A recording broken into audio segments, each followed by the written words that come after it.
to those who bleed orange and black. It is out of here! Good morning. This is Murph and Marcus. Brian Murphy and Marcus the Waterboy Boucher. Streaming live at twitch.tv/The Sports Leader. Sponsored by Bigelow Tea. Grab a mug and tea proudly. Happy Thursday, everybody. I had said to look, we have a really cool clock here with the blue time, the red day, and the green date. A lot of colors going on. And I had to say to myself, right as I was hearing War on Drugs and Bigelow Tea and all that, I was like, double check. Is today Thursday? Yes, it is. Making me feel good, so we're already off to a good start. Off to an even better start with your San Francisco freaking Giants, who continue to win through New York and Philadelphia. We'll get into that, of course. 1 week from today is the NFL draft. Do. Is that the chime? Is that what they do? Anyway, Marcus, it's all good. And, of course, Sunday at 6:30, kind of an odd tip time. Sunday at 6:30, your Golden State Warriors at the Houston Rockets, Game 1 of the Western Conference Playoffs. So, no shortage of fun stuff. Good morning, Marcus Boucher. Murph, what's up, my guy? Young Tony, John Joe Curley, and all of our listeners. Happy Baby Friday, and I'm glad to report to the show this morning that the San Francisco Giants finished in first place yesterday at the Philadelphia walk-a-thon. Yeah. Thank you. Do you remember those good old-fashioned walk-a-thons from elementary school? Walk-a-thons. That's what the first inning was yesterday in Philadelphia, a good old-fashioned walk-a-thon. So did you used to get sponsored per lap for the walk-a-thon and all that? Remember that? Yeah, I remember. You go around to your neighbors and I'm old school enough. I used to knock on neighbors' doors and get sponsored for the walk-a-thon. Wow, that's big time. Now, our school didn't have sponsors, but I can say, dude, I was at the top of the leaderboard damn near every walk-a-thon because I wasn't walking, I was running. Ooh. I was just counting laps left and right, and You weren't doing that power walk? No. I was cheating. I was full out running. I was a running man back in the day. You're a competitor. Yeah, exactly. I'm playing to win. I'm playing for keeps. You wanted to do the W. I'm out here trying to win a walk-a-thon for my country. Very good. You and Nate Shearholtz. Yeah, that's it. Well, yeah, it was ugly, and whether it was because home plate umpire Dan Bellino, I believe his name is, has one of the smallest zones in baseball. All I know is that Aaron Nola walked 4, Robbie Ray walked 5. So between the two starters, he had 9 walks. The whole game, he had 9 walks for the Phillies pitchers, 6 for the Giants, 15 walks.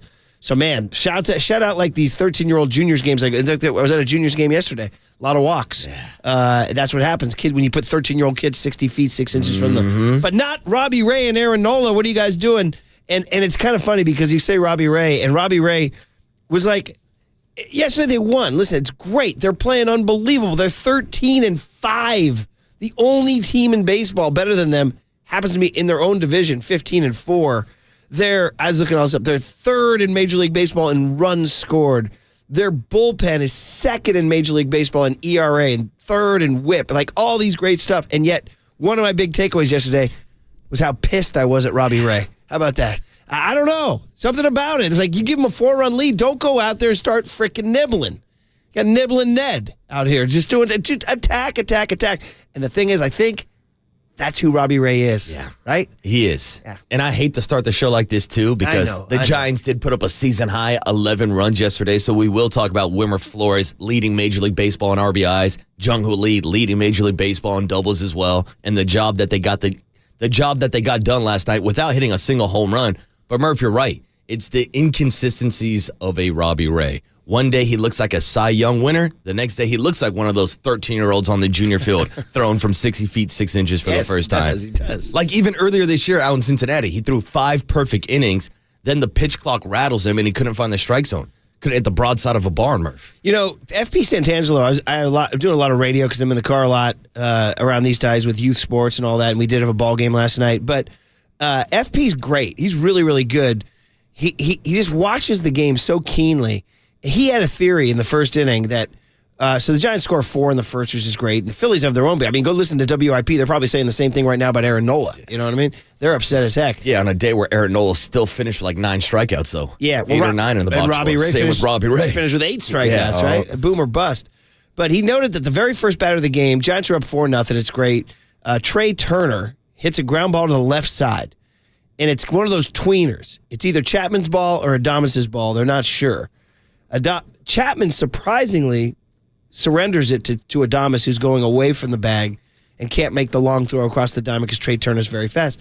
Trey Turner, the DC burner, they used to call him. One of my little factoids in life is we were out visiting Candace's brother and the family at Nationals Park. We saw Trey Turner's MLB debut. Oh, that's awesome. Yeah, because it was a blowout. They were getting blown out by the Brewers, and it was like late in the game, and all of a sudden everybody started giving a standing ovation. We're like, what's going on? And my nephews who are Nationals heads, they're like, this is our top prospect. We just called him up today. His name's Trey Turner. I was like, oh, okay. Those are always exciting moments. And it was like 13-2 Brewers, though, or something. But you were there. I want to say he got an infield single, but I might be wrong. But anyway, Trey Turner beat the throw.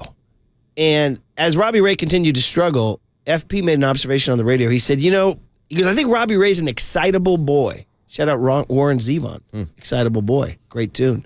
And he goes, we've seen him get rattled by the pitch clock.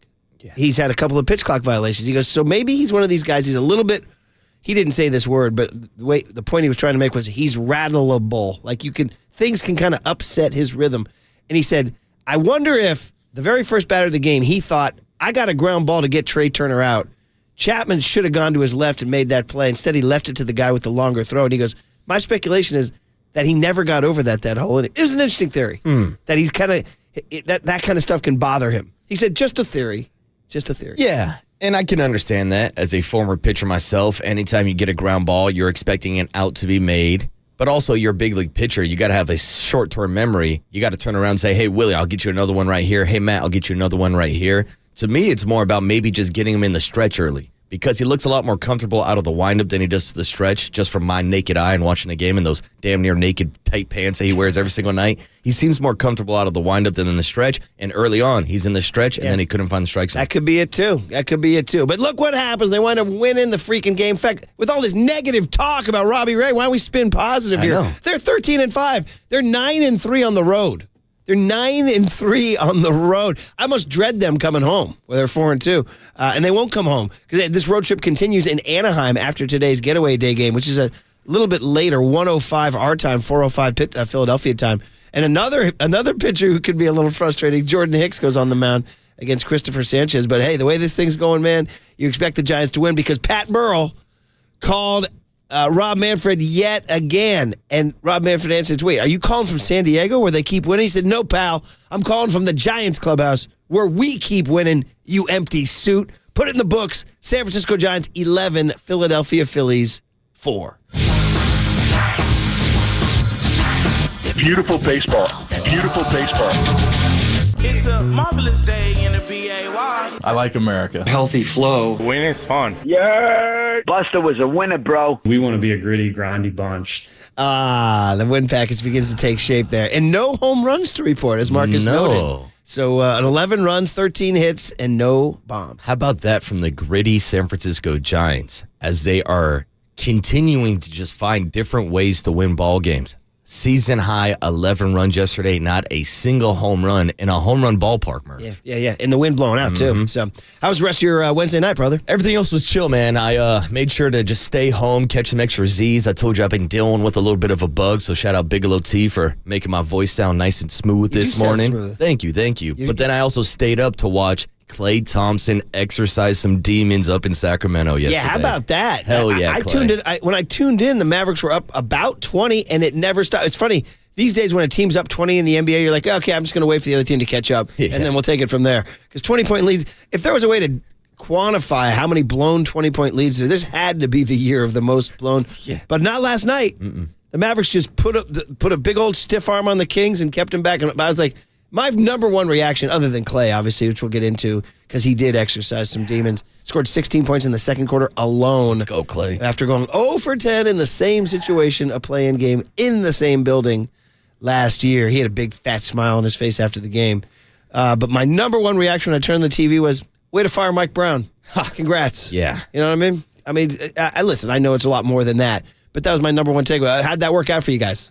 And then they wound up getting rid of their GM late last night. Yeah.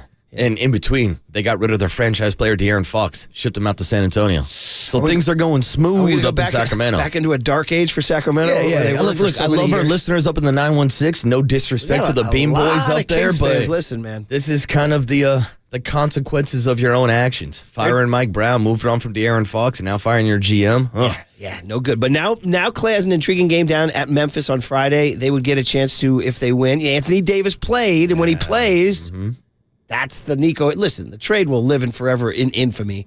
And, 10, 15 years from now, who knows what Luka will have accomplished and who knows what the Mavs will have accomplished. But right now, the early returns are just brutal for Nico Harrison and the Mavs. But last night, he could probably say, hey, we won a play-in game with Anthony Davis scoring 27. So they did get what they wanted there. So they go to, that's actually an intriguing game Friday, Dallas and Memphis. And Klay probably still has some smoke with Memphis. Remember a couple years ago, he was calling them out about the Twitter fingers in Memphis. They had a couple players tweet out strength in numbers when they beat the Warriors, and they were talking about the end of the Warriors dynasty. There's a little bit of bad blood still between Klay and the Memphis Grizzlies. I had forgotten that. You're a very good bad blood tracker. I like bad blood. Yeah, you do. I like drama. I like beef, Murph. I like smoke. I want it all. It's all wrestling, but you're not wrestling. You're UFC. Does UFC have smoke? Oh, there's a ton of beef in the UFC also. Right, Combat sports everywhere. And whether we're talking about Steph Curry, the king of petty, or Mr. Hold That Hater himself. Hold that, haters! I'm here for the beef. There it is. I'm here for the pettiness. Hold that, haters. All right. Well, listen, happy Thursday. It's a great Thursday. We love Thursdays.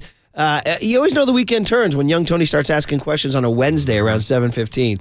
So we'll say good morning to him, get the guest list, and give you guys some good Warrior stuff, or pardon me, some good Giants stuff as we get ready for early baseball. 1:05 first pitch, 12:05 pregame on KNBR 104.5 and 680 The Sports Center.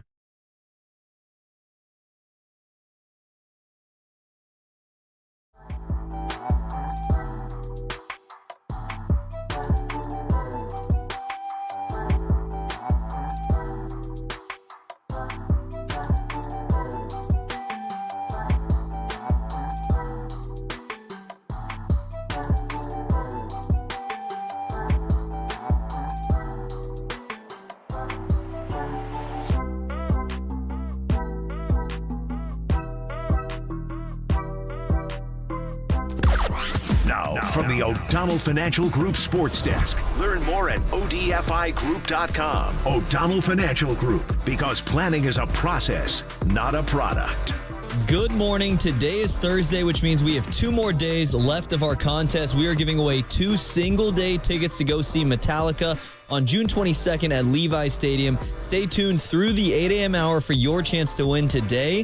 When you hear the cue to call 415-896-KNBR. And if you're caller number 10, you will win. This is all brought to you by Live Nation, and you can find official rules on KNBR.com.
And now it's time for the Protect Your Assets Business and Technology Report with me, David Hollander.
Now back to Murph and Marcus on the Sports Leader and streaming live on KNBR.com and the KNBR app. Sponsored by Bigelow Tea. Grab a mug and tea proudly. Lee swings, lines it over the leaping Sosa at second, into right center, a base hit. Coming around third, Adames heading home. He'll score without a throw.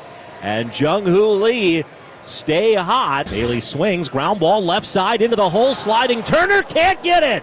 Out of his reach, into shallow left. Chapman scores. Right behind him is Ramos. He'll score standing up. Flores swings, lines it into shallow center. He's got a hit. Marsh slips and falls, and so Ramos just keeps on going. He'll score without a throw. Fitzgerald swings, lines it out to the gap in right center field. That will get down for a hit.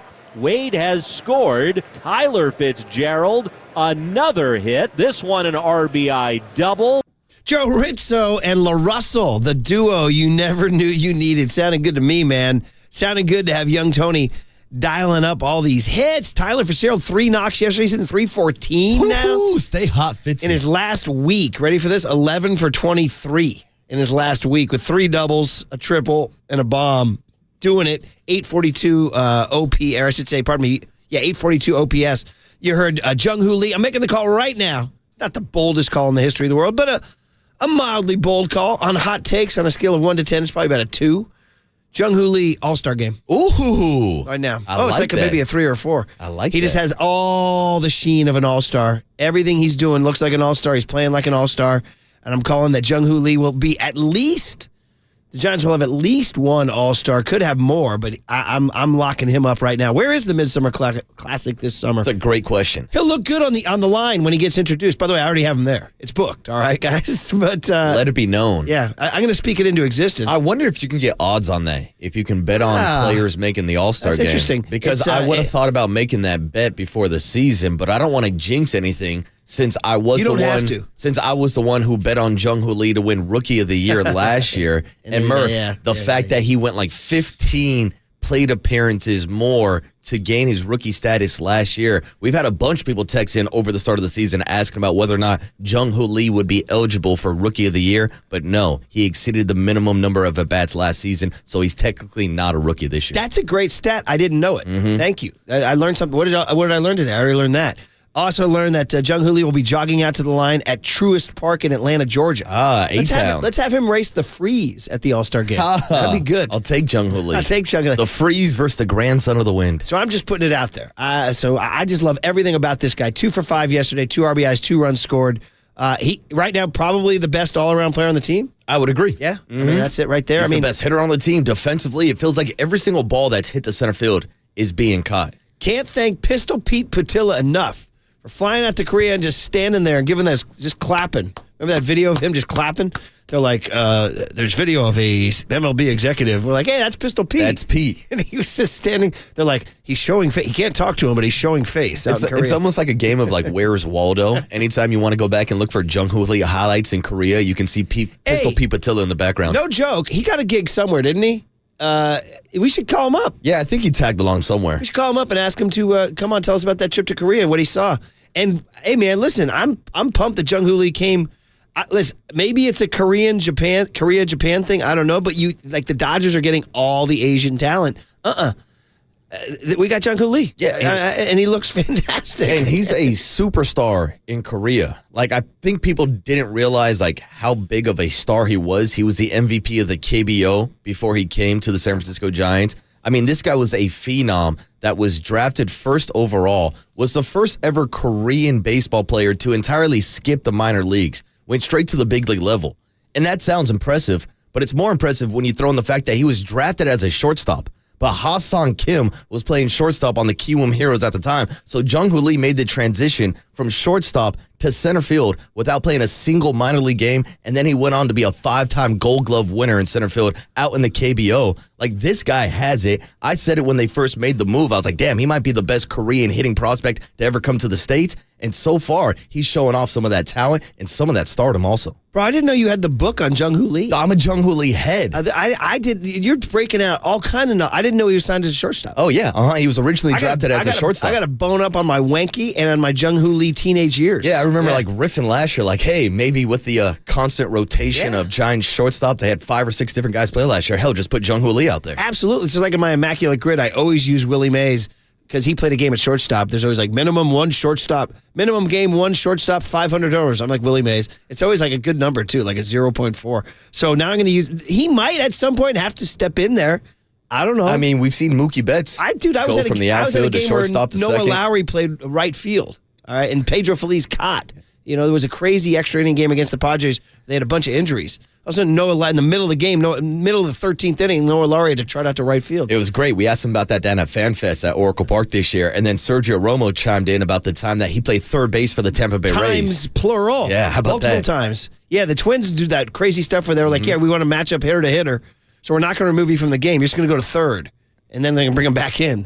So super crazy. I love when chess moves like that happen in baseball. It's crazy, so man. intriguing. A little nutty. And Sergio, by the way, when he played third, played an aggressive third. He played like up on the grass, like a couple steps up on the grass. He was like, come at me, bro.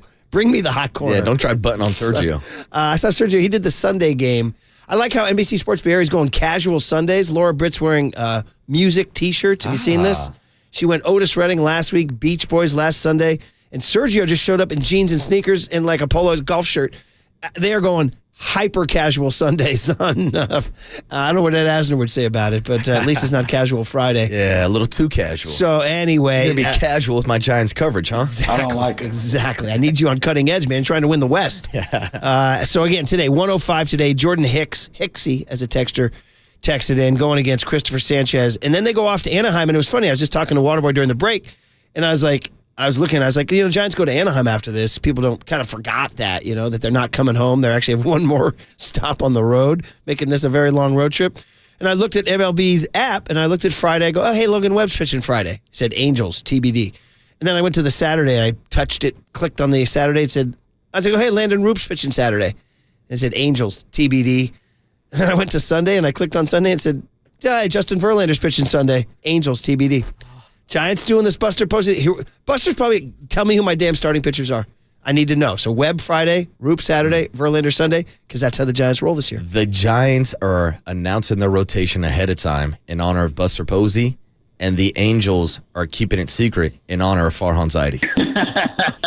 There it is, buddy. Like, how frustrating is it? Like, again, we've talked about this ad nauseum, like not being able to go to the ballpark and knowing who the hell's going to be on the bump that day. And then you look up and it's Sean Brebbia. Mm-hmm. There you go. Wake me up before you go. Who has the Brebbia laugh? Oh, I got it for you. For sure. There it is, buddy. All right. Good morning to young Tony Farias. Coming off. Once again, your What Did Young Tony Ask Today rattled in my brain all day. That's the kind of guy you are, buddy. Absolutely. Rent-free. Swimming in his dome. To you, brother. It was are the Rockets and Warriors a rivalry? And I said no, because all the cast had changed from the true rivalry days of the D'Antoni, Chris Paul, James Harden days. But that said, I was reading up some more that this year's regular season games between the Warriors and the Rockets were chirpy. And then Dylan Brooks, I saw footage of Dylan Brooks and Draymond Green. They got beef. So on some degree, there is a rivalry here. There's definitely some bad blood, I would say.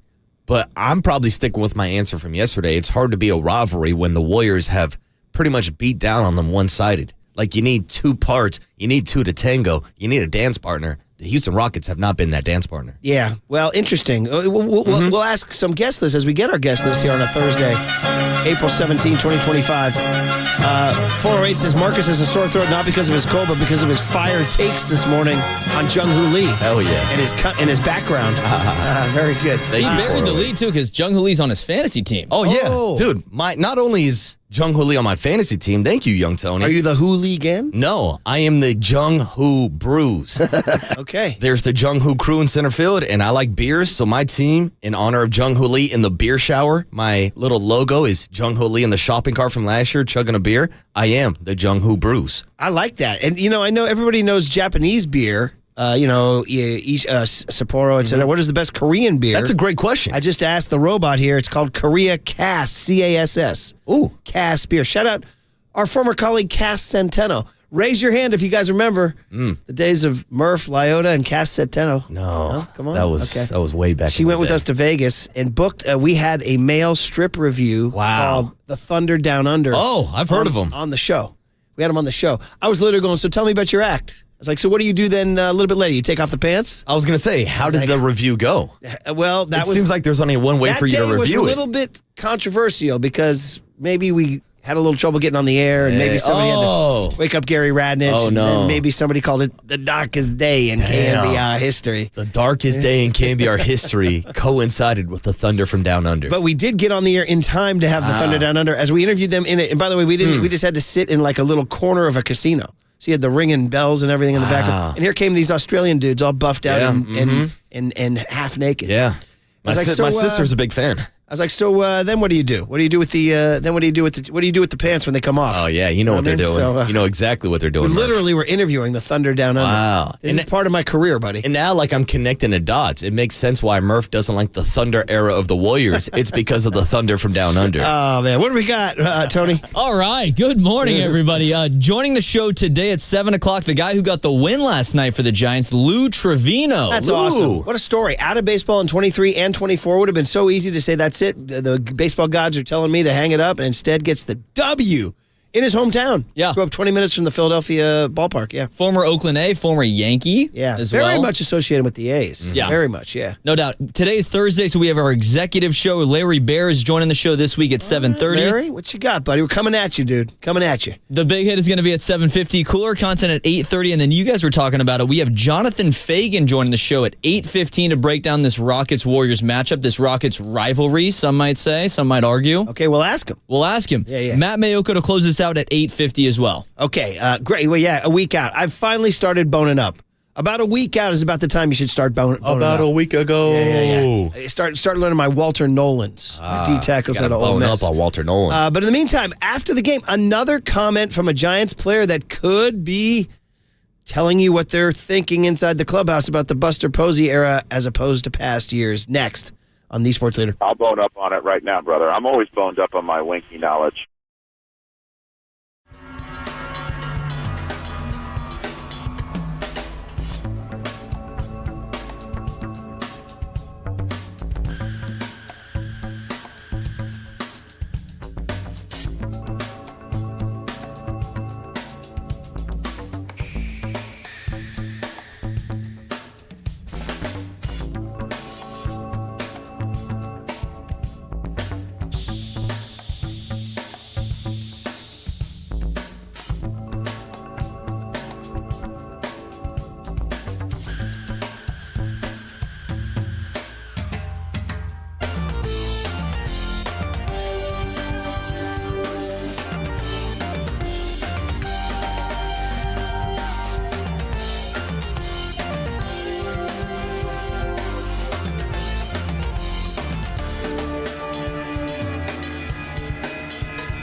Now back to Murph and Marcus on the Sports Leader and streaming live on KNBR.com and the KNBR app. Sponsored by Bigelow Tea. Grab a mug and tea proudly. For Mike Yastrzemski, he swings and lines one out into the gap, left center field. That's another hit as it splits the outfielders, rolls to the fence. It'll score two. Flores and Fitzgerald. Mike Yastrzemski with a two-run double. 11-4 Giants. Man, nothing makes my morning more than when young Tony gets into his Led Zeppelin bag. But hey, he's just paying homage to that guy, Mike Yastrzemski, who's in his Led Zeppelin bag.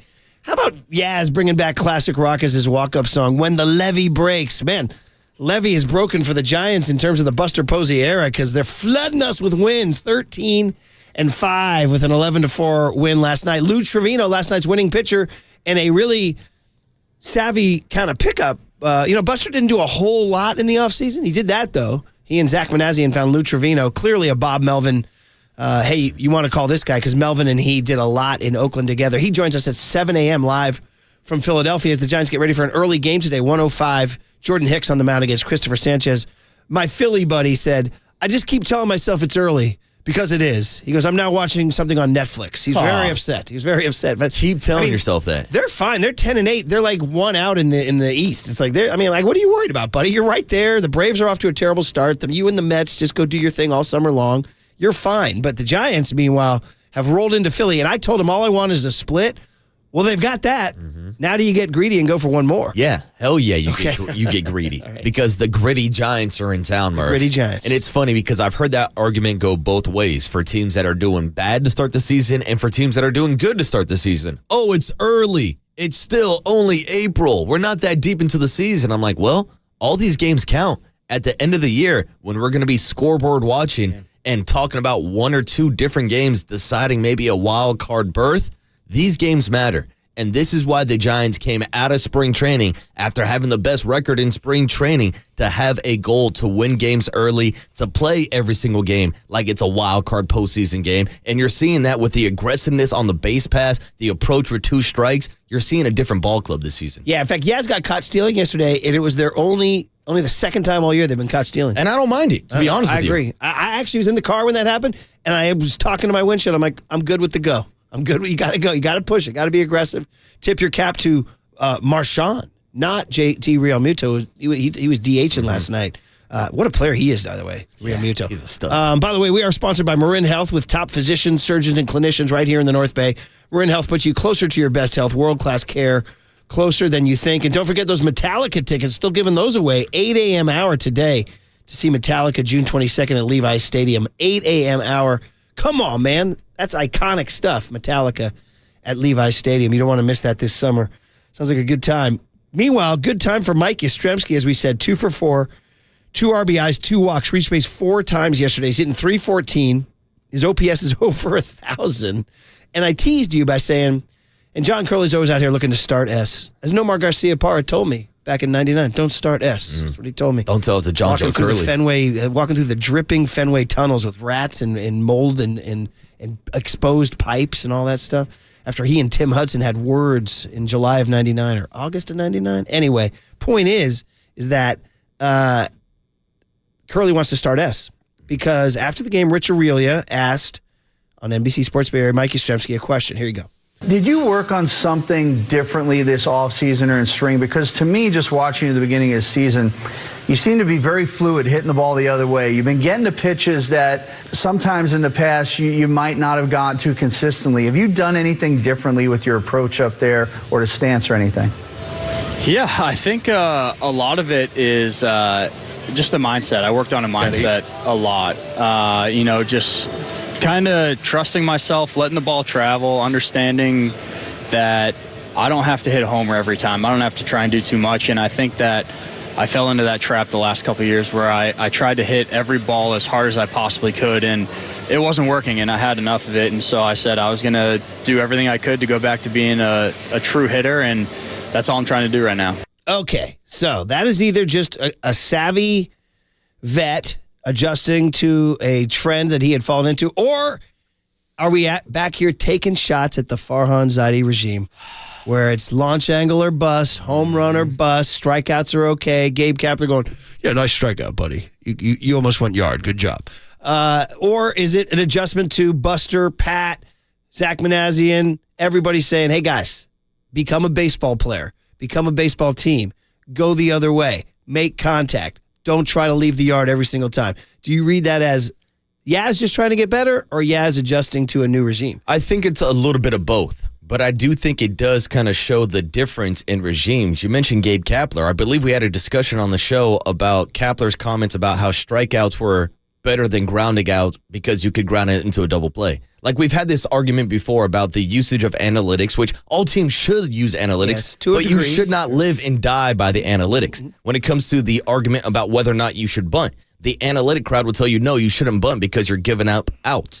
They would tell you the same thing in a 0-2 situation, that you should be taking the same type of swings 0-2 as you would 0-0 because you have just as good of a chance at a home run on any pitch because all you needed is one pitch. And that's the difference that I'm seeing, not just with Yaz, but the entire team. The two-strike approach, going back to spring training and pat the bat, yelling out different situations. That's why you're seeing guys spread out, sit down, choke up on the bat, spray it to the other way, hit it where it's pitched. Like, again, we're not trying to reinvent the wheel here, but like, this is how baseball was always taught to me. This is how it's always been coached, coming from a pops that's more old school baseball. And you're seeing kind of that old school baseball approach. Again, they will use the analytics, but they're not living and dying by it. And you're seeing that different approach and the success they've had this year compared to last year where they were awful with runners in scoring position because every single pitch they were trying to hit the ball out of the ballpark. So guess what I just did?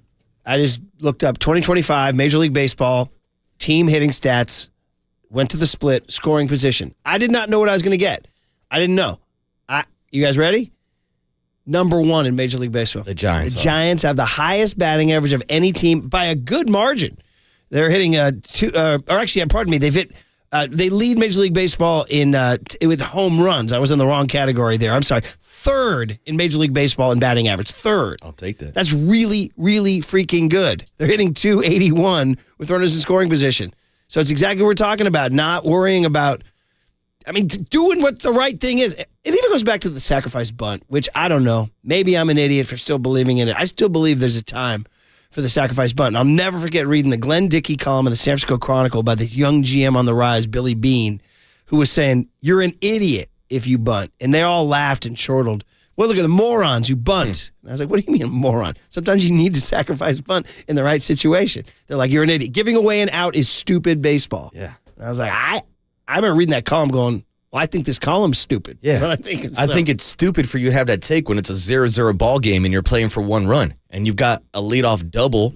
Why not lay down a bunt? Why not hit a sac fly? Why not go station to station and manufacture a run? And that's what we've been seeing from the Giants this year. Manufacturing runs, playing a little bit more small ball. To the point where yesterday there was a point in the game and it's kind of got lost because they won 11-4, but there was a runner on third with one out and Elliot Ramos was up and he struck out.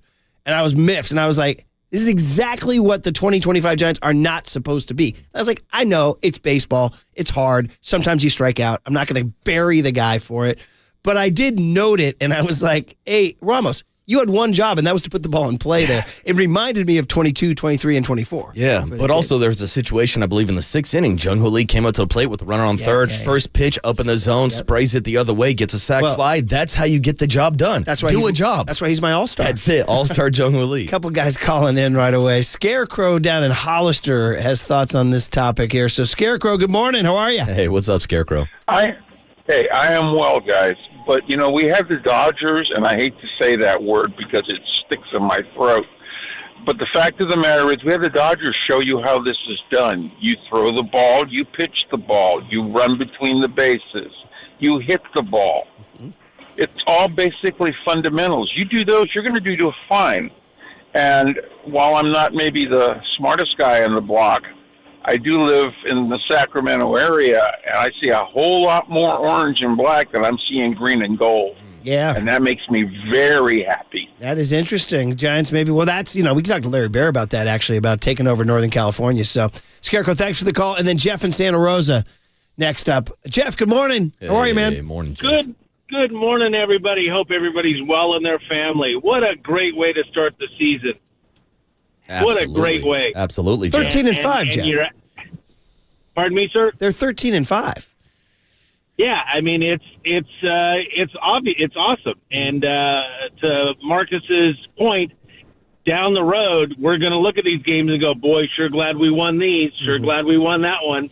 Yeah, and to your point with the interview with Rich Aurelia and Yaz, speaking of Red Stitch Wine, what a way to go back to fundamentals. What a way to take a little bit of those analytics and flush them down the toilet, because right now you just don't need them anymore. Yeah. Well, I mean, Jeff, to a certain degree, but you're right, Jeff. He took them out of the tunnel. I mean, there's all sorts of symbolic moves, and now you start seeing them playing on the field much better. And we've heard all these comments. Marcus pointed out, Matt Chapman said last week, we're a baseball team now. You have Yaz making his comments. You had Fitz making his comments. And then, by the way, I just went a little bit deeper. And, Jeff, thanks for the call. We got to go. We got Lou Trivino coming up. But I went a little bit deeper. Scoring position with 2 outs. You have that stat. They're 5th in Major League Baseball. I'll take it. And in fact, they're 5th in Major League Baseball, hitting .282. Yeah, and that's a big reason why they're 13-5. So top 3 in scoring position in general, top 5 in scoring position with 2 outs. And that's got to be, it's a concentrated effort, something that's stressed. The only thing that they're not succeeding on that they stressed is walks. After we heard all spring about them, we have these competitions and we're giving away gift cards to Starbucks and all that stuff. Or I would go to Pete's, of course. I would go to Pete's. But the Giants are 20th in walks.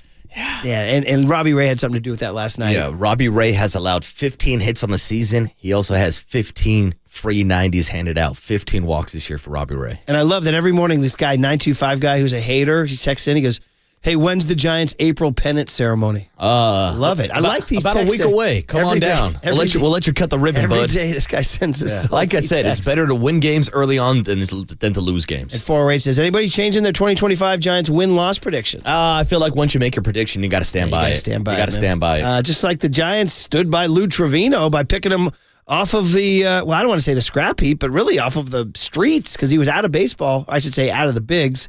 In 23 and 24, and Bob Melvin and Buster Posey invited him to camp. And here he is now as part of one of the best bullpens in baseball, literally, statistically, one of the top 2 or 3 bullpens in baseball in any category. And Lou Trivino got the win last night. He will join us live from Philadelphia at 7 o'clock on KNBR 104.5 and 680, the Sports Leader. From the Chilton Auto Body Traffic Desk.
Check the mic and make sure it sound right, boys.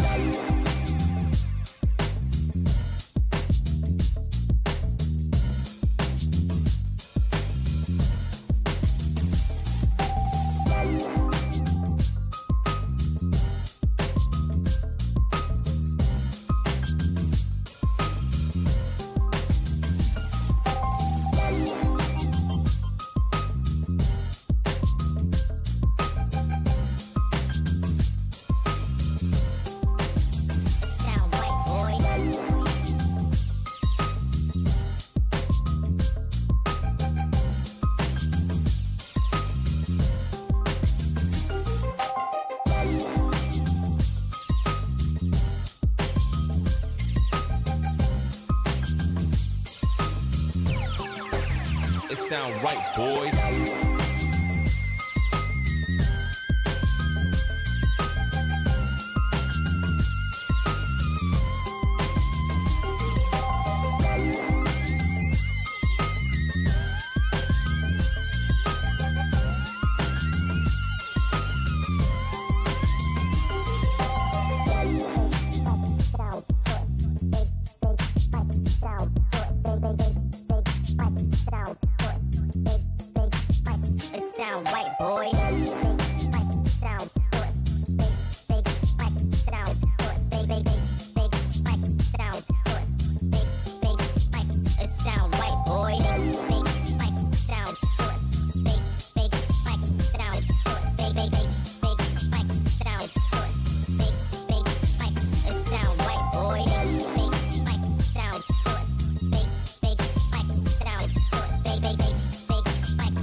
Sound right, boys.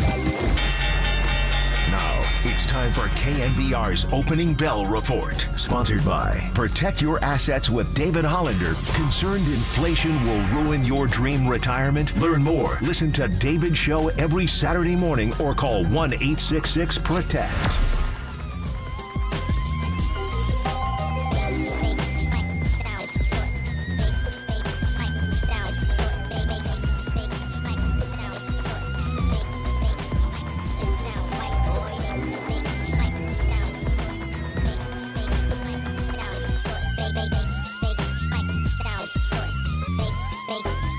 Sound right, boy.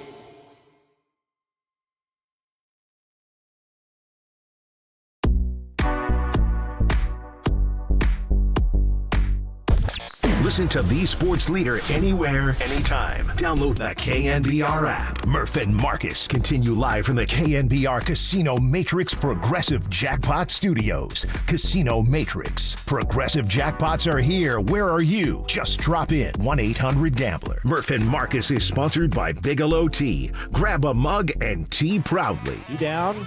Runner on at first here in the bottom of the ninth. 11-4 Giants. Evans delivers. And it's strike three called right over the outside corner. Real Muto unhappy as he strikes out for the fourth time tonight. And that is how this game comes to a close. And the Giants win it going away here at Citizens Bank Park. The final score, the Giants 11 and the Phillies 4. There is Joe Rizzo on the call, as he is. It's great to hear Joe and FP in the booth, pinch hitting there as the boys are on assignment. JT Real Muto struck out 4 times yesterday. I was just talking about what a good player he is. Everybody has a tough deal. But that one he thought was not a strike. Once again, Marcus likes his floating strike zones. Yeah, Patty Bailey frame jobs, Murph. I'm not even joking. I spent like 2 to 3 minutes yesterday watching a compilation of just Patrick Bailey framing and stealing strikes. Just from this season alone, he's already got a 2-minute plus compilation out there. Wow, just from this season. Yeah, just from this season stealing strikes, the amount of times he's done it already. When Buster retired, one of the things that went around, I think KNBR put together, it wasn't his frame jobs, it was his walkaways. Oh, yeah, the At walk-off the end of innings strikeout. before the ump calls it strike three. So we'll have Buster next Thursday. We'll ask him about his framing versus Bailey's framing.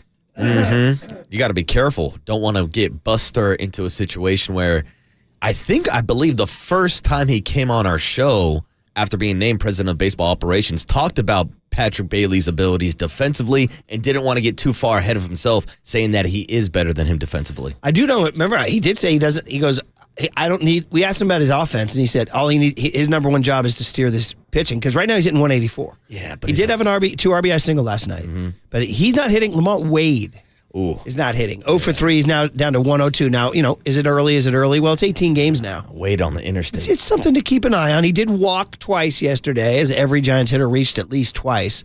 But it's just something to keep an eye on. Yeah, it's also one of the few big moves that they've made in the lineup, flipping Yaz up to the leadoff spot and bumping way down in the order. And look at Yaz rocking that 444 on base. Lamont, who's usually the on-base king, is at 224. So half of that. So just something to keep an eye on. If they had to make a move there, if he just was in a season-long funk, I mean, honestly, the number one option with Gerard Encarnacion out is Casey Schmidt. Yeah, I think so. Unless you're looking to play Wilmer more a little bit at first base, which I know they don't want to do because of his knees and his injury past. You'd rather have Casey Schmidt I think you want Casey at first, but I was saying, unless you want to maybe get into a situation where you put Wilmer at first, then maybe you can give Elliot Ramos or one of your outfielders a day off, and then you can get a guy like Luis Matos into the outfield. That's also another option, but you're right. First option would probably just be sticking Casey Schmidt in the lineup. It's been quiet for Matos so far. A little bit. Not a lot of chances. Just kind of hanging out, doing his thing. Lou Trivino is going to call in just a couple minutes. You're listening to KNBR AM and KNBR FM, San Francisco, the sports leader, a Cumulus media station. We have not forgotten about your Warriors. Jonathan Fagan, who used to cover the Rockets for the Houston Chronicle. He's down there in Houston. Give us a sense of what's going on down there. 8:15. And then, of course, the NFL draft a week from today. My God, if ESPN lives for this stuff, right? So, oh my God. So I always tell you guys, if I hear the Dallas Cowboys one more time, I'm just going to take a right turn on the Golden Gate Bridge. Into the Bay I go. If I hear Shedeur Sanders one more time, that's it. He's the new Aaron Rodgers, LeBron James, Dallas Cowboys. Yeah, but Murph, how is Shedeur Sanders going to end up on the Dallas Cowboys? That's the real question. Oh, man. And how about, we didn't even talk about this, but the national media had some flames of hot takes on the Colorado Buffaloes retiring his jersey. Yeah, Travis Hunter got it too, right? He was there for 15 minutes, never won anything, and finished 8th in the Heisman voting. Yeah. So I heard the best take I heard was somebody said they're retiring his jersey to keep Deion Sanders happy. Yeah, most likely. I think that's the move right there. That's it. But I mean, I'm not even joking, Murph. I saw a headline one time on ESPN. It was, "How do the Dallas Cowboys get Shedeur Sanders and Travis Hunter?" I was like, you want both of them? Yeah. You don't have a single top 10 pick, do they? I don't know. That's if Shedeur falls to the second round. Yeah. Yeah. I guess. I mean, and Travis Hunter ain't falling to the Cowboys. The latest mock I saw from Dane Brugler in The Athletic had the Niners taking Shamar Stewart from Texas A&M, who only had 1.5 sacks last year, but projects, Marcus. Projects. He projects. So that's what we're going to get into. It's so funny keeping an eye on mock drafts. I've seen Stewart go top 10. I've seen him down in the 20s. Everybody's just throwing darts. We'll see what the Niners do next week. Yeah, I mean, I have seen probably 8 to 10 different names. Yeah. But I mean, I would think it's got to go front seven. It's funny, linebacker, which is such a huge need, they haven't talked about very many, if any, first-round linebackers. It's usually either a D lineman or an O lineman. Most frequently a D lineman. Yeah, linebackers have almost gone the way of running backs, where people don't value running backs in the first round anymore. You won't see a lot of linebackers get drafted in the first round. Except for Ashton Genty. Yeah, that's what I'm saying. He's kind of bringing it back. In the latest mock, I saw him going ahead of the Raiders. The Raiders have been projected to take him at 6 in many mocks. In Dane Brugler's latest mock, he goes 5 to, I forget who's picking 5. But so then the Raiders wind up with, and you'd like this, in his mock, and I don't know if it's going to happen, Mason Graham, the D-tackle from Michigan. I would take that. You would take that. I've been seeing a lot of rumors about Membu, too, the offensive tackle, that some 49er fans are looking to fall to number 11. But, of course, we know about the 49ers' philosophy when it comes to drafting offensive linemen versus defensive linemen in the first round. Yeah, and Membu shot up at the combine. Yeah. They originally thought the Niners could get him, but then he had a great combine. So now I've seen him mocked at 7. So the Raiders could take him if you're looking for. You could always use O-lineman. Yeah, your boy Colton Miller's trying to hold out on us. Well, hey, with Nico, once he saw the bag that Nico Imaleva got to go down to UCLA. Gotta pay him, dude. Gotta pay the big Bruin, dude. Only UCLA can get a 5-star quarterback this gets, and everybody's upset. Yeah. They're like, he's coming with baggage, bad attitude, bad family. I'm like, dude, we stink to high heaven. Got a 5-star quarterback. Can we enjoy it for half a minute? Nope. Now, he might be a problem. He might be a headache. I don't know, but he's better than anybody they have. He might be leaving again next offseason. I'll take talent, but again, it's crazy. All right, enough vamping because the connection is made right now. It's always great when guests call right on time. So he grew up in Slippery Rock, Pennsylvania, which is just outside of Philadelphia, and saw a bunch of his buddies in the crowd last night. Apparently he's leaving 36 tickets today for the 105 game with Jordan Hicks going against Christopher Sanchez as the Giants continue to roll. Got a big win last night. And the winning pitcher from the game last night joins the Murph and Marcus show. We've never had him on. Now, you had him at FanFest? Yeah? No? No. Okay, we've never had him on. So what a pleasure to have Lou Trivino. Of course, we all remember him as an Oakland A across the bay for so many years, but now wearing the orange and black and on KNBR. Hey, Lou, good morning. Congratulations on the team win last night. Congratulations on your first win since 2022. Brian Murphy, Marcus Boucher. How you doing, Lou? Hey, morning, Lou. I'm doing well. How's everything going? Thanks for having me on. Dude, I'll tell you how everything's going. Because we're the Giants flagship. We talk a lot of Giants. Things are going good. Yeah, it's going great. You guys are 13-5, Lou. All right? Not a bad start. Not a bad start. I mean, 13-5 is really robust. Plus, you guys are 9-3 on the road. Let's start right there. I mean, that says a lot about you guys as a team. It's particularly New York and Philadelphia. Those are hostile environments, bad weather. What does that number mean to you? 9-3 on the road. What does it say about the clubhouse? And that's something you guys take note of. I think that it says a lot about the team getting the job done, like you said, in bad weather and not hostile fans, but passionate fans. but yeah, I think it says a lot about the team and not only about how talented we are, but the fact that we're able to persevere through some stuff. I feel like I can speak for the whole team where we're very happy with where we're at right now. Yeah, and it was a road game last night, but a bit of a homecoming for you. What was it like pitching back in Philly and also getting the win last night? That was awesome. I didn't realize that I got the win until I was told at the end of the game. So, and I didn't think it was going to mean a lot to me because it's just it's a win. That for pitcher, wins are great. Don't get me wrong, but it's not the stat that you're chasing after because it's not really all in your hands. But I will say that. Again, didn't think it was going to mean a lot, but all of a sudden it meant a lot. It's been crazy that it's been 3 years since I've really pitched, and it was awesome to be able to pitch in front of obviously hometown for me. I know I had a lot of people there, and it's always fun to throw in front of family and friends. So I was very thankful and happy things went well. It was just a great night for Lou Trivino. 2 clean innings, only 1 hit, no walks, 2 strikeouts, 29 pitches, 18 strikes. Really settled down what was a crazy game. Tell us a little bit about your Philly background. I see you went to Slippery Rock, but the hometown was what? And tell us about maybe what role the Phillies played in your childhood.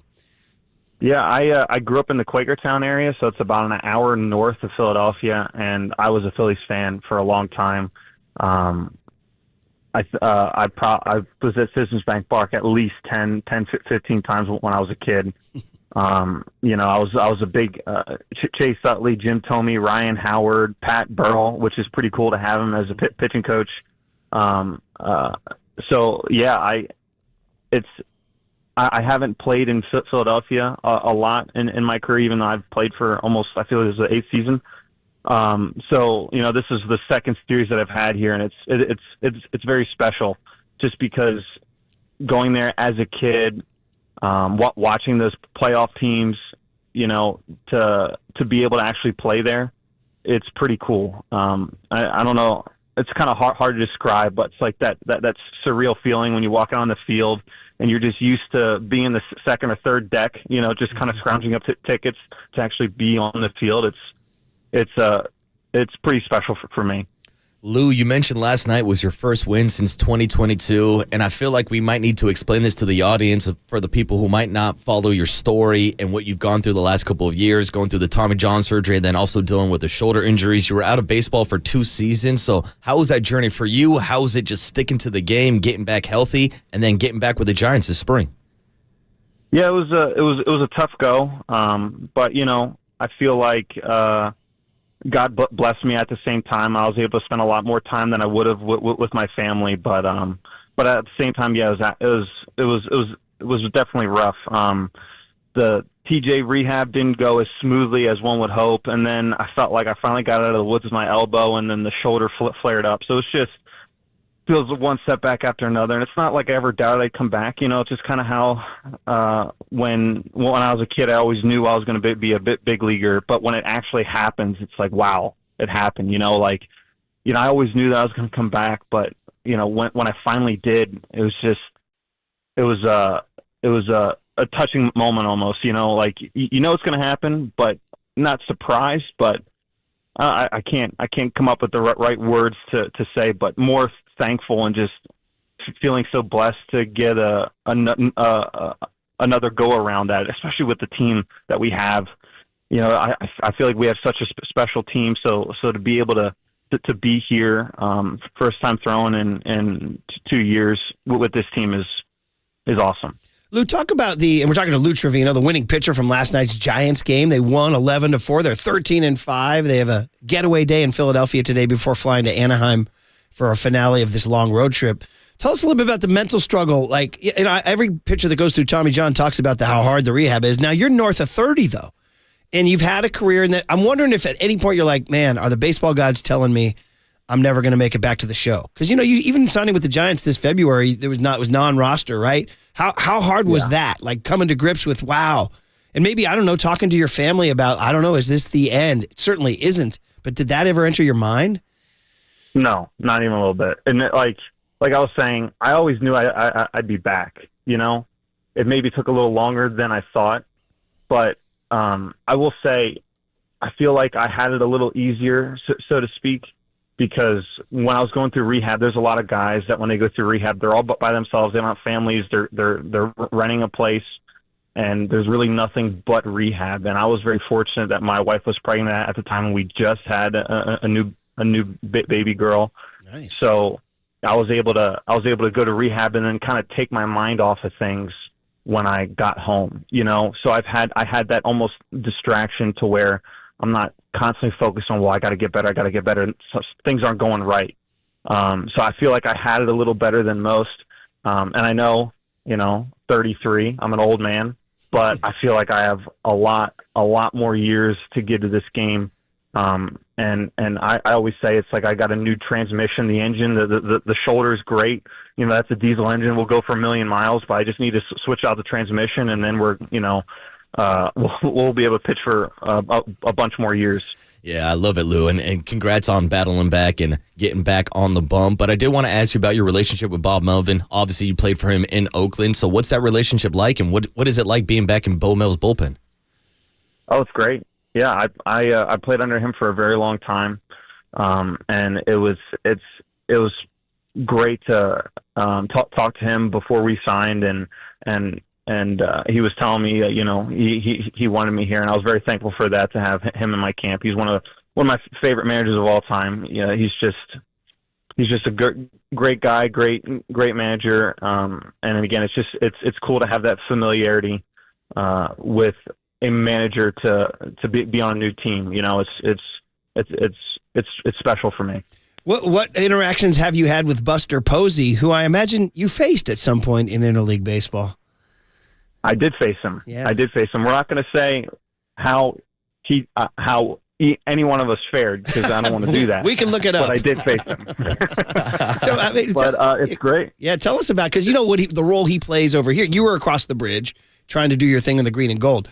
The role he plays in Giants lore. How familiar are you with that, and what's been your impression about him as the president of baseball ops?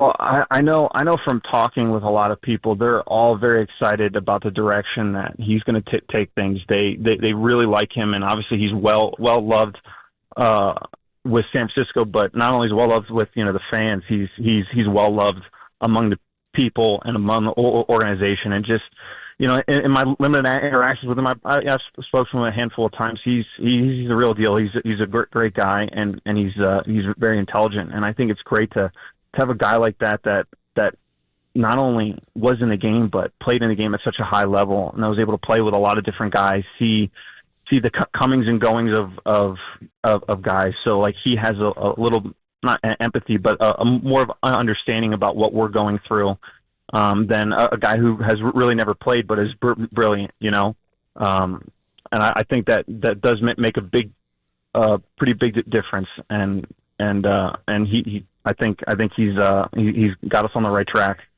And by the way, the internet doesn't lie. You're just not going to tell your boss that you struck him out twice in the 2 times you faced him? No, I would never say that. Are you kidding me? I don't even remember. You found the hole in his swing, Lou. What is it? Is it fastballs in, soft stuff away? What was it? It's so long ago. I have no idea. Good answer, Lou. Nothing to see here. Move along. I'm focused on the present. On the present. Yeah, that's what awesome. A humble man. That's awesome, Lou. Now, unfortunately, you didn't have the privilege of pitching to Buster Posey, but you do have the privilege of pitching to Patrick Bailey. And I was telling Murph before you joined us for this interview that I spent like 2 to 3 minutes yesterday online just watching highlights of Patrick Bailey stealing strikes and framing balls. What's that like for you as a pitcher to have that type of catcher, a Gold Glove caliber catcher behind home plate? I mean, it's definitely a boost in confidence. You know that if you hit a spot more times than not, you're going to get the call. I mean, I feel like the strike zone shrunk this year. I don't know if you guys have been seeing it, but that top rail is just gone. But to have Patrick back there and again, not only is his framing great and all, but he calls a great game. He throws out batters for you can be a 1. I think someone the other day was a 1-7 and he still threw the guy out. So it's just you have all the confidence in the world throwing to him, not only when it comes to potentially getting you some strikes, but throwing the right pitch, and then also he's gonna be he's gonna throw guys out. So it's definitely a confidence boost. And then, Lou, as we wrap it up here, as we get going here, pitching in Oracle Park, everybody seems to love it as a pitcher. I know you guys have only been there once, or for 1 week, I should say, and you did it as an A. But is that part of the appeal too, that this is such a pitcher's park? Yeah, I definitely think that is part of the appeal. The only problem is it's not a pitcher's park during the day. The ball just jumps in the day. But again, you talking about opening day? Yeah, oh yeah. I mean, during the day there, the ball does go. But again, it's definitely a pitcher friendly park. And yeah, that was definitely part of the equation. Absolutely. Yeah, well, it's going to be good to have you guys come home. It's been a long road trip, by the way. You packed enough socks, right, for this thing? Nope, I'm sockless now.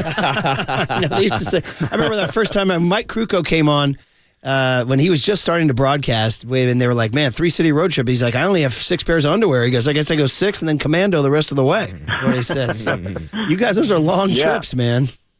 Yeah, you got to make sure you pack extra underwear. There's no need to go commando. No. I'd rather use the dirty stuff than go commando. And finally, a listener asked us maybe one of the most important questions, because you guys have played a lot of winning music in the clubhouse, and it used to be Brandon Crawford. He ran the show. DJ BC Raw, I think, was what he went by, right? And but my question is, we're hearing a lot of like John Summit, EDM. What else are we hearing? We're hearing some Kendrick, some TV Off. Who's running the music after wins? Chappie's the guy. He runs the music. He kind of controls the show. So I don't listen to a lot of that music, but it works. So I'm all in. That's right. And you and Chappie played together, so another familiar face for you. Exactly. Yeah. Well, listen. Exactly. Yeah. There's a lot of previous Oakland guys here, so it's cool.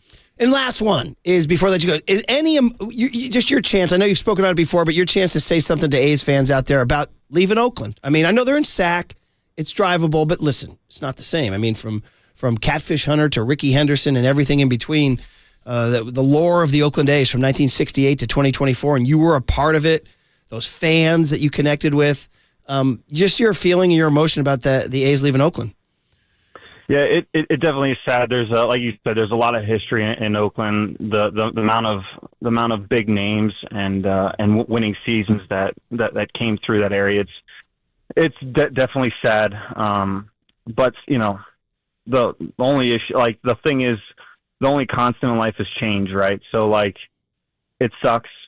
But again, then they can be Giants fans, right? So you can always just go right across the bay. Welcome them over. SAC's not too far away. Exactly. SAC's not too far away. But yeah, it's not the most ideal thing in the world for sure, especially then having to play in a AAA stadium for 3 years. But sometimes it is what it is. Yeah, but you got to wear the uni and you got to be part of that lore. It was great. Yeah, it's amazing. Like that, the fans that were there are great. I the organization, the people in the organization is fantastic. The friends that I made, it was special for me. But it's sad to see it go for sure. Did you like the drums out there in the outfield? Oh, yeah, of course. Of course, especially, yeah. Oh, yeah, of course, yeah. Drove the other team nuts, right? Oh, absolutely. And then we had one year we had a kazoo guy that would also drive the other team nuts. So it was fantastic. I didn't know about the kazoo guy. That's pretty good. Oh, yeah. I think it was 2019 or 20. Not 20. That but could definitely 19. get under some skin, I think, maybe. So. Yeah. He was unrelenting. Well, that's like you, buddy, getting all the way back. Unrelenting. Yeah. Well, listen, congratulations. I hope you got the game ball. And I know you have a lot of friends and family today. So, enjoy the heck out of that experience. And congrats on the W. And we'll look forward to meeting you when you come back home to San Francisco. So thanks for hopping on with Murph and Marcus. We appreciate you. Yeah, thanks, Lou.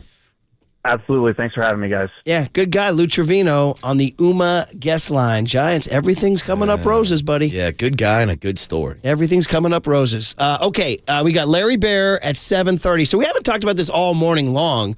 But on the other side, how about our old friend Klay Thompson? Yes. Let's keep you up to date on what happened next on The Sports Leader.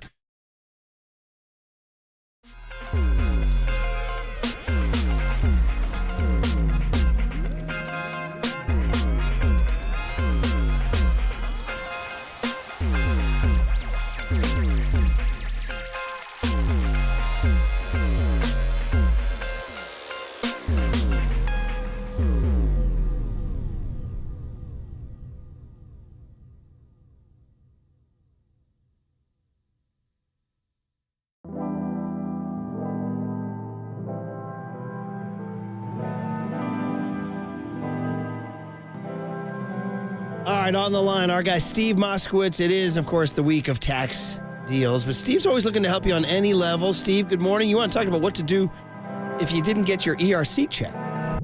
That's right, Klaus. There's 3 different ways for us to hurry them up. And we really want to do that because a lot of people are concerned that President Trump and his promise to cut $2 trillion with a T off the federal spending might do away with the ERC program. Who knows if that'll happen, but we don't want your listeners to take that risk. The bottom line is we want to go ahead and get your money right now while it's still good law. Or if you were denied, the IRS sent you a letter, you don't qualify, no ERC for you. Right now, the IRS is being sued, saying they're disqualifying lots of people. They don't even know if you qualify or not, or you're being audited. By the way, last year, there was the United States Supreme Court case. It's very helpful if you have a dispute with the IRS who claims you're not qualified. There's so much there. We have a free consultation. We'll explain everything to you. The only thing you have to do is pick up your phone and say, hey, Steve, I want my ERC money. That's what you do. You call him. That's tax attorney Steve Moskowitz. He's my tax attorney. He should be your tax attorney. Give him a call at 888-TAX-DEAL, 888-TAX-DEAL, or go online to moskowitzllp.com. From the Chilton Auto Body Traffic Desk.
And now it's time for the Protect Your Assets Business and Technology Report with me, David Hollander.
Now back to Murph and Marcus on the sports leader and streaming live on KNBR.com and the KNBR app. Sponsored by Bigelow Tea. Grab a mug and tea proudly.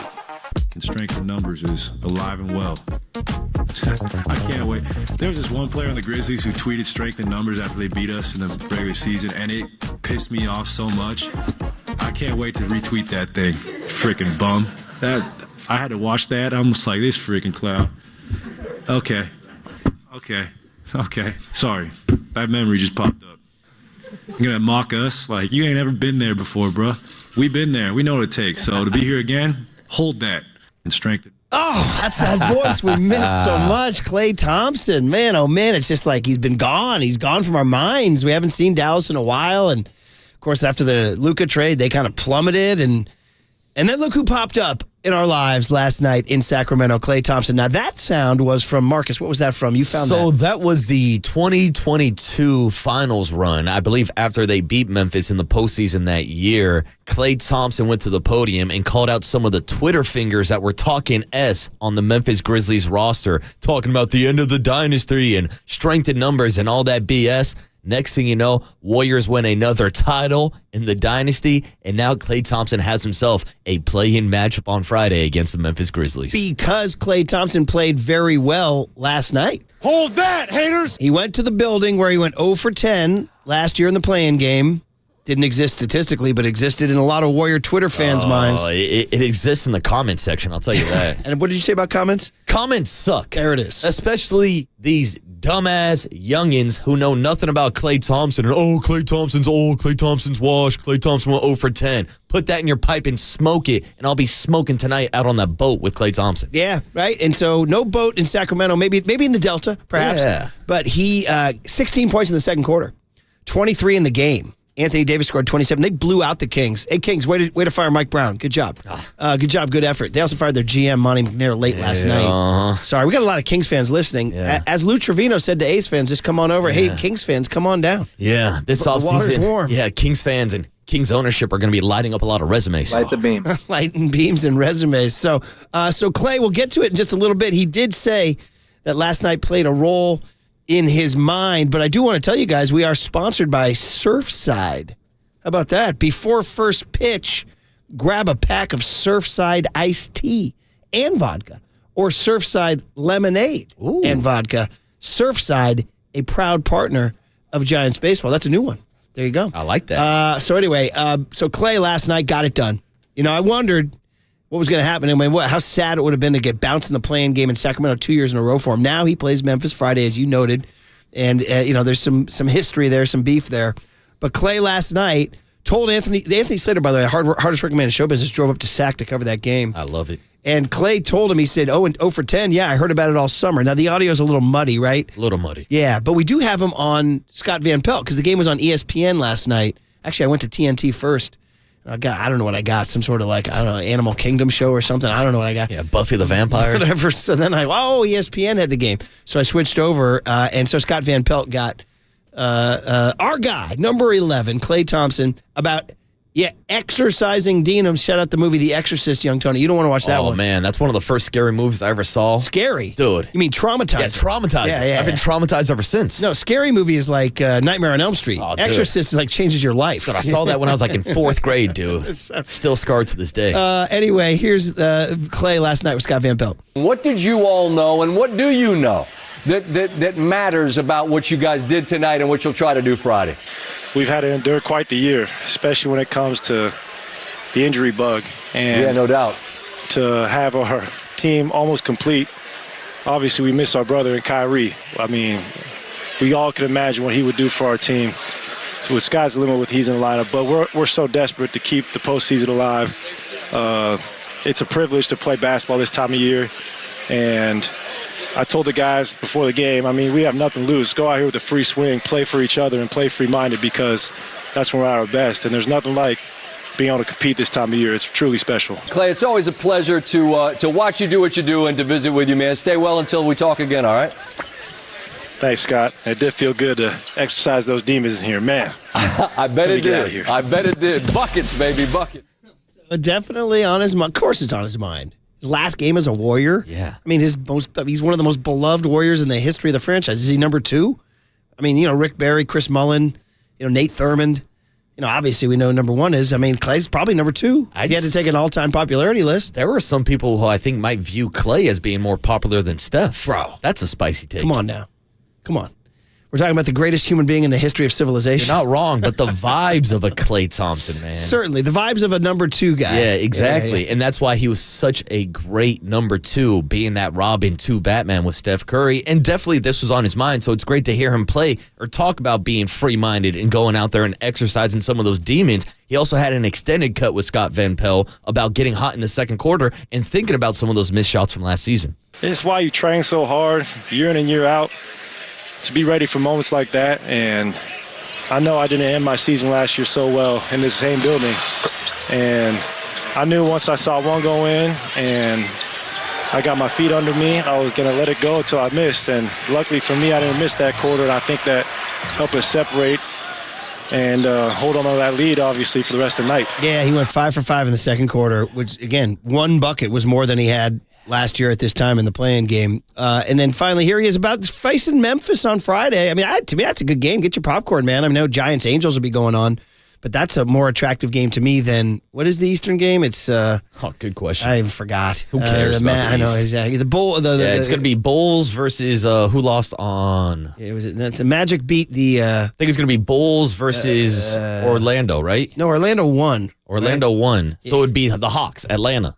Yeah, I don't even know. Right? Curly's saying Heat versus Orlando. See, this is the problem when we have No, I sub thought Orlando 500 won. teams in the I know. postseason, the play-in. Well, also because the Eastern Conference basketball is the worst of it's all weak. time. Here, hang on. Is it really? I thought Orlando won the 7-8 game. I could be totally wrong. Here, I'll get it for you. How about us, by the way? Sure. Yeah, tune into your turn into Murph and Marcus for the latest sports news. Yeah, this is obviously a West Coast show. Oh my God, NBA! I got your schedule here. Friday, Magic it's and Heat Hawks games. That's what I said, right? Heat Hawks, Curly, dude. Come on, 20. Could he do 20 push-ups? dude. Do you think he can do this it? nerd loves data. Does he have 20 in him? I think so. I think he still has some of that 20's a construction lot. strength Believe in me, him. 20's a lot. He's blue collar. Heat Hawks on Friday. Get your 2 sub 500 teams. Yeah, by the way. fun. So here he is. Mavericks and Grizzlies though.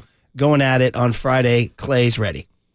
Young Cone. Klay is ready Friday. No, that's it. That's that all was we it? had. Yeah, Oh, we got it, huh? Yeah, that's it. Clay's ready. We know he's ready. Yeah, he's ready, Murph.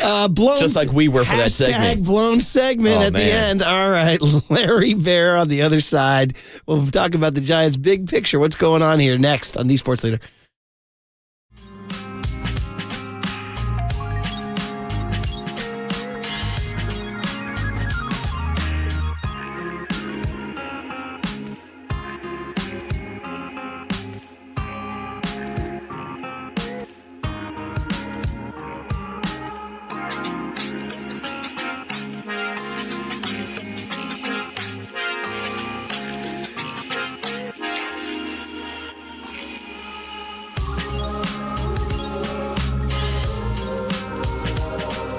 right, somebody just texted in and said, hey, Murph, if Klay's in the Delta, why don't you meet him at the boathouse?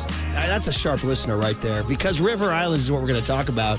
And I've been out there to Lathrop and checked it out and hung out on the boathouse, where they got the big old deck and they got some tunes and they got some club sandwiches and some ice cold beers and some games on. And then we go around and look at the unbelievable homes they have out there. 10 years now as the most amazing lifestyle community in Northern California. Big, beautiful new homes, new neighborhoods being built right now in one Lathrop location. 9 model complexes, 25 model homes open for touring. It's a lot, ranging from 3 to 7 bedrooms, some alongside lakes, one looking at a San Joaquin River. Some neighborhoods right next to River Islands High School. Go Riptide. Just don't ask Marcus to come to the rally. My man Del Webb, 55 plus. May resemble that remark, offering 3 model complexes, 2 to 3 bedrooms for an active adult lifestyle. Listen, River Islands has it all. Price from the $600,000 is just over $1 million. Go to riverislands.com. See for yourself how the good life can be your life, and I'll meet you at the boathouse. The good life.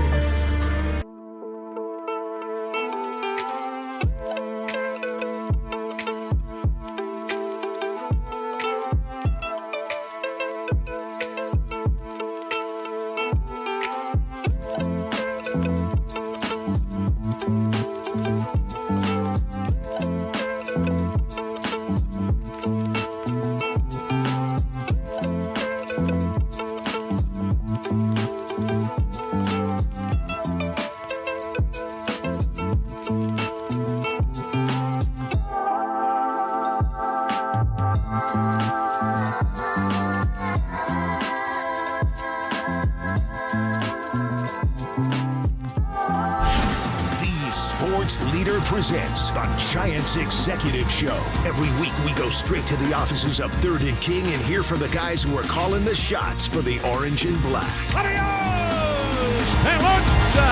Now, here are Murph and Marcus with Giants President and CEO Larry Baer on the Sports Leader. All right, we do it every Thursday. We rotate Larry Baer, Buster Posey, Zach Manazzi, and we've gone through all 3 and batting again for the second time. Larry Baer, the Murph and Marcus Show is sponsored by Bigelow Tea. Grab a mug and tea proudly. Larry, you're 13-5. Doesn't get that much better, my man. Good morning. Hey, morning, Larry. Good morning, Murph. Good morning, Marcus. Yeah, we are feeling good about the way things are going. Obviously, it's one of the things that is really, through the years, you see sometimes, and you guys were down in Scottsdale, sometimes you go through the spring training regimen and, it's a long spring training and you see that, guys are kind of ready to get going with the season. I think everybody is, the fans, front office, everyone. And then you see kind of, the opening day and the home opener and all the great things. And it's different from spring training if spring training felt really good, right? Somehow it falls off in some way. And what I think is gives us all a good feeling is, and it makes sense, there's some comfort around it, is that what Bob Melvin and the coaches and Buster and Zach and the front office tried to do during spring training in terms of mindset and approach has really played out here in the first. Now, look, we're 18 games in. I don't want to, be pounding chests or jumping up and down, but that has been consistent in the first, 18 games or so of play. What was happening in spring training, where not just were we winning games, but the approach was really, really productive and very efficient and very positive, and the culture and clubhouse was really good. It's 13-5. It's 13-5, 9-3 on the road, which is pretty darn amazing. Yeah. Now I got to ask you, Larry, you're representing the front office and you guys are overseeing everything. Are you going to have to fire your president of baseball ops? He's not doing his job. He hasn't made a move. Come on. No moves. Make a move, Buster. How quiet is it around the front office? My gosh. Stability. No, that's good. Look, inevitably there's going to be, somebody gets, knock on wood, I hate to throw a curse, somebody gets injured or whatever. But you have, I think there's a confidence. And confidence goes a long way in sports. And confidence breeds camaraderie. Camaraderie breeds confidence. There's lots of expressions, long season, small clubhouse. And I think it's a really good message if a guy's struggling, that doesn't mean you're getting sent down or released. And that's I think Buster, look, he was on the field 4 years ago, 3-4 years ago in 2021. So he knows the modern day game in a way that, somebody at the top of a front office organization, it's, you can't have it more in front of your eyes than Buster has in front of his eyes. So I think with him and with the whole group, Randy Wynn, who played, knows the struggles, I think there's a lot of confidence, and I think the guys are playing pretty loose, it seems. And it's just fun to watch. I think the fans pick it up too. And that makes for some pretty good feelings and good feelings inside the ballpark when you go out to a game. Larry, there's an old saying, if it's not broke, don't fix it. And that's what it feels like so far with the start of the season, but it also feels that way about Oracle Park. But over this offseason, you guys did make some improvements, and we didn't really have a chance to touch on this at the home opener when we saw you down at 58 Social. So tell us about some of those home improvements you've made, and also the 3 straight sellouts to start the season that first weekend out here in San Francisco. Yeah, I think for the fans, we really try. In the end of the day, it's so important to understand what the fans want and what they need, and so we've done a lot of things. It's not like we built any new big structures that are noticeable from day one, but there's a lot of little things that are happening around our concessions, both kind of on all the levels. We've changed the concessions around. We've made it more efficient. I think you'll see the lines, even for sellouts, a lot smaller, shorter, or when you're in a line, it goes much faster. So we have some walk-through stands. We have all of that. Down in areas in the field club, we have new bars and areas. There's just more areas to get food and beverage. Some of the things that we're finishing this year 2 of that we've done relate to the sound system, which was brand new, and we've been tweaking the lights. When our closer comes in, and just the lighting system, there's all sorts of things that we've sort of refined from it started last year. The suite areas, I know you guys sometimes hang out in the KNBR suite. You'll notice that they are new and improved. So a bunch of things in the ballpark just to make it easier to get in and to get around. And what we're finding also is, people are returning to public transportation, which is great. And we have, if you come early or after a day game, even after a night game, there's a park that's up and running, fully up and running now, right by the ballpark, right by the Willie McCovey statue, which, maybe that's your Instagram moment where you can hang out before and after games. And there's a new food and beverage opening right around that. You can go to before and after games. Flour and Water just opened Monday of this week. Get a great slice of pizza, and Arsicle has an unbelievable croissant for you before or after a game if you want to go check it out. By the way, did you go croissant? You went with like the French. You didn't go. You got to be a man of the people. Say croissant, Larry. Croissant. Well, you know what? I know when you're coming in from Marin, Murph, you just take a little detour to Arguello and Clement, and you'll see a 45-minute line for a croissant.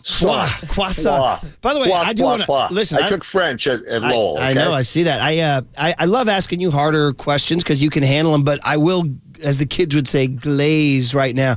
I freaking love that park. I urge everybody, because I park a lot in Lot A, and so I walk through. It started last year when you guys opened it, moved the McCovey statue over there, and I don't know, get those Adirondack chairs out there. It feels like Lake Tahoe in certain parts there with the, but just that. I keep telling Marcus, he's a young single man. He's got to go bring his towel and some copper tone and a transistor radio and go lay out at the park. Murph, I was out there the other week having a margarita right next to Willie McCovey. Really? There's a bar out there in Mission Rock. You guys should set up some sort of place like a little, I don't know, a little beer and pizza place right near the statue there. Yes, well, that's coming. We're doing a number of things. As we're opening, there are actually food trucks that's what you before need. and after games in addition. So it's right there. If you don't get into the area where the buildings are, where there's restaurants open. It's funny. I was talking to Willie Adamas. I don't know if you remember, I think it was the Detroit exhibition game. Really, all the games we've had this, somehow the planets are aligning. All the games have had beautiful weather, the home games, right? And the day games have been gorgeous. You remember opening day. But on one of the night games, it was the Detroit exhibition game. It was like 70 degrees at 6:30. And I said to Willie, it's always, tropical here. No wind and 65 degrees, 70 degrees at game time. He's like, wow, man, this is not what I expected. It wasn't like this when I was coming in Milwaukee. And the whole thing is for fans to be able to, and most day games are really nice, right? Yeah. You have the before and after. And that's the whole point, Murph, when people say, why are you doing all this?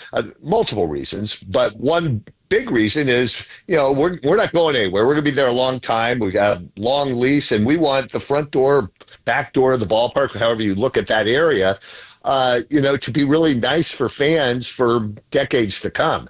And so that's one of the big reasons that park was built. And then obviously all the other things that are going on with housing, et cetera, for folks. Larry Bear is a voice you hear this morning on the Uma Guest Line on the Giants and KNBR Executive Show that is sponsored by Redwood Credit Union, 75 years and growing. And Larry, we haven't had a chance to talk to you since the debut of the City Connect jerseys. I love seeing the ties to the city and the music backgrounds. E40 throwing out the first pitch. Pilo and LaRussell were out at the game last Tuesday also. What have been your thoughts on the rollout and the overall design of the City Connect uniforms? Well, we're excited about it. So it's just a reminder, it's every Tuesday night. And the uniforms, the first City Connect uniforms, we really liked it. I think most teams, we're in Gen 1 of the City Connect. So I think there were 8 teams, might have been six or 8 teams, started them off 5 years ago with Nike in a program with certain teams and Nike. And then, a 5-year life cycle for I think you guys were calling them the creamsicles, City Connect. And so for about a couple of years, we sat down with Nike and with our players and coaches and front office and said, okay, what would be a 2.0 for City Connect? And the reality is, as we were talking to everybody and people around the city as well that weren't affiliated with the Giants, is like San Francisco represents, in addition to great sports tradition, a great tradition of music, food, fashion, culture. And the music really popped. And you guys know, you talk about it a lot. You play a lot of local artists. We have local artists at the ballpark all the time. And do something every year with Metallica, do something every year with the Grateful Dead, groups of folks and their adherents. And so that we wanted to integrate that into the uniforms.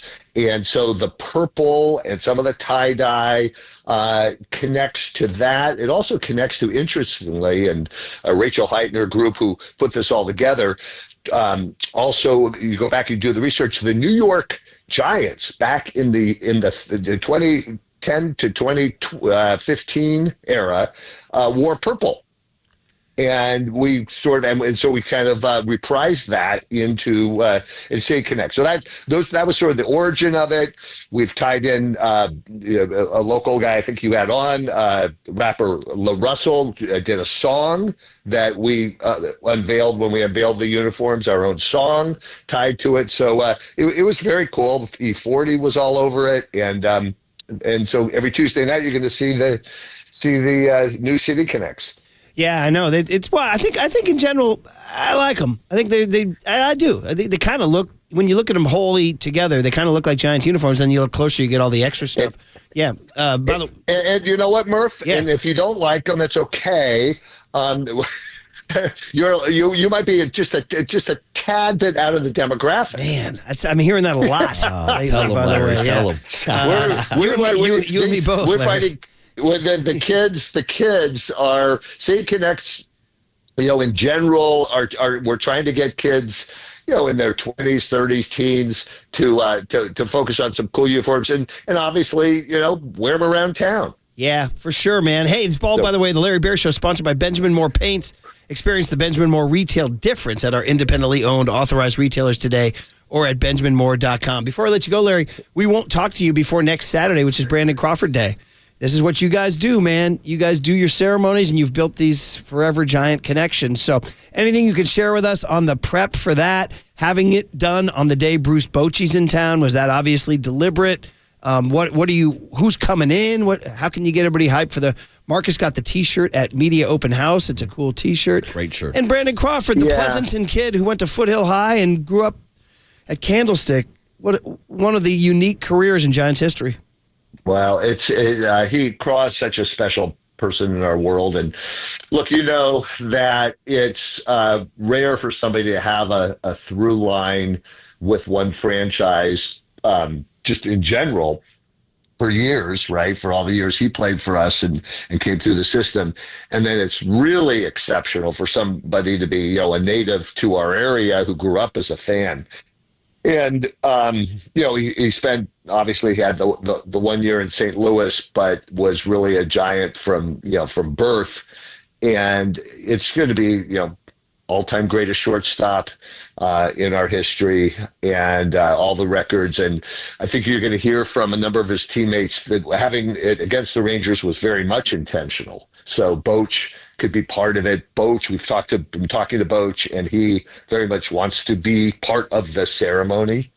And I won't give it all away, but I think that you're going to find on that day it's the 26th, next Saturday, week from Saturday, 1:00 game, and we're going to have we're just going to have a way for us to look back. The image I remember, and this goes back to our days with Peter McGowan and our group, was a 4-year-old Brandon Crawford showing up at a rally when the Giants were threatened to move to Florida, and on his dad's shoulders holding up a sign saying, "Save my Giants." And you've seen that picture.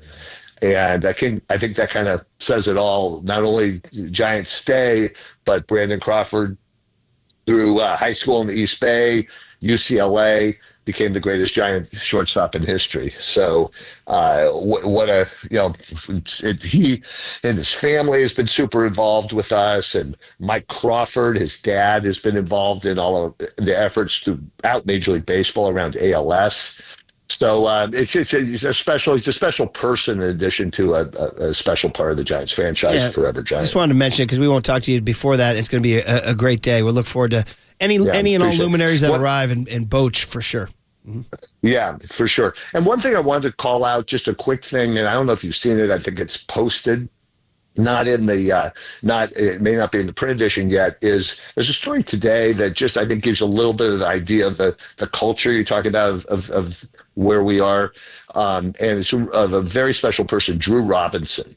And Susan Slusser wrote a great piece about. He's our mental health advocate, and just yesterday was year 5 from an incident that not just obviously changed his life, but led to his advocacy around mental health for the last 5 years with the Giants. And he's with the team in Philadelphia now and doing a program actually for the Phillies called Strike Out the Stigma, and talks about his struggles and how he overcame, an attempt on his life, his own attempt on his life. And it's just, I just wanted to call that out because Drew's a very special member of our organization. Yeah, and quite a story that ESPN did about a year ago on him. Right. Well done. I did see Susan at sfchronicle.com where we can check that out. So, all right, Larry, well, man, 13-5, enjoy it. Game today, and then a homestand where we'll check out all that, the park and the concessions and all that good stuff. So enjoy the heck out of it. We'll see you at the homestand. Yeah, thanks, Larry. Let's keep it rolling. Thanks, Murph. Thanks, Marcus. Larry Bear on the executive show, and that means next week, Buster Posey on the executive show. Which means we'll get Buster Posey, Bruce Bochy, Brandon Crawford, and Larry Bear in the same building, maybe dropping a little bit of French. Le baseball. Le croissant. Le croissant. Le croissant. I need Bear and Bochy speaking French. All right. The big hit is, of course, what's going on with these Giants. They're winning and winning and winning. Actually, yes, we're going with the Giants. They're winning and winning and winning. However, we got one texter who came in and said, hey, I just tuned in. Have you guys addressed the Giants' shaky starting pitching yet? All right. We'll take it all on next on The Sports Leader.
from the O'Donnell Financial Group Sports Desk. Learn more at odfigroup.com. O'Donnell Financial Group, because planning is a process, not a product. We are giving away 2 single-day tickets to go see Metallica on June 22nd at Levi Stadium. We want you to stay tuned through the 8 a.m. hour for your chance to win. When you hear the cue to call 415-896-KNBR. And if you're caller number 10, you will win. This is all brought to you by Live Nation, and you can find official rules on KNBR.com.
Hold it now. This is the Big Hit.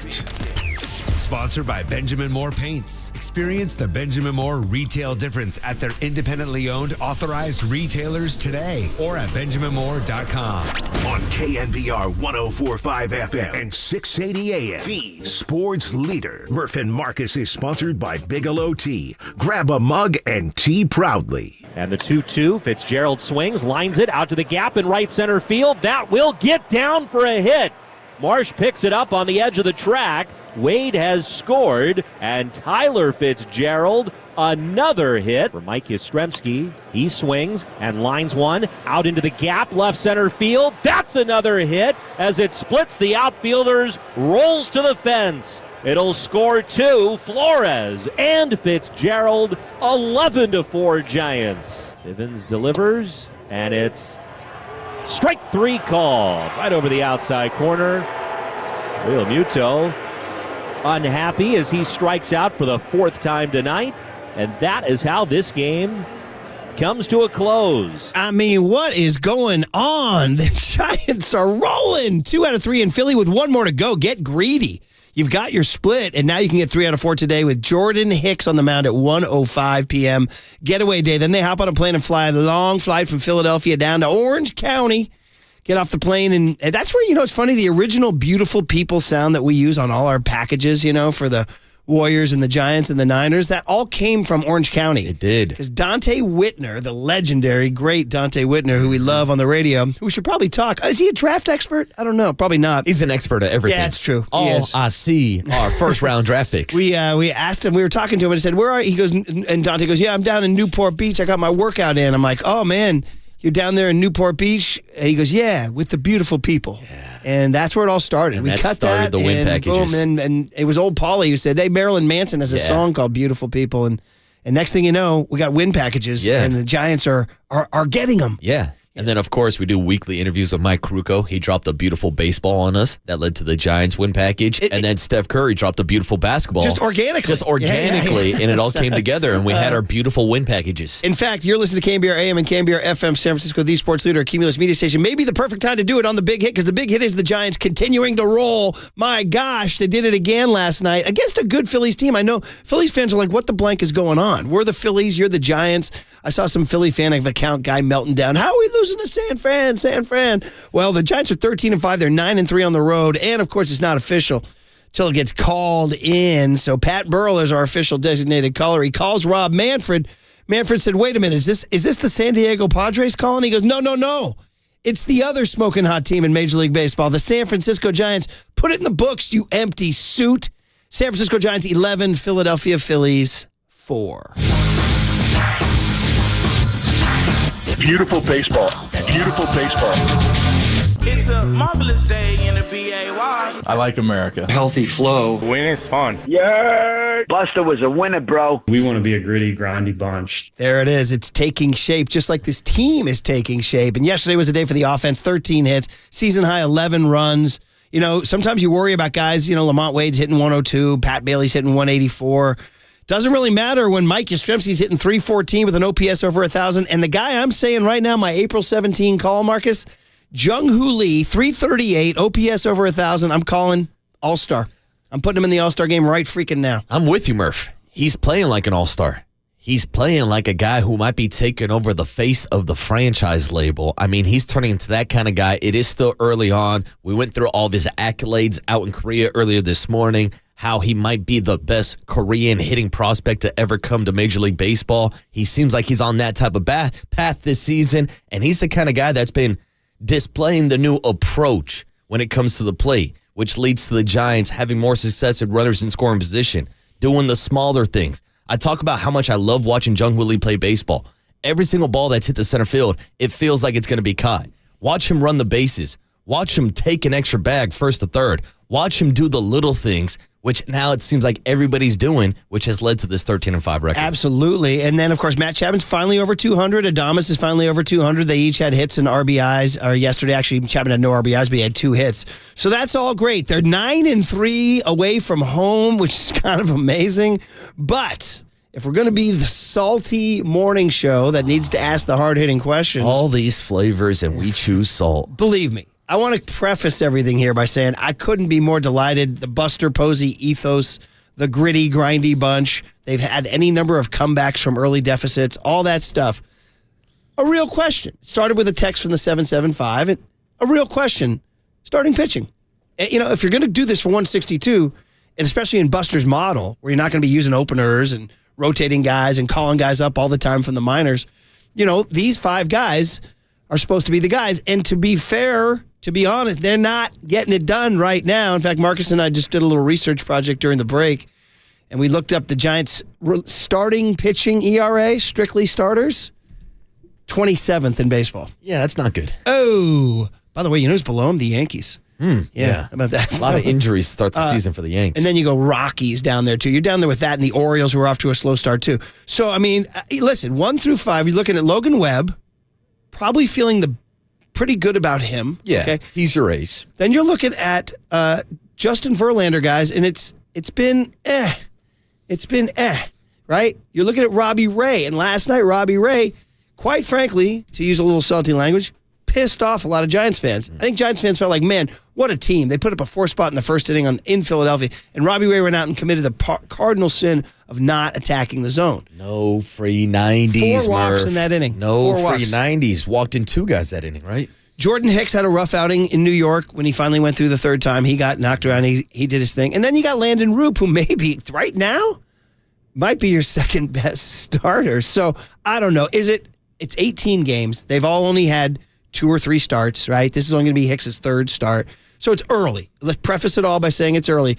But I'd go so far as to say I'm keeping an eye on the starting pitching. You do know Carson Wisdom is down there dealing, right? Kyle Harrison is down there dealing, right? And Birdie's looking good in the bullpen. So they have options. I don't know. Level of concern at all or just way too early? It's not too high on my level of concerns right now. It's a little similar when we talk about guys like Willie Adames and Matt Chapman and even throw Elliot Ramos into the conversation of not getting off to the best starts to start the season and the Giants still having a 13-5 record.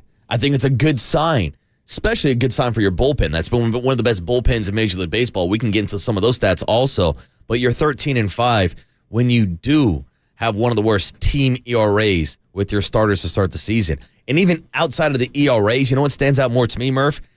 When you look at starting rotations, the San Francisco Giants have the 2nd most walks in Major League Baseball, which should not happen, especially after we were praising J.P. Martinez and Bob Melvin and Buster Posey for the approach that they had in spring training, where there was competitions every single day to see who was throwing more strikes.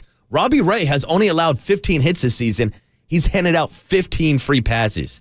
The San Francisco Giants are only, surprisingly, behind the LA Dodgers for the most walks this season. 44 walks in 92 innings pitched by the starters of the San Francisco Giants. That's unacceptable, but also I think it's a reason to believe that this rotation is going to get better because I do think that they can pitch better than what they're currently doing with these starters. I mean, if there's any show that's anti-walk, it's you and me. I hate free 90s. And I got a kid who pitches, and all I tell him is no. At one point I yelled because I'm such an a-hole dad.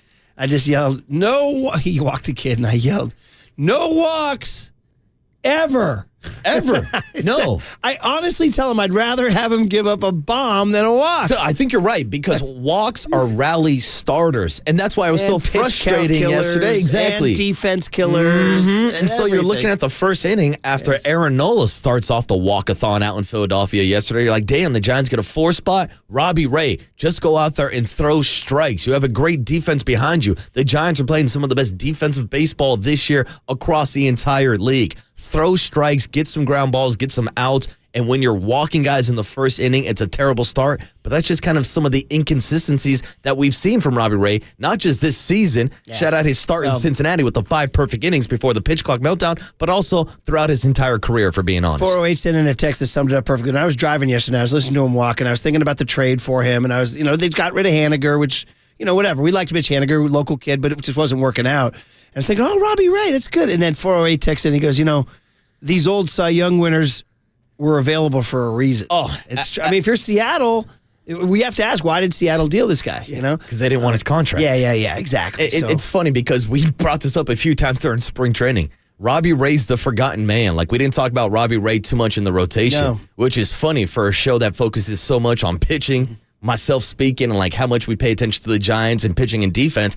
The reason why I don't talk about Robbie Ray too much is because I'm not the biggest Robbie Ray fan. Like, he kind of gives you like a Blake Snell type of outing where one day he's locked in, but the next day he's not. Inning to inning, really. Well, that's what I'm saying. But that's the difference. At least when Blake Snell was on the bump, it felt like if he's locked in the first inning, he'll at least make it to the fifth inning and get 10 strikeouts. Yeah. Like even last night, Robbie Ray still ended with 7 or 8 strikeouts. So he has the stuff, but he's so inconsistent in the strike zone from an inning to inning basis, not even just a start to start basis. Yeah, it's because he came out yesterday in the second inning and pitched well. So. Yeah, but exactly. To our texter's point, there's a reason why Seattle was willing to flip him for Mitch Haniger, and now Mitch Haniger, I believe, is still a free agent, not even on Seattle's roster anymore. So, yeah, wow. Here's a Padre fan, 760. So what you're telling me is your starters have a terrible ERA. They're walking too many guys. Your bullpen's throwing too many innings. So your early Cinderella run is not sustainable. Cool your jets and pipe down, hashtag Petco Or vibes. there's room for improvement. Yes, exactly. Who says that the Giants' starting rotation can't get better? Or if the rotation continues to pitch like this, heading towards the trade deadline, then maybe you do start to think about flipping some of these older guys. A Robbie Ray, a Justin Verlander, maybe even getting some value for Jordan Hicks because you do have Carson Wisenhunt dealing right now in Sacramento. Kyle Harrison's velocity is back to the mid-90s, and Hayden Birdsong's look great out of the bullpen, and they still view him as a future starter. You have options. You have depth. It was one of the biggest strengths for this team going into the season. Yeah, 510 says, I love Marcus's call earlier that Birdsong will enter the rotation before long. I'd rather see him instead of Verlander. Remember when we signed Verlander, we thought, is he blocking some of these young arms? Well, Buster knows what he's doing. He's probably just giving these young arms time to, I hate this corporate phrase, but I find myself like, on board. Like, oh, you're going to onboard this person, whatever. But I just kind of ease onto the freeway, I guess. You know what I mean? Like, so you don't have to rush Carson Wisenhunt. So you don't have to rush Kyle Harrison, which I don't know if you're rushing Kyle Harrison. He pitched a lot, second most innings on the team last year. But Hayden Birdsong. So these guys will. So that's all part of it. Verlander's only on a one-year deal, which, of course, we used to rip Farhan for. But this is the kind of thing. So that is the situation here. Yeah, another one. Here's another good point from 415 on the Golden State Lumber and Text line. It says, more home games at Oracle should help the starting pitching. It is true. They've played 12 out of 18 games on the road, guys, and in hitter-friendly parks like Yankee Stadium in Philadelphia. Yeah, but still, my big point is they need to throw more strikes. You can't be second in Major League Baseball when it comes to walks with a starting rotation. 209 says, listen, they're winning without the best stuff from their starters. They will get better. I doubt the rotation stays the same all year, though. That will be interesting to see. So we'll see what's going on here. And then 410 says, wow, let's future trip for a buzzkill. Can't we just enjoy the wins for a while? Enjoy the game more. Absolutely. Enjoy the game more. That's all you guys do all day long, bitch about the game. Enjoy the game more. If you missed it, 510, whatever it was. Yeah, we prefaced it by saying that we love it, but we're just taking a realistic view. Trust me, we're all happy about the 13-5 start. The fact that Wilmer Flores has more home runs this season than he did in 2024. And leads Major League Baseball in RBIs. Leads Major League Baseball's in RBIs. And our guy Jung-ho Lee getting his all-star candidate ballot ready early. Leads Major League Baseball in doubles this year. Yeah, and 831 points out to the Padre fan. Padres seemingly have played every game at home, so get them on the road. Get them out there cuffed around. Giants are playing tougher teams. They really are. They've played at Yankee Stadium, at Philadelphia. It's been tougher for the Giants as opposed to the Dodgers hosting the freaking Rockies down there. Rockies are 3-15. Yeah. And by the way, the Giants are ahead of the Dodgers in the standings too. And also the Giants put up a season high 11 runs yesterday without hitting a home run. Yep. And that's the type of baseball that will play at Oracle Park. And 925 says, don't forget, it's been rough weather for the starting pitching too. Listen, Phillies fans aren't happy with Aaron Nola's start yesterday either. No, So the anyway, Philadelphia walk-a-thon. That was your big hit, which is, we're psyched about the Giants. Just let's get some better starts in here, all right, guys? Jordan Hicks goes today at 1:05. Okay, shifting gears now to the basketball. Warriors at Houston Sunday at 6:30. Game 2 will be Wednesday at 6:30, and it's an intriguing matchup. The old heads against the young heads. And is there a little bit of beef? Is there a little bit of chirp? Yes, there is. We'll talk about it with Jonathan Fagan, who covered the Rockets for the Houston Chronicle, next on The Sports Leader.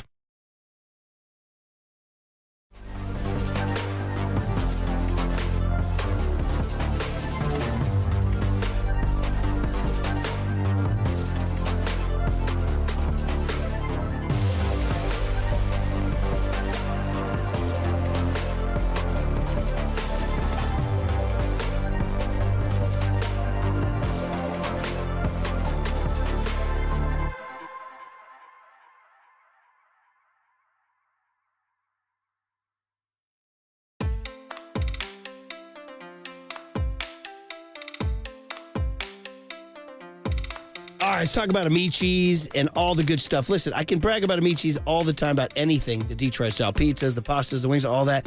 How about just weeknight specials? That's what we're going to focus on right now. So you can always have it delivered to your house too, but what about going to the restaurant Monday through Thursday? A variety of dine-in specials at these smart, casual restaurants. So we start on Mondays. We start the week healthy with half-price salads all day. Those are great. That is good. On Tuesdays, it's Kids Eat Free Night. One entree from the kids menu free per paid adult meal. So take the family out for dinner on a Tuesday. Take the night off from doing the dishes. Now, Wednesday, last night was half-price pasta night. That's 50% off any pasta, any size like that. So put that in your calendar for next Wednesday. And here we are Thursday. We love Thursdays. So after 5 p.m., $10 draft beer pitchers, 30% off all bottles of wine. Get an early start on the weekend vibe. And just in case that's not enough incentive to visit your nearest Amichi's location, every Tuesday, Wednesday, and Thursday, happy hour from 3 to 5 p.m., 20% off your entire check. So that's pretty awesome. So when you're looking for a fun afternoon or evening out and a good value weeknight meal with family and friends, Amichi's delivers. I just want some pizza. Now, from the O'Donnell Financial Group Sports Desk. Learn more at odfigroup.com. O'Donnell Financial Group, because planning is a process, not a product. We are giving away 2 single-day tickets to go see Metallica on June 22nd at Levi Stadium. We want you to stay tuned through the 8 a.m. hour for your chance to win. When you hear the cue to call 415-896-KNBR. And if you're caller number 10, that means you win. This is all brought to you by Live Nation. You can find official rules on KNBR.com.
And now it's time for the Protect Your Assets Business and Technology Report with me, David Hollander.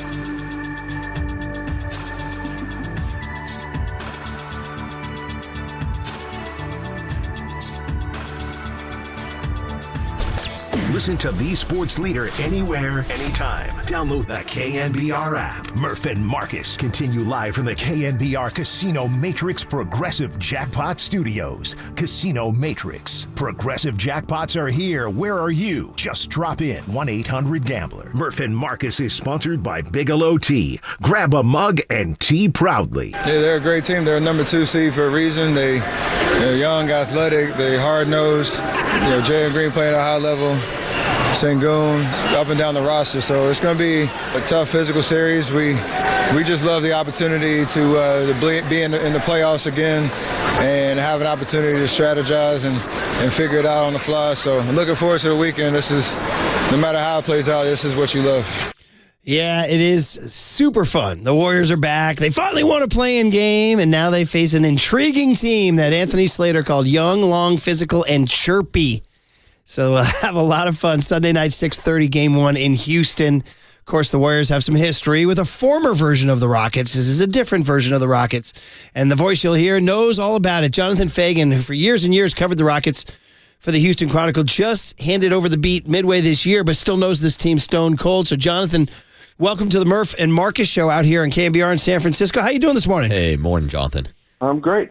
Thanks for having me. Yeah, so I guess my first question would be, with the Rockets, I mean, the stereotype we would have here in the Bay as well, it's Steph Curry. Are the Rockets dreading a possible matchup with the Golden State Warriors, or are the chirpy young Rockets almost looking forward to a matchup with the Golden State Warriors?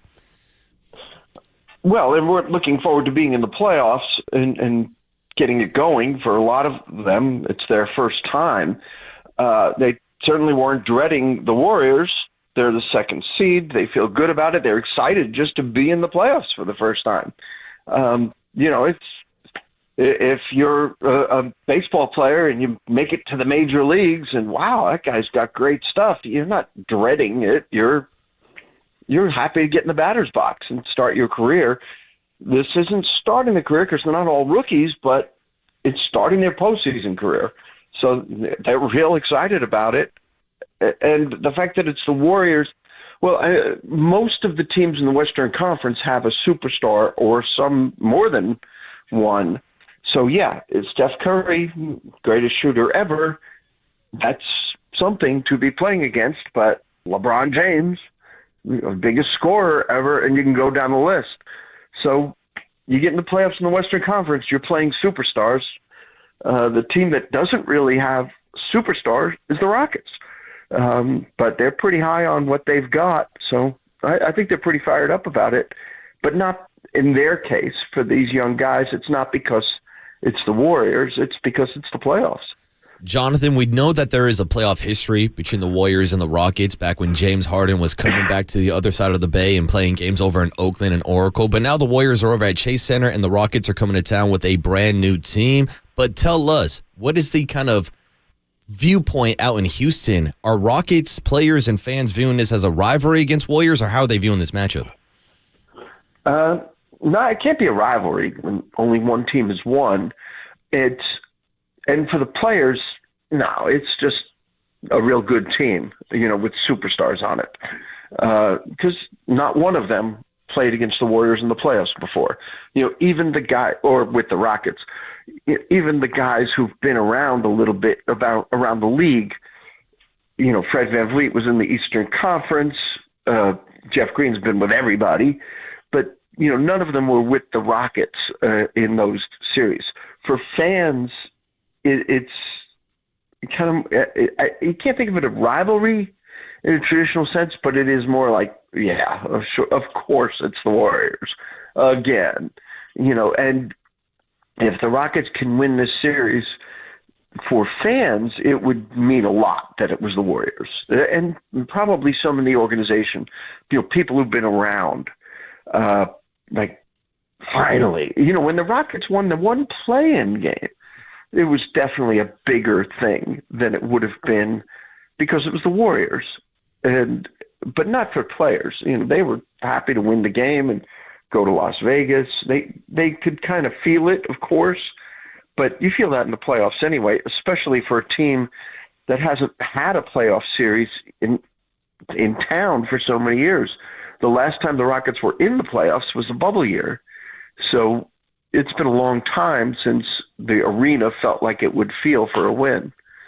Jonathan Fagan, the voice you hear of the Houston Chronicle, covered the Rockets for years and years, handed over the beat this year, but still knows the team stone cold. God, it's interesting when we talk about that. If you go through the number of figures on the Houston side that have a rivalry with the Warriors, not with Houston. Ime Udoka. Celtics, oh my God, 22. Steven Adams, oh my God, forever. Dylan Brooks, they had beef in Memphis. Fred VanVleet got him from Toronto, so it's kind of fun to look at all these different viewpoints that had beef with the Warriors, but now these kids, leads to my next question, the kids of Houston. That's what we think of when we think of this team, even though they do have those veterans out there. And we start with the kid from the Bay Area, Amen Thompson. And what happened a couple weeks ago when the Warriors played the Rockets and what he did to Steph Curry, seemingly getting in his head, seemingly saying he wanted to take him all the time, wanted to guard him, vaulting up to a DPOY candidate.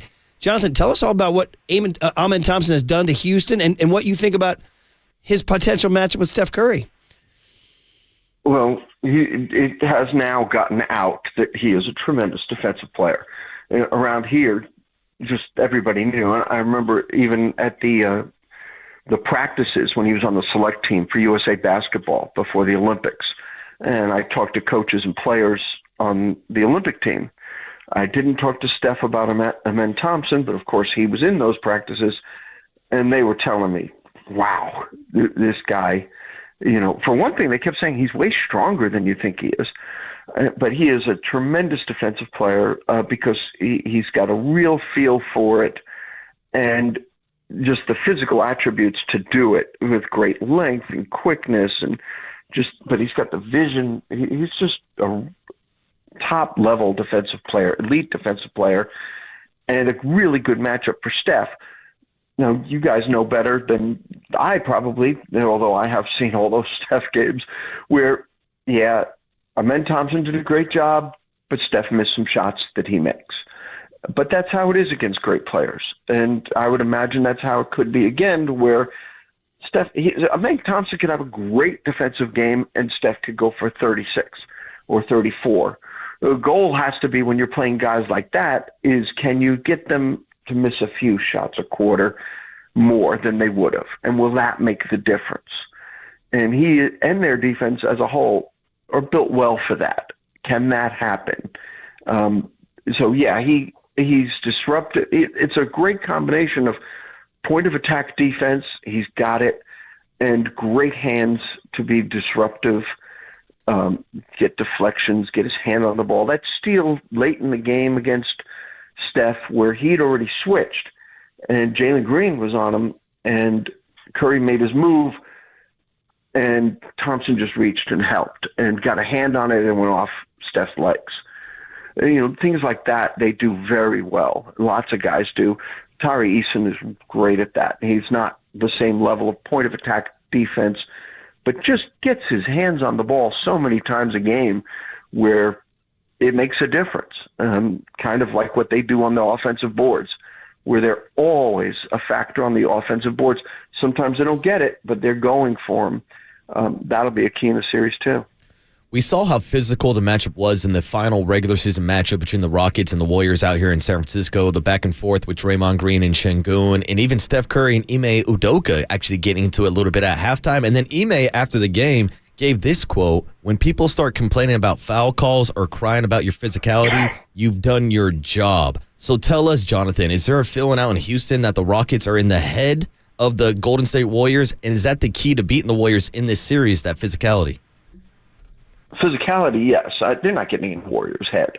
And they know enough to know that, I would think. I mean, even though they have so many young guys, they also have older guys who are absolute leaders. They brought in veterans to be leaders, and they are. So, no, they're not getting in anybody's head where, we don't want to play against the physical team. But they have to be very physical. That's who they are. And, Steven Adams plays his 20 minutes a game or sometimes more. And, he might be the strongest guy in the league. They're a physical team. They sometimes can go a lineup with Steven Adams, Alperen Şengün, Jabari Smith, Tyree Eason, Amen Thompson. The shortest guy's 6'7", and they're all physical. They don't do that one very often, but that front court they can do quite a bit every game. So that's a big group and a physical group. And it's funny, too, because it reminds me, there's a conversation I had with Steve Kerr, and it was when the Rockets were going with that short lineup, when they got rid of all centers in the year with Russell Westbrook. And they wanted to open the court for him, and it actually worked great before the league shut down. Westbrook was tremendous, as good as better than he was in a lot of the Oklahoma City years. But they spread the court, playing without any center. And I asked Steve, even though it's different because of different players, different skills, is this similar to the use of the death lineup? That you guys closed games with the death lineup, which is kind of funny too, because now Draymond probably starts at center, even against the Rockets' size. And he said, yeah, but you want as many options as you can have. You want to be able to do as many different things. And that's one of our best options, but it's an option, one of them, which is true. You think of all the Warriors teams, and I don't just mean going back to Andrew Bogut or something. You think about different Warriors teams. He could go with all kinds of different lineups as he does now. That's what the Rockets now have, kind of ironically, in that they can go with this giant lineup, or they can go small and play Jabari Smith as center. So the same guy who is largely a power forward can play as a 3 or a 5, very different lineups. And I think in this matchup, they'll have to do that. And that is one advantage that maybe goes on the Rockets side, is that both teams have lots of options, but some of the Rockets' non-starting lineups are great strengths for them, where they're real happy to go with. And we got to get a nickname for the two bigs lineup, but they don't have anything they haven't earned anything like the death lineup yet. But that lineup can be a real weapon, and it's going to be one of the keys to the series. I suggest Phi Slamma Jamma. How's that? That'll work? Creative, not original. Jonathan, in the end, just last couple quick ones here. Just culture-wise, great. Listen, whether it's the Houston Cougars, and we just mentioned, the old days with Akeem, and then all the way through Calvin Sampson's Final Four run here, or whether it's the old days of the Rockets with, Rudy Tomjanovich and the crew in the mid-'90s. How's the culture of the Houston Rockets right now, the fan base? Because we know the Astros have been running the show there for a while, winning some World Series. Texans got better with our guy DeMeco Ryans as your head coach. How's H-Town embracing the Rockets? Well, I think it remains to be seen, because the playoffs haven't started, and that's where you have it, The attendance is good. I've heard the sales for the playoffs are really good. But you build that in a playoff series and a playoff season. So that's where, and then you feel it the next year, to where everything, tickets, everything is just 1 year. The next year, you feel all this kind of stuff. So like when you get the great buzz, it shows up in the arena the next season, where people kind of want to relive all that fun and stuff. So I think it's there. It's very aware, but big city with a lot to do. And, a lot of teams, as you mentioned. I think you ask me this question 2 weeks from now, I think I have a much better feel for it. It is true. The NBA, the NBA regular season. The playoffs haven't started. Yeah. They were, they haven't been in them in so long. And, for 3 years, they weren't just bad, which they were. They were sort of irrelevant because it was all about the future. We're building for – so check back with us in 3 years was kind of the thing, because it was understood. The plan, this is what they're doing, this is why they're doing it. So it's 3 years of irrelevance. These guys you're watching, they're not going to be here when we're good. No, they started adding them, so there's been a few years now. Last year they were pretty good, 41-41. This year people are very aware that they're good. Now you show it in the playoffs, there'll be a bandwagon to get on. But right now, the bandwagon is just, okay, it's in the garage. They're getting it ready. It'll start moving in a few days. And whenever if they win some playoff games, people will be hopping on. I assume the series will come back here for 5 and 7, but that's when you really feel it. Yeah, fun stuff, man. And then with the traditional radio thing, Make a pick. Just for fun. Jonathan Fagan, Houston Chronicle. Make a pick. Just for fun. That is a traditional radio thing. It's been a while. You know what? I'm not a reporter anymore covering them. I could be a homer and not even mind. I'll say Rockets in 7. There you go, Jonathan. I like it. I like it. No journalistic objectivity risked. Very good. All right. We appreciate the peek. It was really interesting. I mean, this is an interesting team. It's a really interesting team. And like we said, a mix of old and new and bandwagons backing out of driveways and all that good stuff. So we appreciate you hopping on and enjoy the series. Yeah, thanks, Jonathan. I will. Enjoyed it, guys. Yeah, Jonathan Fagan, a longtime basketball writer. He left the beat, so he's like, yeah, now I can make a pick. Because in the old days, the old school, I'm a journalist. I'm not making a pick. Now he's like, yeah, Rockets in 7. What do you guys think, Rockets in 7? Hell no. You haven't made your pick yet. Yeah, you want me to give it right now? All right, we'll do it tomorrow. Yeah. All right, well, that was good. He had 7. some thoughts. This series ain't going 7. He had some thoughts, and some various thoughts. We can get into it a little bit later in the show. Yeah, we can. We have the cooler content next. Matt Mayoko talking NFL Draft at 8:50, all on the Sports Leader.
All right, everyone.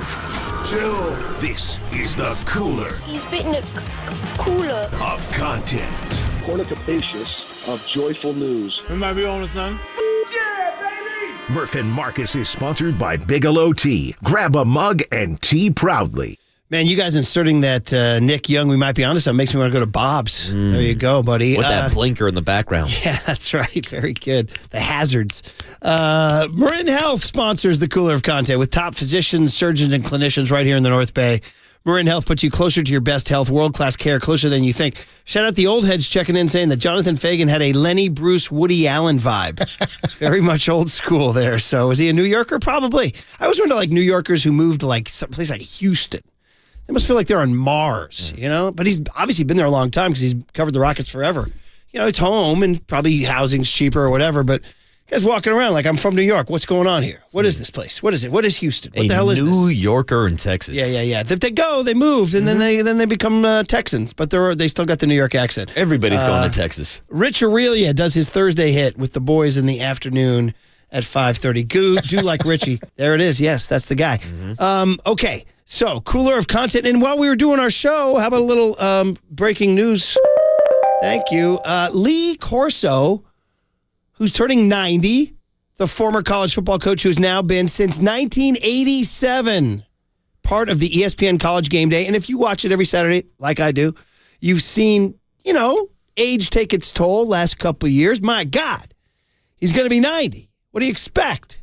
So he's slowing down, and they finally announced that he will make one last appearance this August, week 1 in fall of 2025, and then hang it up. Oh, so only 1 week. 1 week. Ah. One hit. With his guy Herbie and Reese Davis and the whole crew, Desmond and chanting crowds. Now you got McAfee. He might be retiring because McAfee's there. He can't keep up with McAfee's sweaty energy. He's tired of staring at those sleeveless arms of Pat McAfee. But look, I mean, think of every college town across this great land that he's been at for the last, wait for it, 87, almost 40 years? I mean, from Tuscaloosa to Berkeley. Yeah. To Columbus, to Happy Valley, to Austin, you name it. Seattle, on and on and on and on and on and on. So we put together a little, the boys did, Behind the Glass, Young Tone and John Joe, put together a little Lee Corso highlight package to pay tribute to the guy who's doing Saturday mornings since the Reagan era. Here you go, Lee Corso. Go Bulldogs! Yale Bulldogs. Yale Bulldogs. Oh, wow. Not so fast. Not so fast. Yeah, little guy. Hey, not so fast. I go with Harvard. What's the matter? I'm going to go with Harvard. Yeah, see, I'm going to go with Harvard as well. Oh, right. Carl, how can you pick against SMU? Look at them over there. Red, white, and blue. USA.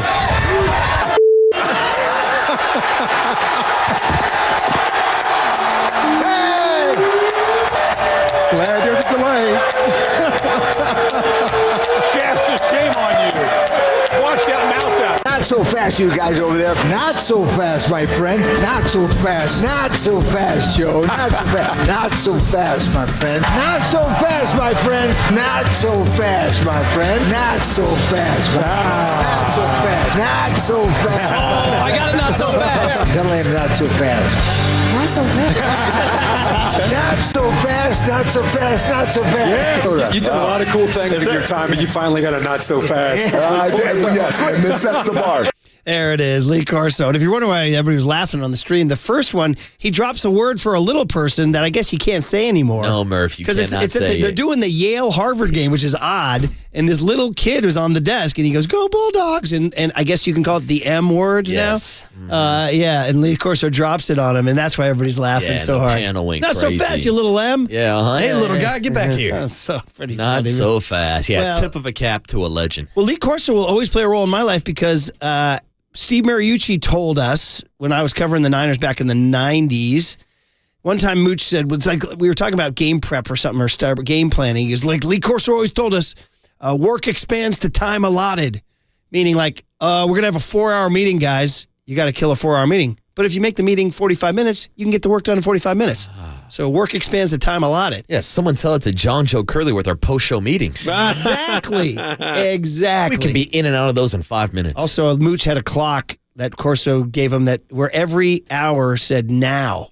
So like 1, 2, 3, 4, it just said now. By the way, those post-show meetings, half the time we're just not talking about anything about the show. Yeah. We're just updating everybody on what's going on. Which makes my time allotted even better. Well, as you know, Young Tone, from the movie that's just such a distant second to Dazed and Confused, Fast Times at Ridgemont High, when Mr. Hand expresses great dismay that Spicoli has ordered pizza on his time. What is this on my time? And Jeff Spicoli utters the immortal line, well, Mr. Hand, I was thinking about this.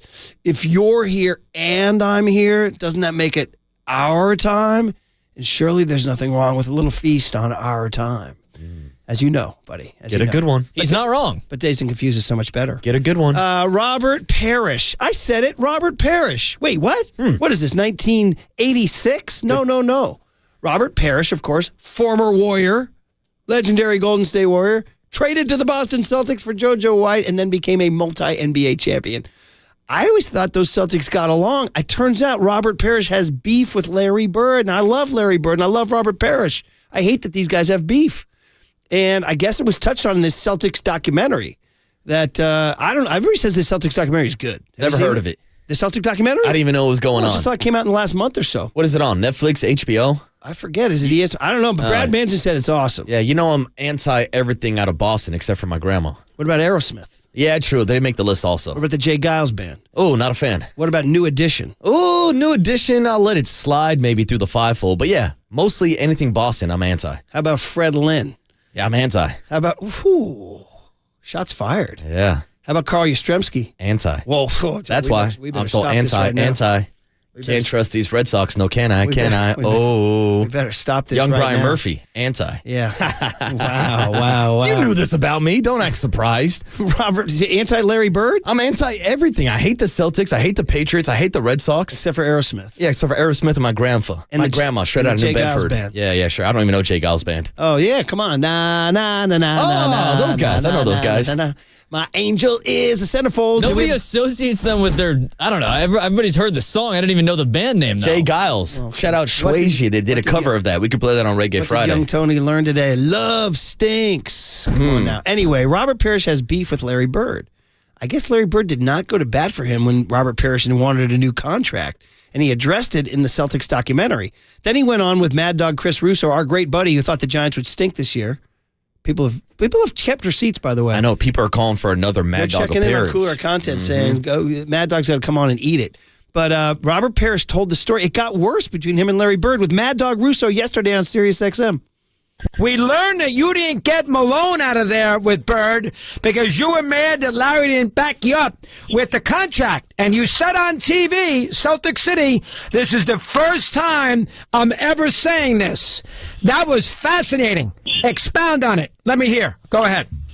When I was having contract difficulties, obviously the media went to Larry and asked Larry my importance on the team. Would it make a difference if I was traded or signed with another team, during free agency? And he said that if Robert don't want to be here, he can leave. We really don't need him. All you got to do is give me the basketball.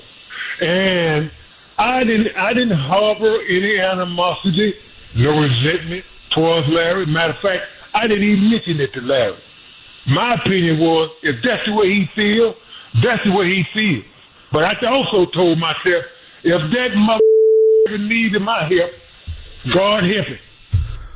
And that was the case right there. Go ahead. Excuse my language. That's all right. I love it. I love it. Don't worry about it. Just talk. Just talk. For using profanity, but those were my exact thoughts. And that is the genesis of why I did not lift a hand to help Larry or support Larry, because he did not support me. Woo! Damn. That's 40 years ago. Tell us how you really feel, Robert. He says, okay, that's the way he feels. That's fine. That's his opinion. But if that father ever needs my help, I won't lift a finger for him. Man. Damn. Robert Parish and Larry Joe Bird have beef. I guess that's not water underneath the bridge. Oh, man. Imagine carrying that for 40 years. Yeah. And saying, dropping father on Russo. And Russo goes, I love it. Keep talking. People don't forget, Murph. People don't forget. I apologize for my profanity. No. Keep talking. Oh, man. Wow. That's good stuff. Well, is that it? We're out of time? We just did 2? Yeah, it's Manny Mayoko Corso time. and Parish? All right. We'll save some other stuff for later. Well, Metallica? What are we doing? You playing some? Yeah, it's Metallica time. So it's now time to call. Yeah, there's a lot going on. Give me a sec. Metallica, they've played Boston, I'm sure. I'm sure they have. You've come up with a lot of hot takes the last couple days. I know. What was the other one yesterday that got so Batman's not a superhero. Yeah. Batman in Boston. He's not. What? I'm not a fan of Batman or Boston. Wow. That can't be surprising to you. We joke about me wearing pinstripes every day. I didn't know it spilled over to the Celtics. I told you I hate Tom Brady and the Patriots. And throw the Celtics into the conversation too. I can still smell that champagne at a TD Garden. There it is, baby. Play Boston. Metallica. Single-day tickets on sale now at livenation.com. 2 single-day tickets to see Metallica with Pantera and Suicidal Tendencies. Buy Marcus a Pepsi. He'll be okay. June 22nd at Levi's Stadium. We're just a few months away from the kickoff of M72 2025. Single-day tickets for the No Repeat Weekend shows on sale now. Levi's Concerts midfield in the round. Snake Pit in the center of the stage. Attendees have a complete 360-degree view. Wow. A long read, and now you can win those tickets. Call number 10 at 415-896-KNBR. All right. Spicy cooler of content. Matt Mayoko with a spicy NFL draft preview next on The Sports Leader. If that motherfucker needs in my hip, God help it. Excuse my language. That's all right. I love it.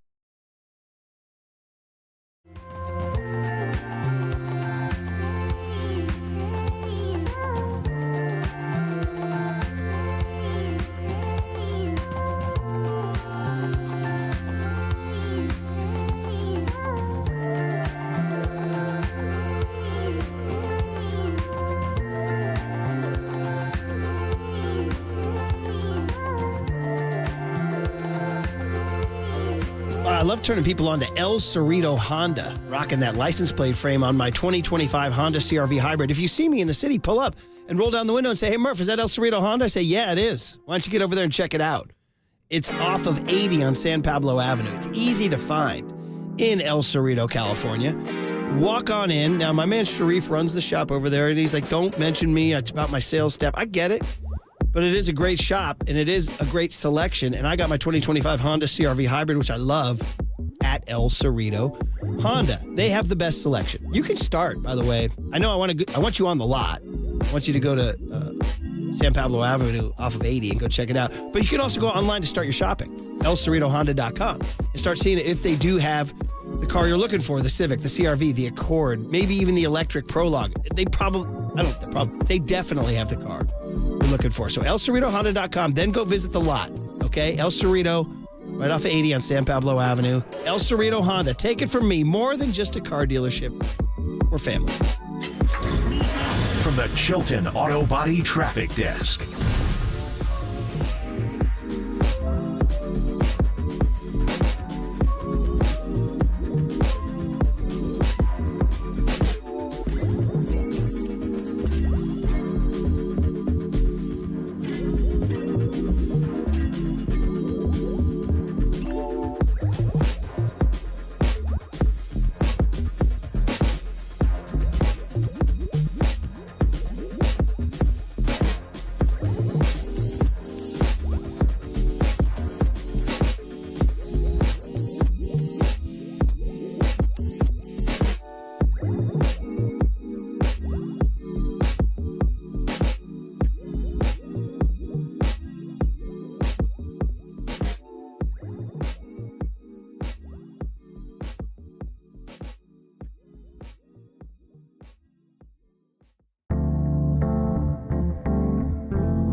Listen to the sports leader anywhere, anytime. Download the KNBR app. Murph and Marcus continue live from the KNBR Casino Matrix Progressive Jackpot Studios. Casino Matrix. Progressive jackpots are here. Where are you? Just drop in. 1-800-GAMBLER. Murph and Marcus is sponsored by Bigelow Tea. Grab a mug and tea proudly. Wow, with that NFL Films music, so dramatic. It's not those chimes, dung, dung, dung, da da dung, dung, dung, which just, puts you at the NFL draft there. Matt Mayoko will put us at the NFL draft. A week from today, the Niners will make a pick at number 11, unless they trade. Who knows? I ain't gonna lie, that chime kind of depresses me. Sometimes it's like pick 27, 28, 29. You're like, hey, I'm tired, man. I gotta go to bed. Oh, but Murph, that's only day one. I know, There's day right? 2 and day 3 on top of it. You're listening to KNBR AM and KNBR FM, San Francisco, the sports leader. Here's a guy who I used to cover the draft with him, and the draft was one day. I think it was one day. Or was it 2, Matty, back in the day? Good morning, Matt. How are you, buddy? Hey, what's up, Matt? Yeah, in the old days, well, not that old, but, going back to when we were doing it, Murph, together, it was rounds 1, 2, and 3 on the first day. Saturday, I think it was. Yeah. And then, so what would happen would be the next day would be 4, 5, 6, 7. Mm-hmm. So everybody would write about the first round pick after the first day and basically ignore the second and third round picks. True. And then the next big pick was the fourth rounder who would get all the ink. So, it's kind of weird how they had it in those days. I like it better now because it is just a production, and the first round kind of stands on its own, and then the next day is second round and third round. So I like the way it's split up now. Matty, I'll bring you back to those days when you do day 2 and the fourth rounder is a star. That's when you're talking to the late, great Bob McKittrick about Tim Hanshaw. Right? Oh, yeah. There you go, buddy. The steal of the draft. Niner fans, if you remember Tim Hanshaw, raise your hand. BYU's own. All right, Matt. Good guy. Oh, yeah, good guy. You know what? I saw him, of course, offensive lineman from BYU. Mm-hmm. I forget which round he was taken. I thought it was 4th, or maybe 5th. That sounds right. Big guy, 315 pounds or whatever. Several years after he retired, this was before Levi Stadium, I see him in the lobby, and he looks familiar. I just can't place it. And then he looks at me, and he goes, Matt, it's Tim Hanshaw. He had dropped probably 70 or 80 pounds, and he looked great. Wow. And I thought, that's what an offensive lineman is.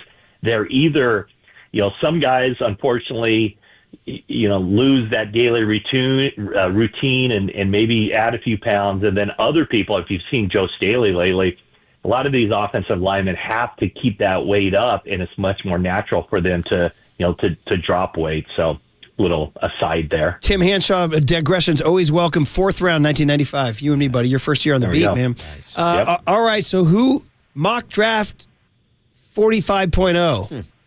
Who are the Niners taking at 11 today? Today, on my last mock draft, I said Walter Nolan.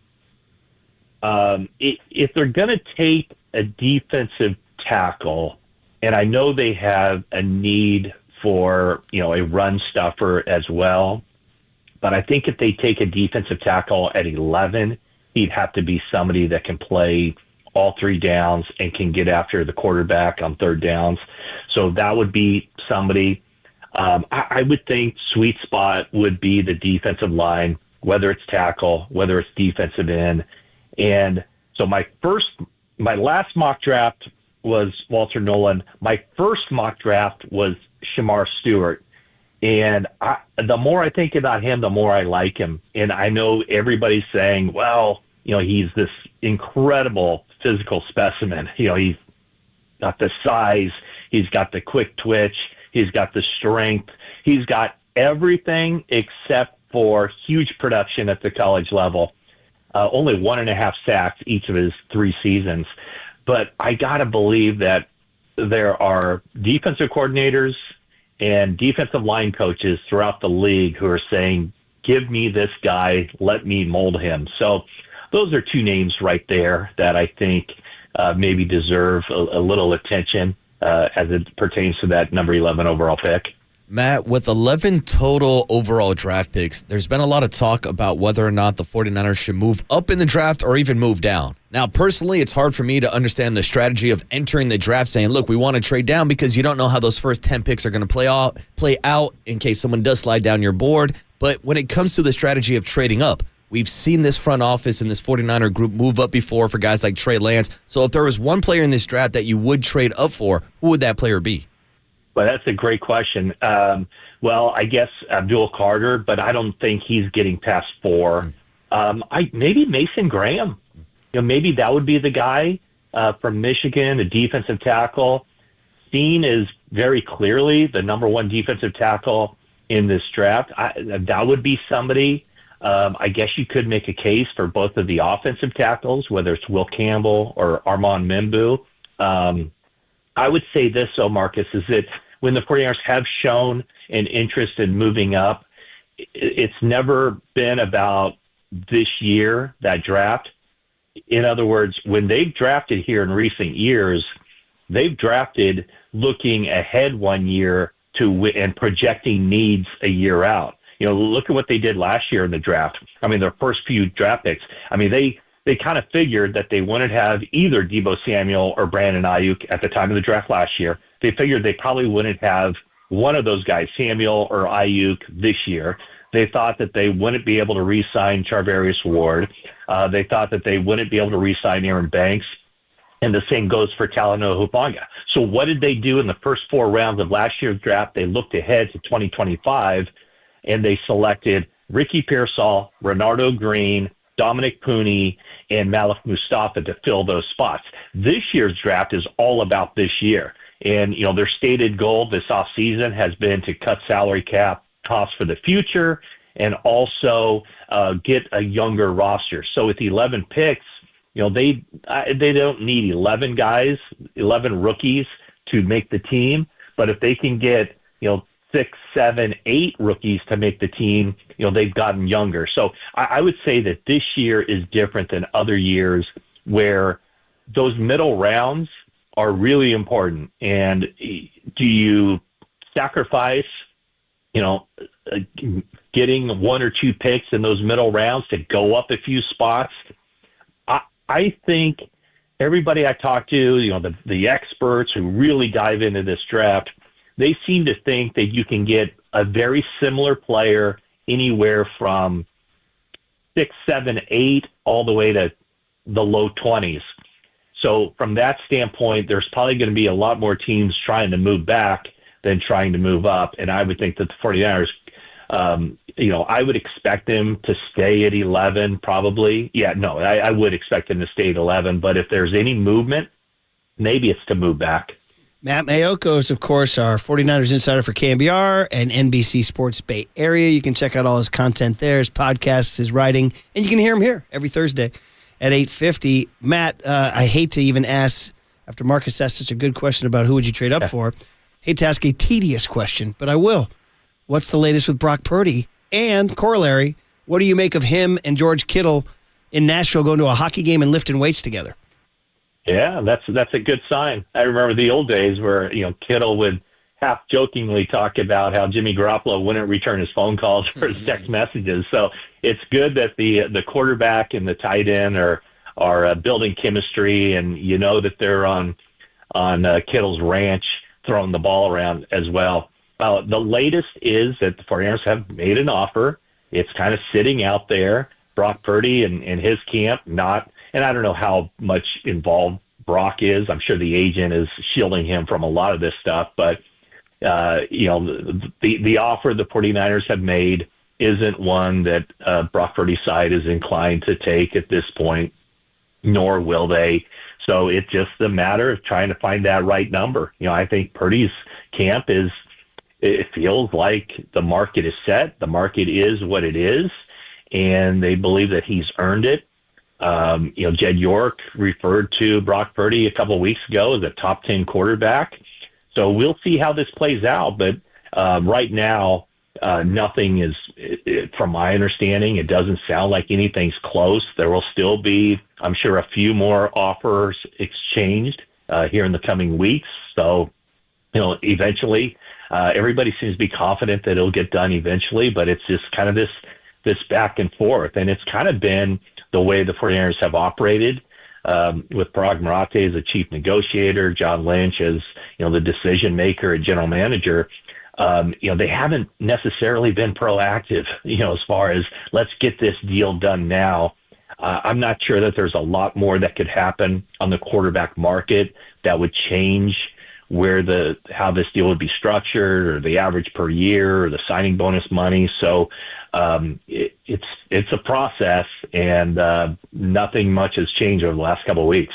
Matt, you mentioned the 49ers draft strategy of drafting for players a year ahead when it comes to team needs. Well, coming off a 6-11 season, and of course with the looming Brock Purdy contract, I think they're drafted not just for next year, but for 2-3 years down the road also. So could you make the argument that this is the most important draft class this year with that upcoming Brock Purdy contract for John, Kyle, and that 49er front office? Yeah, it's funny. Every year that's kind of the theme is, wow, this draft is really important. This year, this draft, it's really important. And because of what we talked about, they need guys who, as rookies, who can step in immediately and play. And there might be, 2-3 defensive linemen that they need to step in and be rotational players. They might need a starting linebacker out of this draft. They might need a wide receiver who gets on the field day one and contributes. They might need a cornerback who either can play nickel or be that third corner in the 49ers nickel situation. They might need a starting offensive lineman out of this, although if you don't take one in the first round, you probably aren't going to take one as far as a guy who can step in day one and start. But, for down the road, they need starters now, and they need starters for the future too. So that's where those picks in the, third, fourth round, they have a lot of draft picks. They can do a lot of damage. 4 picks in the top 100. They should get 4 eventual starters out of that. And then you have, for the 49ers, 4 more picks in the next 60. So there's a lot of opportunities there for them to check boxes and fill those needs and get guys who can be big-time players as rookies as well as starters a year from now, 2 years from now. It's just, it's 100% true. They have to nail it. They did a whole reset, and they reset for this day. Or I should say days, plural, because the picks on Saturday, believe it or not, are probably going to be as important as the picks on Thursday. Especially how they do in the 5th round. And the thing is, when you look at the way they approach free agency, they didn't get any starters. No. They got some guys who will, be on the team and be backups, but they did not pay to get any starters in free agency while losing a lot of starters in free agency. So the plan is, get less expensive, get younger, but that only works if less expensive and younger also is attached to really good football player. And you would expect at some point a running back? Yeah, I don't know if, it could be the draft. It could be 5th round, 7th round. Stay away from the third. No third, right? Yeah, I wouldn't think so. They only have 1 third-round pick. Yeah. And, I fully expect them to take a kicker there. That was a joke. Yes. But, yeah, I would say 5th round and 7th round, those would be kind of the sweet spots for running back. And, of course, we all know that, they've also had very good success getting undrafted rookies at running back, too. Yeah. For sure. All right, Matty. Well, it's just one more week of guessing. By the way, are you going to Green Bay or are you staying home? I'll be staying home. Yeah, 11 is take the chance. 11's not. Company doesn't pay for the 11th pick. I was really hoping we'd see Matt Mayoko hit the Pee Wee Herman dance at the draft. Well, I had to tell that story, Matt. I had to tell that story. What spurred it again? Oh, we were talking about the Larry Smith fan club. Mm-hmm. Yeah. So what spurred it was Halloween night on the Arcata Plaza up in Humboldt County, and the Marching Lumberjack Band came rolling through on their tour of bars and started playing tequila. And I was, for Halloween, dressed as Pee Wee Herman, and I jumped up on the bar and had to dodge the rotating fans. Oh, that's a good angle. To stop from getting decapitated. And Yeah, as I remember, the management of that bar was none too pleased that I was up there dancing. We're still talking about that bar right now. They should be happy. What was the name of that bar? Yeah, the Sideline Sports Bar. Well, there you go, Sideline Sports. Is it still there? Gosh, is it still there? You get up there every now and then. I do get up there. I don't know. Gosh, I should know the answer to that. Yeah. I seem to think I know. Yeah, I don't think it is. Maddie, can you see us? No, it's not. Can you see us on your thing? On your video? I can see it. Can you? So were you doing this? Oh yeah, 100%. That's what you're doing. Yeah, that's it. Yeah, there it is. There it is. Doing it right now. Yeah. By the way, as I like to remember, brought the house down. Yeah, of course it did. And in my telling of the story, the band was going to play something else. But when they saw you, they started playing Tequila because of you. Well, let's go with that first. There is truth to that. It's actually, as I recall now, it was Mike Walcott who ran up to the band leader and said, "You have to play Tequila," and pointed at me, and they had it in their bag. They had it. Yeah, they did. In fact, he said, I could see the light bulb go above his head, and he said, "I've heard them play Tequila," and he ran up there and had him play. That's what makes Mike Walcott Mike Walcott. That's why he's Wally. That's absolutely true. Well, it all started because Marcus was talking about the Warriors need to put their hard hats on, and I said, "Oh, you like the Larry Smith fan club?" And he said, "Huh?" And I said, "Oh, did you remember the Larry Smith fan club did the tequila dance up at the top level of the Oakland Alameda County Coliseum Arena?" They might have done it right at the beginning of the fourth quarter of the Sleepy Floyd game. Quite frankly, yes. Yeah. And that turned the entire momentum. Yeah. And Sleepy went off in that game against the Lakers. There it is. Mic drop, buddy. Mic drop. Who cares who gets picked at 11? Tequila. All right, Matty. Off you go. Talk to you next week. Thanks, Matt. All right. Thanks, guys. Appreciate it. Matt Mayoko, who does a mean Pee Wee Herman if you're on Halloween up in Humboldt County. Off we go. All right. We can react to that, but we haven't talked about the Giants in a while. It's been about an hour. We haven't really recapped what Jonathan Fagan had to say about the Rockets. So lots of fun stuff coming your way next on KNBR 104.5 and 680, the Sports Center.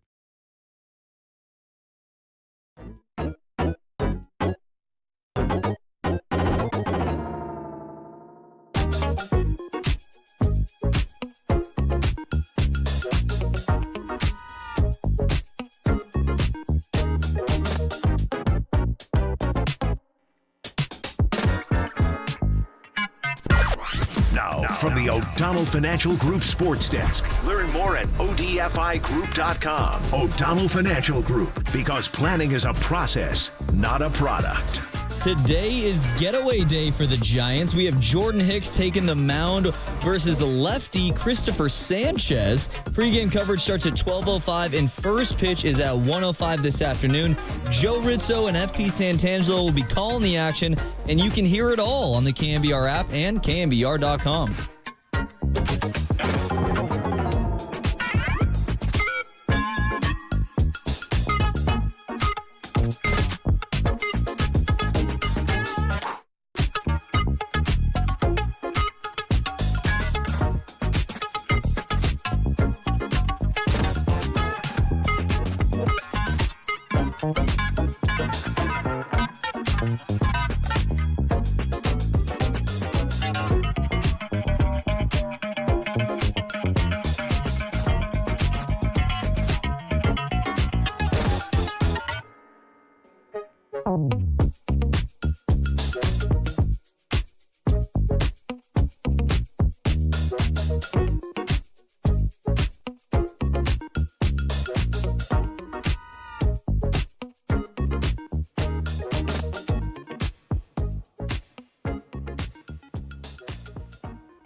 now it's time for the Protect Your Assets Business and Technology Report with me, David Hollander.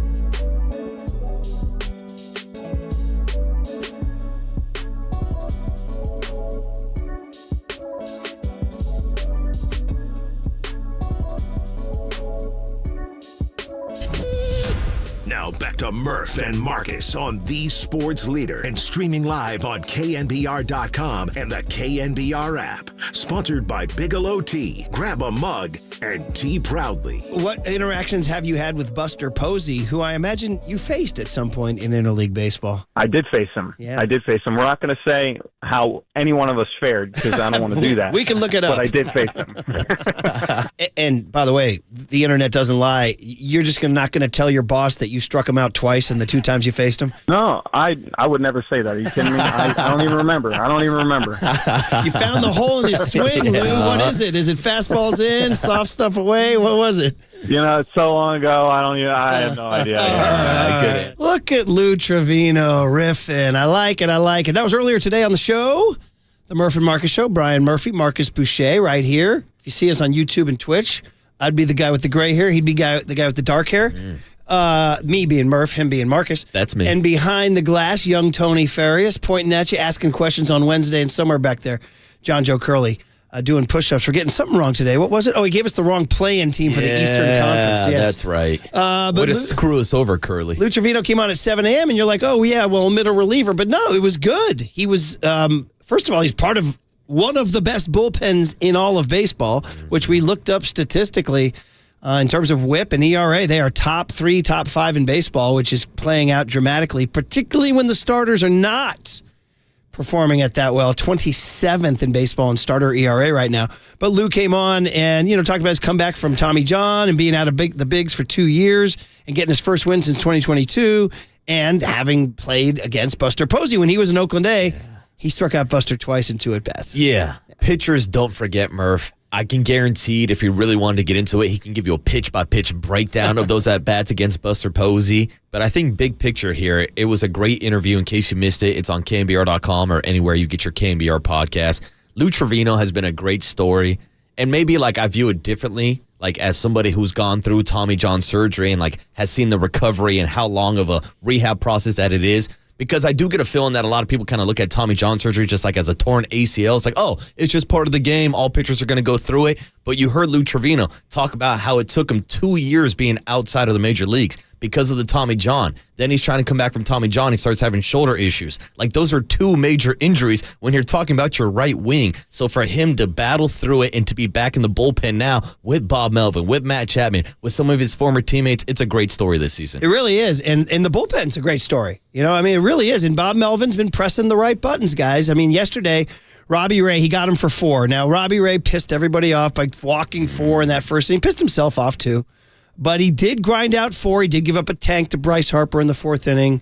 So erased that 4-0 lead. So it was a start. They started all over again in the 5th inning when it was 4-4. And here's what happened. Lou Trivino threw 2 shutout.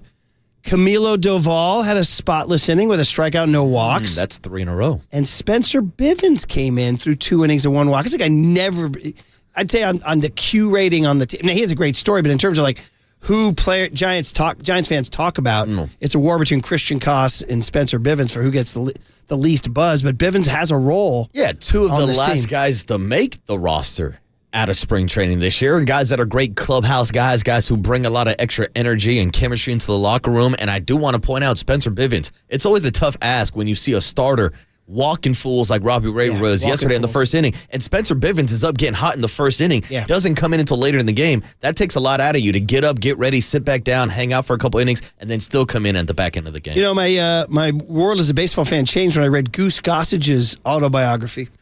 And he introduced me to the term, what you just described, Bivens getting up in the first inning, warming up, and then not going in. They call it a dry hump. Yeah, I've heard that terminology I never knew that until I was on it. Yeah, it's not a good feeling when you're a bullpen pitcher. Also, Gossage was pitching against his kid up on his Colorado ranch, and his kid barreled a couple balls off him. So he drilled his kid. He drilled him. And in the story, his kid goes, "You're such an a-hole, Dad," and ran away crying. Drilled him in the thigh. The kid was limping for a day. I like that. You ever come inside on Royer deck back in the day? Oh, dude, I had some BP. I had the yips on BP. I had to stop. I had to retire from BP. It's hard to throw great BP. Shout out to your BP coach. Yeah, Coach Lou. Coach Lou. North of 80. Still slinging it out there. North of 80. That's my kind of guy. And he might throw 100 pitches, 200 pitches a week. And he's still out there. North of 80. I love that. He's incredible. He's a gamer. Coach Louie, he's the best. Plus, he lived in Bolinas with Jim Carroll, the poet. So anyway, I just want to make this segment about something negative before we get to the Yaz stuff on the other side. And this was brought up earlier by a texter, and it's been kind of lurking out there, and I'm just going to bring it up just to identify it. But are you, and again, I want to preface it. They're 13-5. Nobody could be happier, right? We're so happy. Are you worried about the starting pitching? Because it's 27th in baseball in ERA, and we're just talking about Robbie Ray only getting through 4 yesterday. Verlander the day before, kind of similar. Jordan Hicks in Yankee Stadium, kind of similar. Logan Webb was not perfect Friday at Yankee Stadium. He did get through 5. But I'm just saying, listen, it's early. Here are the mitigating factors. They've been in pitcher-friendly parks, Houston, Philly, New York. It's been kind of bad weather in New York and Philly. And it's early. And they haven't pitched much at home in the San Francisco pitcher-friendly climes. So now that I've given all of those asterisks, are you worried about the starting pitching? And they're still 13-5. Yeah. Now, I think if we're doing the show talking about a team that's 5-13, then we are calling out the starting rotation. But it's the fact that the bullpen has been so good this year, and credit to Lou Trivino and Camilo Duvall and Ryan Walker and Randy Rodriguez. Those guys have been phenomenal this year, and they've picked up a lot of the slack from the starting pitchers. Yeah. So it's something that I'm noticing, especially when we throw out the ERA. To me, the number one thing I've got an eye on is walks. It's the free 90s. I mean, yesterday we saw the walk-a-thon out in Philadelphia, but as a starting rotation, the San Francisco Giants are second in Major League Baseball in total walks. You mean second bad, too many? Yeah, that's what I'm saying. They have the second most walks this year, 44 in 92 innings so far this season, only behind the LA Dodgers. The only big team that's ahead of them is the Dodgers. Yeah, exactly. But how much I hate free 90s and how walks are rally starters. That to me is something that I thought would improve this season, especially after hearing JP Martinez talk about the strategy of throwing more strikes, and they're tracking strikes throughout all of spring training. You need to throw more strikes. You can't be handing out free 90s. But again, not that big of an issue when I think you look at the overall fact that they are 13-5 and they can improve as a pitching staff, and they can also get some improvement from some of the guys in the lineup. Are umpires' strike zones tighter this year? I would agree. Yes. Lou Trivino pointed it out this morning, and it's something that we've seen. My take on this is I think umpires are starting to feel the pressure of the ABS system, the automatic ball strike system that we saw be used last year in AAA and AA, and this year in spring training. So I think there might be a little bit of fear and anxiety from umpires that they don't want to be called out by the ABS. So they don't want to be seen as calling balls strikes, although Eric Miller got one the other day. Yeah, that's the thing. Patrick Bailey will throw that take out the window because he's still out here stealing strikes, but it does seem like there's more pressure on umpires to have a smaller strike zone so that they're not calling balls strikes because they don't want to lose their jobs to these robot umps. The Phillies walked 9 yesterday. So it's not just the Giants. So it isn't just the Giants, although the Giants, as we pointed out, their starters are second in walks. They've issued too many. Second most walks. We'll have Buster Posey next Thursday, obviously, and we'll obviously have Mike tomorrow. We'll talk about that. And it is ironic, though, because they did say this big deal. Oh, we're giving away gift cards and treats and cookies and all this stuff for throwing strikes in spring training. And here they are walking fools like crazy. You got to throw strikes. Lou Trivino did talk to us about, Marcus asked him about throwing to Patty Bailey. And he commented on that and then said that he thinks the zone has gotten smaller. It's definitely a boost in confidence. You know that if you hit a spot more times than not, you're going to get the call. I mean, I feel like the strike zone shrunk this year. I don't know if you guys have been seeing it, but that top rail is just gone. But to have Patrick back there and and again, not only is his framing great and all, but he calls a great game. You know, he throws out batters for you can be a one. I think someone the other day was a 1-7 and he still threw the guy out. So it's just, you know, you have all the confidence in the world throwing to him, not only when it comes to potentially getting you some strikes, but throwing the right pitch, and then also, you know, he's gonna be he's gonna throw guys out. So it's definitely a confidence boost. Yeah, so it is interesting. You know, it's funny. Young Tony sent us the Dan Bellino scorecard, and actually he graded really well. He had a 96, called 181 out of 109 pitches correctly, according to the ABS. A couple of them went the Giants' ways. The ones he did miss favored the Giants, which is always nice. Yeah. In the bottom of the first, bases loaded, 2 outs. Sosa was up, Edmundo Sosa, and on a 2-0 count, according to the ABS, he threw ball 3, but Bellino called it a strike. That's a big one right there. Could have been 3-0. That's on Bellino, but it's also a credit to Patrick Bailey stealing some of the strikes, tricking the umpires. And in the bottom of the first, similar, bases loaded, Real Muto up on the first pitch of that at bat. He threw a ball that Bailey stole for a strike. So there it is. It's so funny that this keeps happening to JT Realmuto, another catcher who knows the strike zone so well. Well, yeah, he was so frustrated. He struck out 4 times yesterday. But like we've seen Patrick Bailey frustrated earlier on the season. I know Giants fans are frustrated with him with the bat in his hands, but there were a couple cases earlier during the home stretch where he was getting frustrated with the umpires about balls being called strikes. And by the way, he got a big, I know he's hitting 184, but he got a big 2-run single yesterday. I'll take it, Patty. All right, one other thing we want to say before we get out of here. The Bay Area Sports Calendar is sponsored by Surfside. We're going to bring you guys a calendar of local events sponsored by Surfside. Ooh, where to party at? So what do we got? This weekend, how about a little soccer? Kansas City taking on your San Jose Earthquakes at PayPal Park, 7:30 on Saturday. Wando. And how about a little baseball? Marcus, Notre Dame taking on Stanford baseball, 6:05 Friday. Out at Sunken Diamond? Sunken Diamond. Ooh, I like that. Or if you want to go to the less famous but maybe grittier, what if Sunken Diamond is Oracle Park? Edwards Field over here in Berkeley is the Oakland Coliseum. Little grittier, but also historic. NC State. Patrick Bailey's alma mater is coming to take on Cal 6 o'clock on Friday. So that's your sports calendar. Hey, before first pitch, grab a pack of Surfside iced tea and vodka or Surfside lemonade and vodka. Surfside, a proud partner of Giants baseball. I like it. There you go. Okay, so I know we had the Yaz stuff too, but you know what we haven't hit all day today is the Memphis Grizzlies Warriors NBA report. Ooh. The ref report. Oh, See the it? final 2 minutes? There's some interesting stuff I'm in there. sure it's atrocious. Speaking of umps, very interesting stuff. Are the Warriors lucky to be where they are? That's interesting. We'll discuss next on the Sports Leader.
Back to Murph and Marcus on the Sports Leader and streaming live on KNBR.com and the KNBR app. Sponsored by Bigelow Tea. Grab a mug and tea proudly. The strength in numbers is alive and well. I can't wait. There was this one player on the Grizzlies who tweeted strength in numbers after they beat us in the regular season, and it pissed me off so much. I can't wait to retweet that thing. Freaking bum.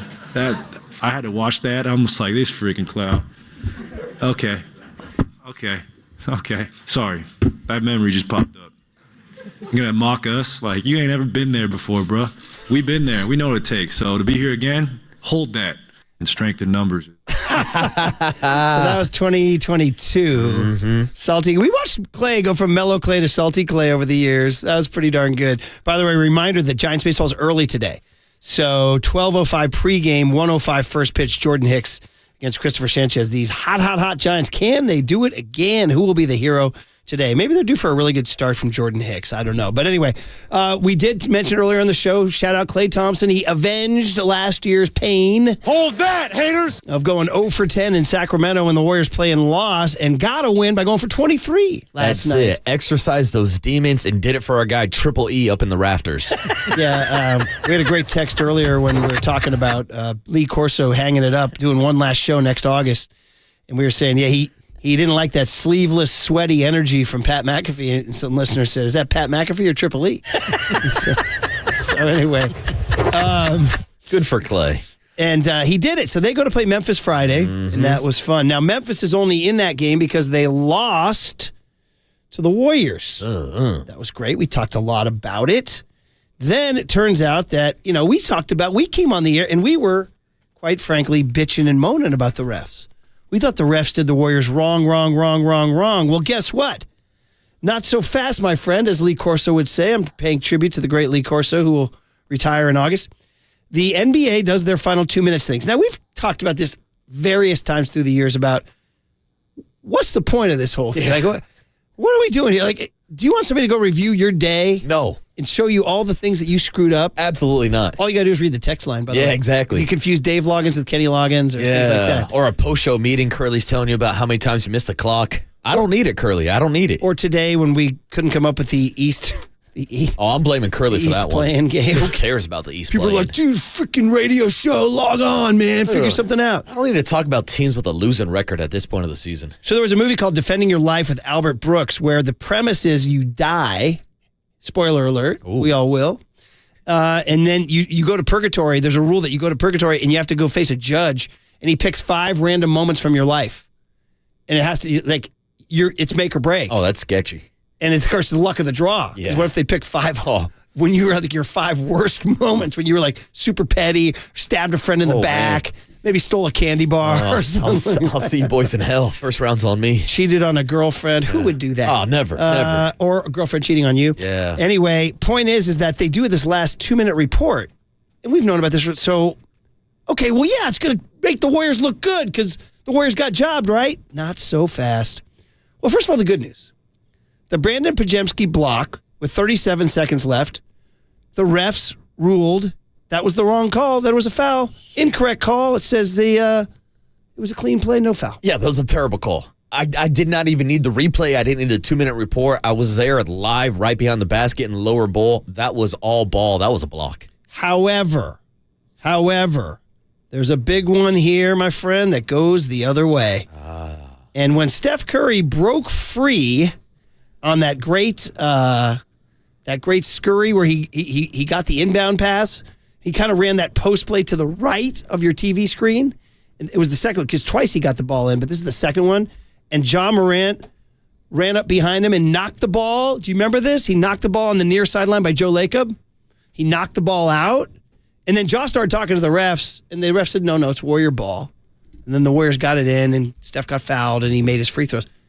The replay review shows that ball was off Curry. Ball was off Curry, which means Memphis would have gotten the ball with 7 seconds left, guys. And that would have been really a big deal. So I'm going to say that maybe sometimes when we complain about the refs, maybe we shouldn't complain all the time, right? Oh, I mean, this happens. I mean, every fan base will complain about balls and strikes or penalties being thrown, Nick Bosa not being held, or Steph Curry being held in the backcourt. Everybody has their gripes about officiating, which goes back to your point of why the hell are we even doing these 2-minute reports? Because, yes, they're admitting they got the call wrong. They're not going back and playing the final stretch of the fourth quarter out. Like this, to me, really, my response is, sucks to suck. Sounds like a personal problem, Memphis. You didn't get the call, but I'm not going to sit here and cry over spilt milk. Well, so ultimately they say the Grizzlies would have gotten the ball back. And here's the key. It would have been a 1-point game.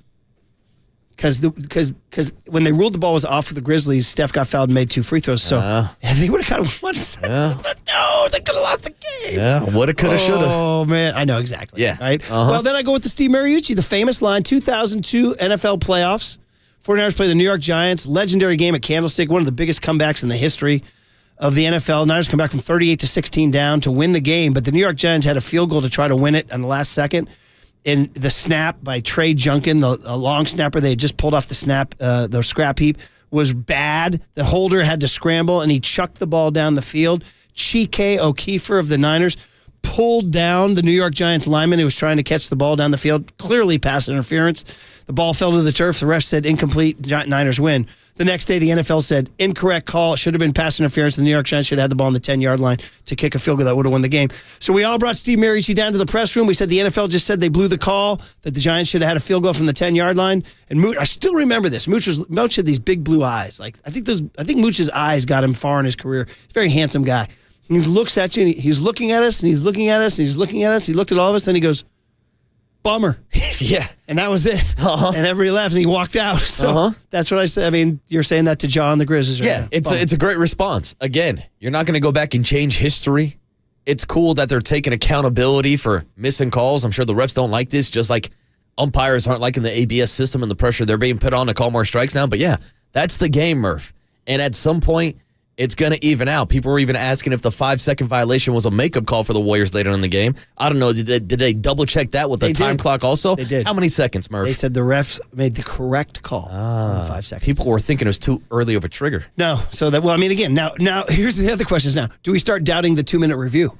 Like, I don't know. I think the 2-minute review screwed them. I think the 2-minute review was wrong. See, here's the thing. I don't need more 2-minute reviews. I don't need more replays at the end of basketball games. Just let them play, and it should figure itself out. That was huge, too. I understand people want to get the calls right, but at some point, we can't stop and review every single play. They said with 1:29 to go, Draymond should have been called for a foul on a Scottie Pippen Jr. shot, but also that Zach Edey should have been called for offensive goaltending on his putback. Yeah, and I don't think Wilmer Flores swung on that check swing that Gabe Morales called on him. But we're not going to go back and change history now and say that he didn't. I mean, it's the eternal sports fan question, like calls throughout history. Like how much can you bitch about a call for the rest of your life? Oh, wait, I'm sitting next to a guy to my left. I'm still bitching and complaining about the tuck rule. Said that he still hates everything about the city of Boston, literally because of a ref's call. Yes, because of the tuck rule, but it also has a lot to do with the 04 Red Sox as well. So what if I said to you, the Boston Celtics? Okay, set the Red Sox aside on this one. Yeah, you know that's where the hatred started. What if I just said Walt Coleman to a Raider fan like you or Greg Papa or any of the other Raider Vito or all my great Raider fan friends? If I said to you about Walt Coleman, bummer. Yeah. It'd be a fair take, but I'm still going to sit here and bitch and complain about it for the rest of my life because of the butterfly effect that happened after that game. I'm trying to think of the worst call of my sports fan life. I'm going through UCLA. Well, it's Eric Affolter, I guess. UCLA USC 1987 with the Rose Bowl at stake. A USC receiver in a tight game. They lose either 13-10 or 10-7. Really low-scoring game. The touchdown that won the game for USC. Everybody goes back. The receiver... Bro, if you guys would laugh out loud if I showed it to you, because the receiver's falling out of bounds at the back end of the end zone, and the ball is literally bouncing off his shoulder as he's falling to the ground, and it's just a total juggle job, and he's skidding into like the cameraman and everything, and the ref comes over and goes touchdown, and we lost the game. It's like, wait, what? How? So I mean that was 87. Yeah. That's how we did it in 87. Ref said touchdown. It's a touchdown. Yeah. You got to move on. Bummer, Murph. Yeah, exactly. Bummer. Exactly. See, that's the thing. I'd almost have more respect if Tom Brady just came out and said, hey, Raider Nation, bummer. Hasn't he? No, he's still two steps in, and he still gets into arguments with Charles Woodson about whether or not it was or was not a fumble. And somebody says 707 as a P1 listener is time to queue up sometimes in life. You're going to get... Yeah, it happens. You are going to get boned. Who has that? Yeah, Tony's got that. Yeah, Yeah. It happens. See, here's 925. It's a part of life. 925. Oh, here you go. There's just times in life now you're going to get boned. Yeah, this is true. Welcome to the club. If I could teach my kids anything, that's it. Yeah, life sucks. Grab a helmet. There it is. Dennis Leary talking about everybody whining, crying, and whining, crying, and crying. He goes, you know what? When I was growing up, I thought I was going to be the starting center fielder for the Boston Red Sox. Life sucks. Buy a helmet. Yeah. All right. I remember telling my pops, I said, Pops, well, that's not fair. He goes, Marcus, life's not fair. Marcus, people in hell want ice water. That's it. First round's on me, Murph. And here's 925. Does Overnight Dave have a 925 burner? He says, the immaculate incompletion. Dave, dude, I went to Pittsburgh once with my buddies on the dream trip. We went to Pittsburgh to see the Giants just for fun. And in the Pittsburgh airport, when you land, you walking in, you're going through the big glass lobby, hey, welcome to Pittsburgh. Bro, in the center of the lobby is a statue of Franco Harris plucking the ball off the turf. And I took a picture of it off the turf. Well, off the air. Yeah, that's the question. Was the nose of the ball touching that airport lobby? I took a picture. That's what I want to know. I guess I was in vacation mode. I was in a good mood, so I took a picture and I sent it to Dave like a joke. I think I sent him into a tailspin for about a year. No, do not bring that up in front of Overnight Dave. He went to the bunker on that. So anyway, Warriors fans, enjoy the calls and enjoy the no calls. Yeah, that's life. Hey, bummer. Yeah, bummer, there dude. It is, guys. Bummer, dude. All right, guys. We'll hand it over to Silver. And is G-Pop back or no? Do we know? Good I don't question. know. We'll find out on Greg the other Silver's side. Here, I know that. What a I'm hearing tease. no. What a tease. Maybe JD's back. Apparently ill. This guy's fighting through an illness here, my man. I'm here. Getting me sick, but that's I'm okay. still here. Shout out Bigelow T. This is what we do, baby. Bigelow gets us through the show. Don't forget, I gave Paulie COVID. Yeah, you did. That's one of my proud things in life. So. Surprised you're bragging about that on air. Well, I've just got to wear it. That's it. I'm wearing it. That's it. Sometimes in life you're going to get boned. Sometimes you got to walk. Sometimes in life Murph's going to give you COVID. I just got to wear it. Yeah. I feel bad about it, so I just want to admit it. So there you go. You're a good man, on Murph. KNBR 104.5 and 680, the sports leader. Bummer, dude. From the Chilton Auto Body Traffic Desk.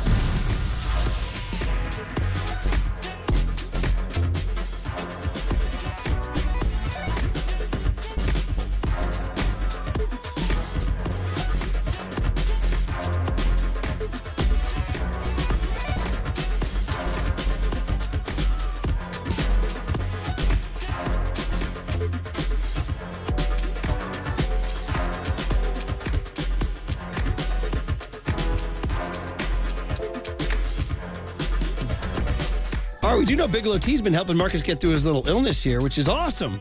Because every season is Bigelow Tea season. Right here in the Bay Area, the number one tea in the Bay Area. Bigelow Tea. One of the first things I do each day is reach for a mug full of English breakfast to get me going. I love all of Bigelow's different flavor options. Perfect for those of us who make a living behind a microphone.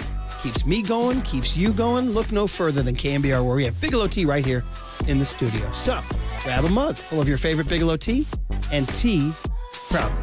I'm just sipping on chamomile.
Listen to the sports leader anywhere, anytime. Download the KNBR app. Murph and Marcus continue live from the KNBR Casino Matrix Progressive Jackpot Studios. Casino Matrix. Progressive jackpots are here. Where are you? Just drop in. 1-800-GAMBLER. Murph and Marcus is sponsored by Bigelow Tea. Grab a mug and tea proudly. All right, Giants baseball today at 1:05, 12:05 pregame. Philly's a little, I think Philly fans, I have a line into Philly, and my buddy, they're a little defensive and making excuses and a little miffed and all that good stuff. Just like the Yankee fans, where I see the Yankees turned around and swept the Royals, right? Yes, they did. Took care of business, but could not stop Buster Posey's gritty Giants. I mean, honestly, they must be, the Yankees are like, yeah, this is what we do. We sweep the Royals, but what happened against the Giants? They must be thinking. So got out-hit and out-pitched. And the Phillies are like, yeah, we're the Phillies. We have one of the biggest payrolls in baseball. We have Bryce Harper and Trey Turner and Kyle Schwarber and Nick Castellanos, and they're like, whoa, we just lost 2 of the first 3 to the Giants? Yeah. So, and Buster Posey's just strapping on the shin guards, saying this is what we do. Jordan Hicks goes today. Hopefully, we just talked about starting pitching. It's been, maybe the least impressive part of this start, so maybe it's time for these guys to turn it around a little bit too. So, one day closer tomorrow, obviously we'll ramp up the Warriors-Rockets stuff. I do want to shout out my teammates on THC of TNL, the honorable company of the National Lynx. We have our championship matches today in the Winter League. I got to tell you, I've been entertaining you guys. You have a little Captain Kush, by the way, if you get us ready. I need some Captain Kush. I'm the lowest ranked guy on the team. I'm not a good golfer. I love the game, but I just sit there and chat away. I don't really concentrate on getting better. Are you saying you're the Christian Koss of this golf club? I am, but my point counts as much as the tier 1 guy. Yes, it does. And we're all going out today, and man, the motivational messages being sent out. You guys are like flabbergasted. My kids are flabbergasted. You guys are flabbergasted. But this is what suburban dads do when we're grasping for meaning in our lives. Because otherwise, we're just on the hamster wheel to nowhere. Yeah, what else are you going to do? So Captain Kush has sent out multiple hype videos, including one centering around a payday candy bar that he bought. He's like, it's payday. And he went on a long rant about what payday means. He also sent this one out earlier. THC, team. This is Captain. I kind of like that, Murph. Thanks, Captain Kush. So this is the championship hat that we wore that season. I apologize for not have gotten you guys a hat this year, but I am wearing it today, and you're about to see, we going rally mode right now because we are THC. You're in the lineage. It's like being a Niner, man. It's like just knowing that your stock and your blood and your heart and your soul are champions. That's what we're going into today. That's the THC lineage, Murph. We shall see. And then it coincides with the climactic evening of celebration. We're having the year-end ceremony. So they got guys carrying, they call them standards in golf, which is the post with the scoreboard on it. Here's a funny thing. So the 2 matches behind me, there's 4 matches behind me. They all have standard bearers. Our match, the tier 9 match, no standard bearer. Oh. We're like playing we're the opening band. Yeah, there's a standard for the standard. Yeah. So I like it. Well, Murph, good luck tonight. And I told you, buddy. He's got to breathe. You got to breathe one stroke at a time. There it is. And if the match starts going south, all you got to do is give me a call, and I'll go full Johnny Knoxville in the bushes with the air horn against the competitors. How incredible would that I got you, Murph. I got your back. If I got to resort to my Marcus Boucher tactics, I'll do it. That's incredible. Young Tone, as a golfer who's accomplished now and has surpassed me in skill, what's your advice here, buddy? Yeah, man. Rory was saying it all weekend. Just got to hit the first fairway, Murph. That's all you got to do. I'd say, well, what if I don't? Next what's your stroke, advice Murph. after that? Next stroke. What's your advice after that? Next stroke, man. Next pitch, as Marcus says. The most important shot in golf. The next shot. The next shot. There you go. Should I go Bryson DeChambeau and ice my guy all day? Ooh, absolutely. Pardon me, Rory. Yeah, Rory icing out Bryson. Yeah. I like Actually, that. this guy's super friendly. Shout out Bill Riley. He's going to want to chat. No, more of a reason to ice him, Murph. It's a business meeting. You can't talk to him. I'm not here to blank around. This is the lineage of the THC, Murph. What if he ices me? Good. All right. Then you're looking for that smoke. Okay. All right. Good stuff. All right. What did young Tony learn today? Here we go. Murph and Marcus want to know, what did young Tony learn today? Well, so the joke is he's very, very young and innocent. Hey, I know that now! Hey, I like this one already. This is one of the great ditties, one of the great toe tappers of the early 1980s. Young Tony Centerfold by the Jay Giles Band. Is this what you learned today, buddy? Yeah, man. So we were talking earlier. I don't know how we got on this. Oh, is Marcus being mad at Boston? Yeah, I'm anti-Boston. And you were like, yeah, the Jay Giles Band. I'm like, who? Well, I started throwing things at him. I said, Carl Yastrzemski. He goes, no. Nah, I'm not down with I it. said, Fred Lynn. He goes, no. Nah, not for me. I said, Larry Bird. He goes, no. Nah, not for me. And then I said, he goes, only my grandma. I said, what about Aerosmith? I'll allow it. I'll accept Aerosmith in my life. I said, what about the Jay Giles Band? Nope. And you said, Young Tony, Jay Giles Band, who's that? I'd never heard of it. And then you started singing this song, and I was like, all I said was, na, na, na, na, na, na, and you know the song. Yes, indeed. By the way, Curly, same thing. Jay Giles Band, he's like, who's that? I played the song. He knows exactly the band. Many who have seen them live say they are one of the great live acts you can ever see. They're just a blues rockin' band. They're just a good time Charlie band. They're not out here to try to frickin' save the world. You know, they're out here just to like, let's go rock and roll. Let's have a little blues bent, a little rock bent, throwing some horns, and we'll have a good time. I will say it's a good vibe. And speaking of vibes, tomorrow is Reggae Friday. So Young Tony put this in a jukebox right now. Angel is my centerfold cover by Swayze. We can get that going on a Reggae Friday. You guys want me to date myself yet again? So the stat that blows you guys away about I'm the last high school class to play without a 3-point line. It's my favorite stat. Which is true. In my freshman year in basketball, this was our layup line music. This and Rush 2112, but Matt Ash had this tape and would play it on a little tiny boombox. We didn't have a speaker system, and it was this and Freeze Frame and the other great songs from Rage in the Cage from this album. My so anyway, Angel is a layup line. Great video on this one, by the way. Great video, yeah. Featuring just go check it out. All right, well, there you go. That's what Young Tony learned today. The Jay Giles Band's from Boston. That was sponsored by Bigelow Tea. Grab a mug and tea.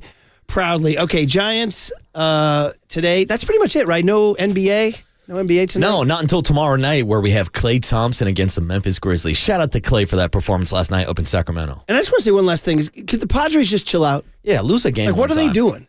Like, what are they that good? I didn't think so. I thought they would take a step back this year, but that's a digression for another day. Yeah, okay. All right, just wanted to get that out there. A pox on the Padres. And Jordan Hicks will be watching you, buddy. Hey, when it's time for a change, think speedy oil change and auto service. Engine light on. We can fix that. You are listening to KNBR AM and KNBR FM San Francisco, the sports leader, a Cumulus media station. Unbelievable croissant. If that mother needed my hip, God help it. Excuse my language. That's all right. I love it. Don't worry about it. Not so fast, my friend. It did feel good to exercise those demons. That's the end of the game. 4 hours, 3 faces, 2 Gregs, and 1 place to be. Excellent. Greg Papa. Touchdown! San Francisco! And Greg Silver. Let me tell you something. There is no such thing as being calm. I am fired up to be here. This is Papa and Silver.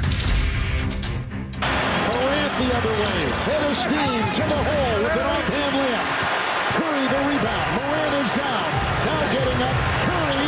Here comes Moody. Butler stole the ball. He's got a trailer. Butler. And Bane had to let him go with those 3 fouls. Timeout. Memphis. 29 points for Jimmy Butler. Butler with the move. Green. Curry. 3.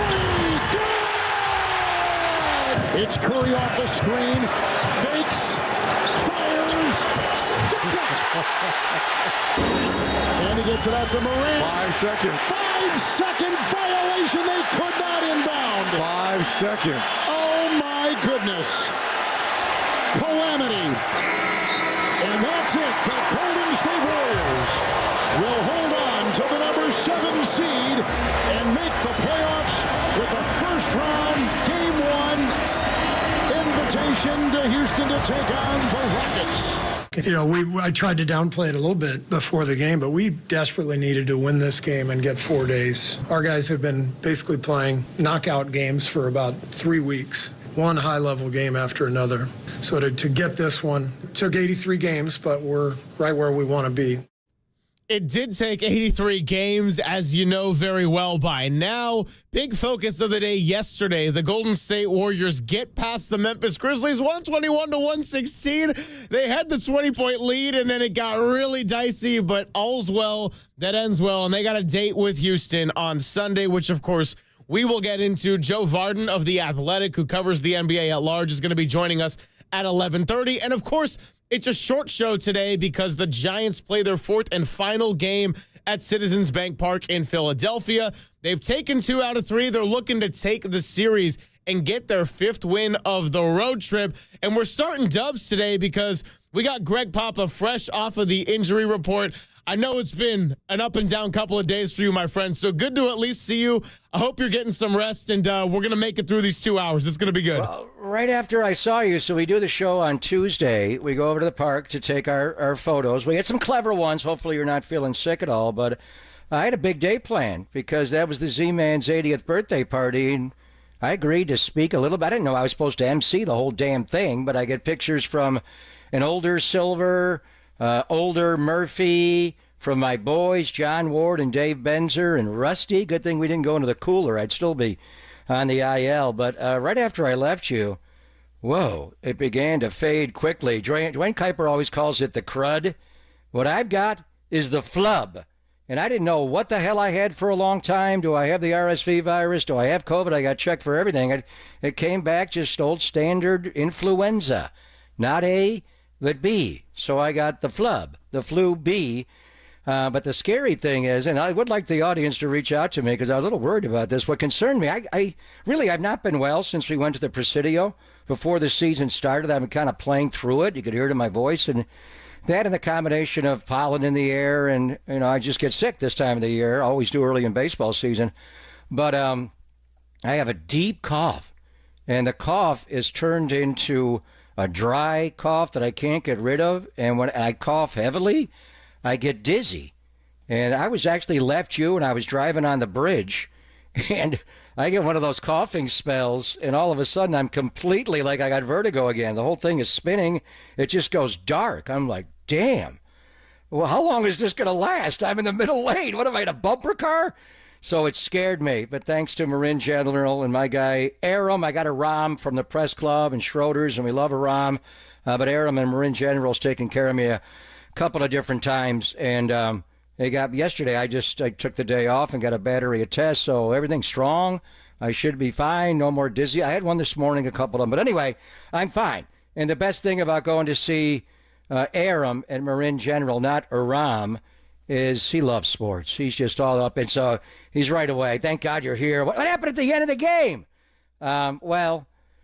Steph, when he made the 3 to put him up 6 with a minute to go, were we surprised he didn't go night-night on him right there? He waited. I'm glad he didn't. I wouldn't have done it. Well, yeah. Yeah, and actually what I've been doing, I don't always go night-night because I'm up in the middle of the night. I'm more of a day person where I sleep during the day. Love my noodle naps. So Draymond Green comes in, day. What the hell are you following the inbounds? So right away you foul. Jimmy goes up in the air again with nowhere to go, and he throws the ball away. Pods with a chase down, commits a foul. What the hell? All of a sudden the night is, what the hell are we doing here? We're not going night. Was that really a 5-second violation at the end? It was, although in real time, both JD and I thought it was a makeup call, and we thought it was quick. Did you count 5 on that? That is really quick. No, we saw video after the fact. It got to about 5.5. Yeah, it seemed I quick. mean, we'll take it. We're moving on. It's all good, but that was the quick. If that was on the other side, I would not be happy with the 5. And what was interesting is Steph was not coming in to play defense at the end of the game. They rushed him in, and he's the littlest guy. Normally you put size on the inbounder, Santi Aldama, and it's just Steph. And I saw, did Steph jump 5 times? I know he's a quick jumper, but how many seconds was that? Anyway, what a break that is. Get the ball to Curly Neal, meets Rick Barry and Bill Sharman, run the clock out, and he makes the free throws. So they won.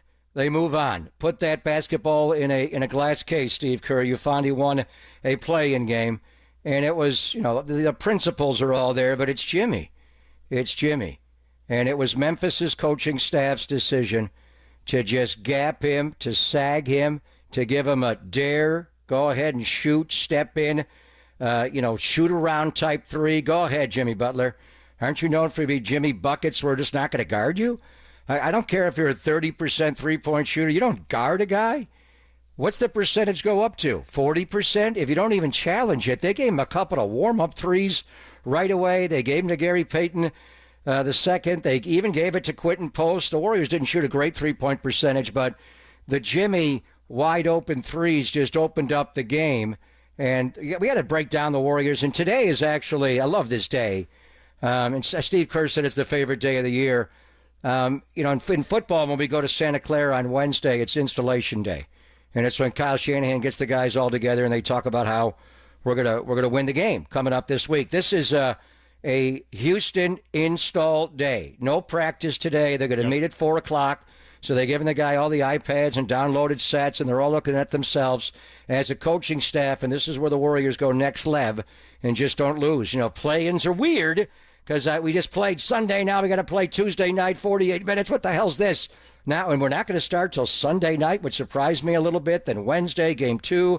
Got a little time to ease into the series, but at 4 o'clock today, it is Rockets install. They treat it like a football game plan, not for a week, for the next 2 weeks. Maybe a week if you beat them in a short series or goes the other way. But I think you have to brace for a long series here. It's going to be a fortnight. And then the other side of it, we'll get into the Rockets. We'll start watching them more tonight and give you a full game plan. I've been watching them, and Amen Thompson really is the story, and Jalen Green. And Amen Thompson's great defensive length and who puts on Jalen Green. We'll get into it all. But the other side of it is how they're going to treat Jimmy. Do they know he's playoff Jimmy? Do they know he's Jimmy Buckets? Are they just going to sag off of that guy and say, go ahead. We're going to dream on you. Go ahead. Shoot the ball. Gary Payton II. Son, you're open for a reason. The thing about Jimmy, he won't always take that shot, but if you back off of him and give him a running start into your chest, is that a good idea? How exactly do you want to play him? But a lot to get to. Game got a little wild at the end. I know Aaron was not happy at Marin General. My heart checked out fine, though, so I'm all good on that. But really, I think it's the other side of it. How do you play Jimmy Butler in the playoffs now? Do you just give him that warm-up shot? Yeah, well, Jimmy Butler, to your point, they sagged off on him, and it was not the at Miami Jimmy Butler when you didn't have Steph and the Warriors couldn't get anything going offensively. I don't think a starter made a three until Brandon Pajemski in the third quarter, and at that point, the Warriors were already down 20. Jimmy Butler took matters into his own hands, and JD and I got into it yesterday from the start of the game all the way to the finish, and when it started 11-2, it was ugly, and it was your typical Warriors slow start. John Morant makes that jumper right away. He's already yelling at the crowd. Jaren Jackson Jr. hitting a couple threes from the get-go, and then the defense and the way they cranked it up in the first quarter, they got it to 13-8 by that first timeout. That was big. But really, it was a 29-7 run that was capped off by Jimmy Butler and an and one. And by the way, hitting a couple of threes in there, too, when they did not have the perimeter shooting help, and it took Steph a while to get going. 707 actually bringing up a good point on the Golden State Lumber and Showroom text line. And by the way, thank you to all the texters checking in on Papa so far. And, some people sharing that they've got some things themselves that they've dealt with, or, one person mentioning their daughter having a similar thing to you, Papa. So obviously send in good thoughts and, well wishes of health out there to everybody right now, because this is I know it's not, typically the winter 6th season flu season, but this is a time of year between allergies and things still going around. You want to be extra careful. So everybody stay safe, do what you can. And glad we got Papa well enough. And big thanks to Aram for giving us 2 hours today here on the air. But the text I wanted to get to from 707 was that, ironically, what Memphis did was what the Dubs did to them in 2015, comparing it to the Andrew Bogut kind of guarding Tony Allen. And then it ended up flipping same way a decade later. Well, without a doubt. Yeah. But he's the Boston Strangler.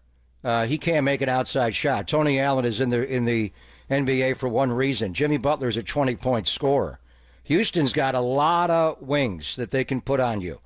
I think the other part of it, Memphis was not completely healthy. We talked about, them not having Jalen Wells. The loss of Clark also hurt them.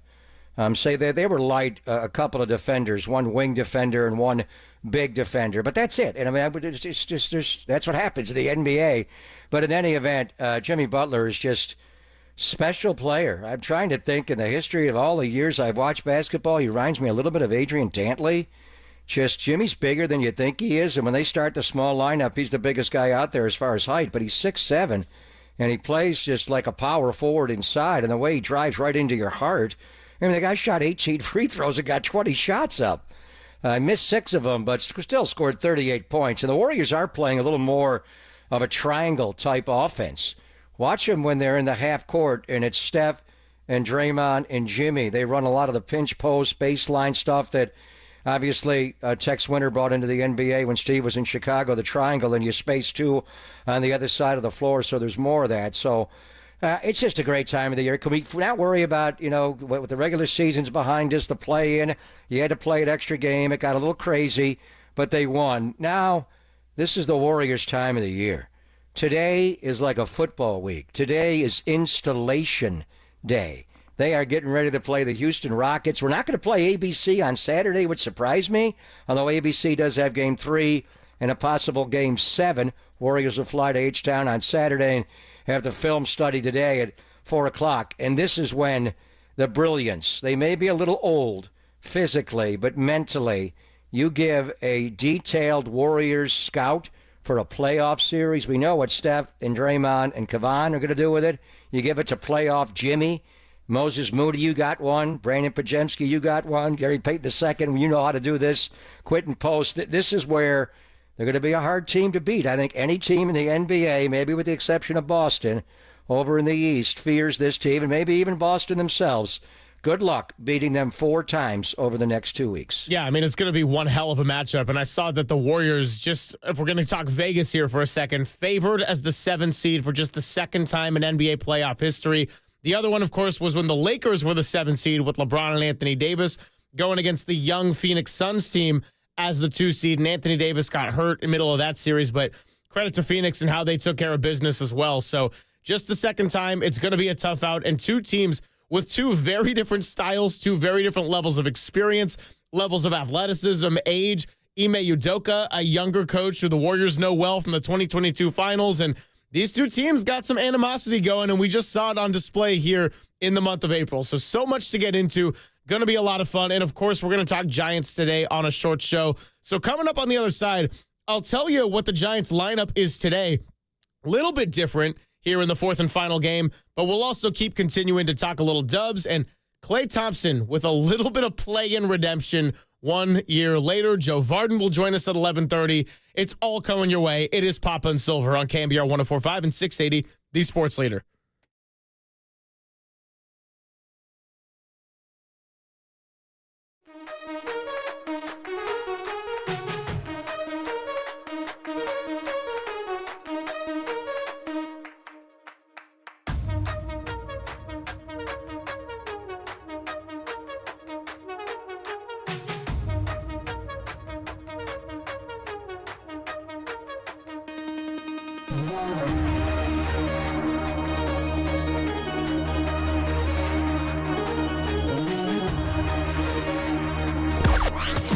From the O'Donnell Financial Group Sports Desk. Learn more at ODFIGroup.com. O'Donnell Financial Group, because planning is a process, not a product.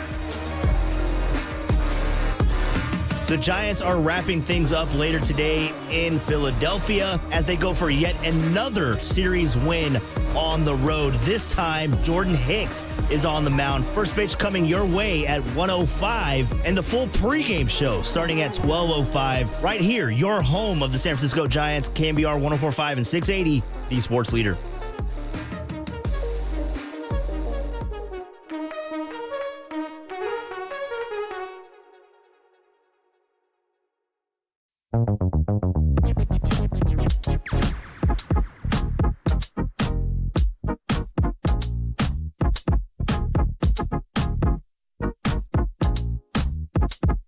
Hey, what's going on? Let's get things going right away here on a Thursday, Papa and Silver. And it's time to talk to our friend Steve Moskowitz, founder and tax attorney at Moskowitz LLP, always helping out the people. Today, Steve, let's talk about the ERC. ERC. There's an awful lot of people that are waiting and waiting and waiting, and they're turned into skeletons with cobwebs thrown over for their ERC checks.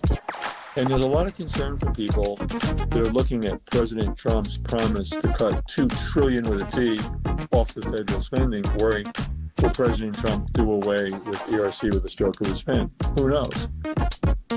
Well, let's not take that risk. There's 3 different ways for us to hurry them up. Let's go ahead and hurry them up while this is still good law. Or if you got a letter from the IRS that said, you don't qualify for ERC, no ERC for you.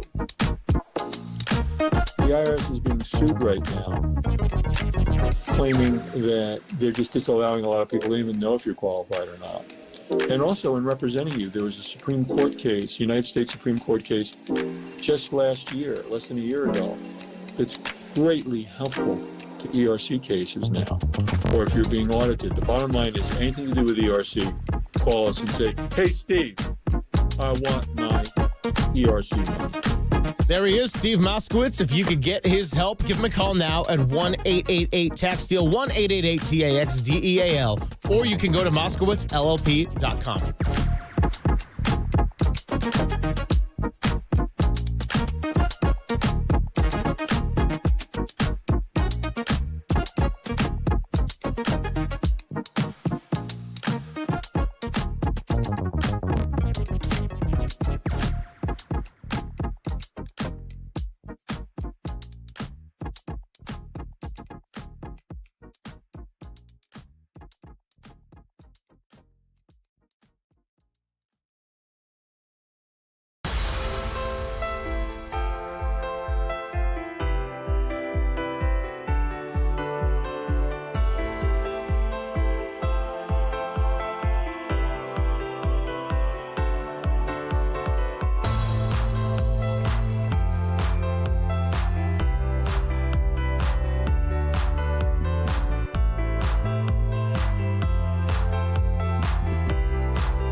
Silver on KNBR, the sports leader.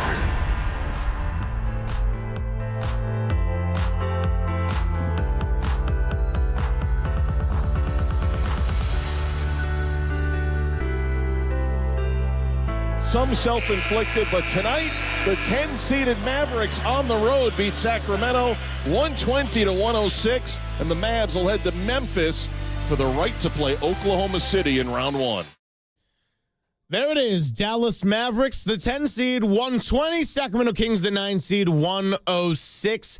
It was exactly 1 year apart between Klay Thompson's last game in a Golden State Warriors jersey wearing number 11 when he shot the ball 0 for 10. The Warriors lost. He heard about it all summer. If you checked any comment section on social media, you know very well by now. But fast forward 365 days, and this was a Klay Thompson wearing number 31 in a Dallas Mavericks jersey with Anthony Davis as his sidekick. Oh, how things have changed. Klay goes 8 for 11, 23 points, and Dallas, thanks to a 44-19 difference in the second quarter, just runs away with it, and Sacramento suffered the very fate that Golden State got to them the previous April 16th. And Walter is very happy on his pool. He had Klay. The over-under on point total was 15.5. He started out slow. He had 0 in the first quarter. Klay had 16 in the second quarter alone. Has he ever had a quarter like that against the Sacramento Kings? Oh, he went for yeah. I think he got like over 20 once, something like that. Maybe even over 30. 37. So I watched the whole game last night. And I got to say, I was thinking of him watching the play-in. Here he is in Northern California, sitting in his hotel room, getting ready to play Sacramento, and his team the Warriors are playing, and Jimmy's going off, making dared threes, and it's just changed. The Warriors, were Steph, Klay, Dre, HB, Andre, and then Kevin Durant came in, and then Wiggs came in, and by the way, Wiggs played really well last night in Miami as well. They won their play-in Chicago, but for Klay, just watching the game, and the immense pressure on Anthony Davis to perform. And the loser's out. It's an elimination game. And Anthony Davis just took so many face-up jump shots to open the game. Like, Jason Kidd, can you play him one time with his back to the basket and have him use his size? I know Sabonis is a good defender, but does everything have to be a face-up jump shot? He missed a lot of shots. He made a tough runner going to his left, right-handed. But Anthony Davis in that first quarter was 2 for 9. Only had 4 points, and Sacramento was up a couple. Klay played well in the first quarter. He had a couple of curls where he took the ball, did not force a shot, gave it a nice bounce pass inside or kicked to a corner three, and they made shots. And it's different. They are starting a big front line. P.J. Washington, Anthony Davis plays 4 with the Mavericks. That's why we thought it would all work with Derek Lively also on that line. So Klay, he did guard Keegan Murray some, where he was up against the baseline and the sideline, but I saw him guarding a lot more out like he used to, like Rocco, out of the middle of the floor, and he looked like Klay. He was long, he was tipping passes, but really what got going and got Walter his money was that second quarter when he went stark raving mad. He just made a couple of shots where they ran actions for him, some in transition. He made all 4 of his threes, 2 early in the second quarter, 2 late in the second quarter. He had 16 in that quarter. They got Anthony Davis going. AD had 8 in that quarter. They had a 44-point quarter, as you said, and they just pulled away. They outscored them 44-19. What does Sacramento do? They fired Monty McNair after the game. Neutral parting. They hired Perry from the Knicks to run their front office. We'll see about Doug Christie. It's just been a lost year. I mean, think about the play-in a year ago and how good Sacramento was, how Keon Ellis, Keegan Murray, all those guys got into Steph and suffocated Klay, couldn't make a shot. And now they didn't win, though. They lost to New Orleans on the Friday night, so they didn't make the playoffs last year. But we're thinking of Klay. Obviously, played really well. If they had Kyrie Irving, they would be a legit threat in the West to win a series or two, maybe go to the conference finals. Without Kyrie, I don't know quite if they have enough. Why is Max Christie not starting anymore? And Max Christie only played 12 minutes last night. What's you want to talk about bets that didn't go your way? I took a little over on Max Christie points, rebounds, assists. The line was so low. I didn't think he was going to play 12 minutes. I got hurt. So, I don't know about that one. But, the Sacramento Kings, man, tough fate there. Fired Mike Brown. De'Aaron Fox ends up getting traded. And it's just wild in this Western Conference to see with certain franchises how quickly things have shifted in different directions. Talk about Dallas 2 years ago. They got punished for essentially tanking and getting out of the play-in tournament. That draft pick turns into Derek Lively. Kyrie has a full year with the team. He's motivated. He's healthy. They get to the 5 seed. They go all the way to the finals last year.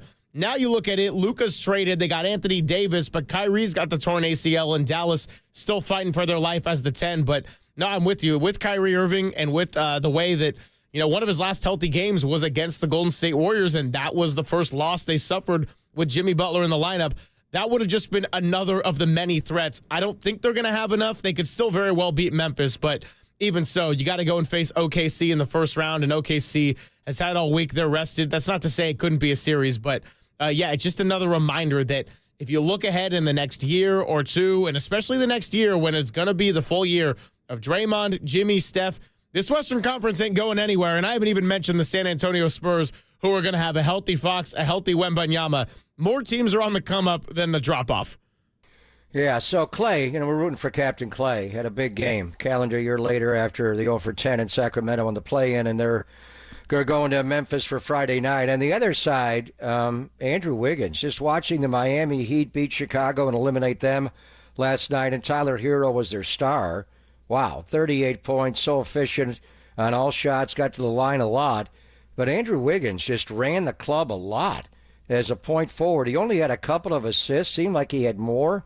He had 20 points in the game, made 4 threes, and shot 20 times. He was 8 of 20. He doesn't get to the free throw line. The big difference between Wiggs and Jimmy, he just doesn't get to the line. I mean, Jimmy gets there 24 times a game.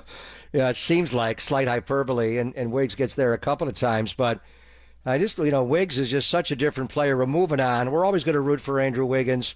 Warriors don't win the 22 championship without him. Klay, they don't win any of the 4 without Klay.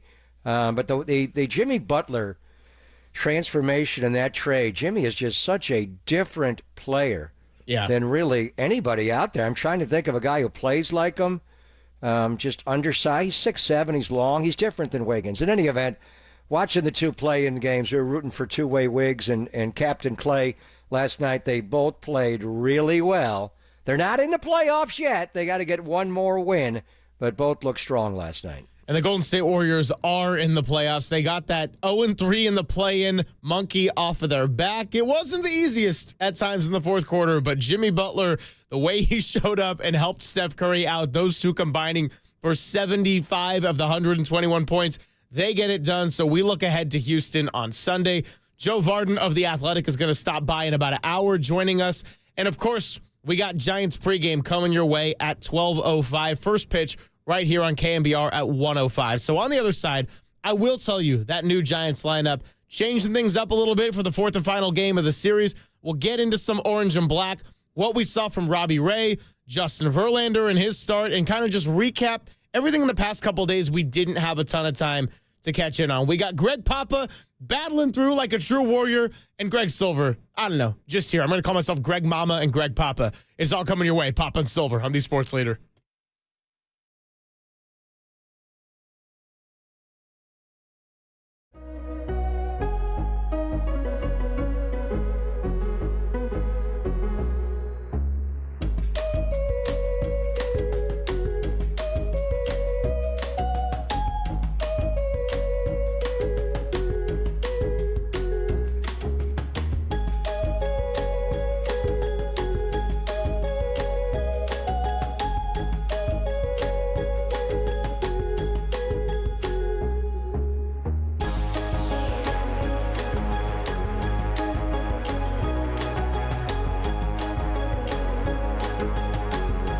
And I'm Greg Papa, always on KNBR. As Bay Area sports fans know all too well, sometimes the season doesn't go the way we want it to. Injuries, setbacks, tough breaks.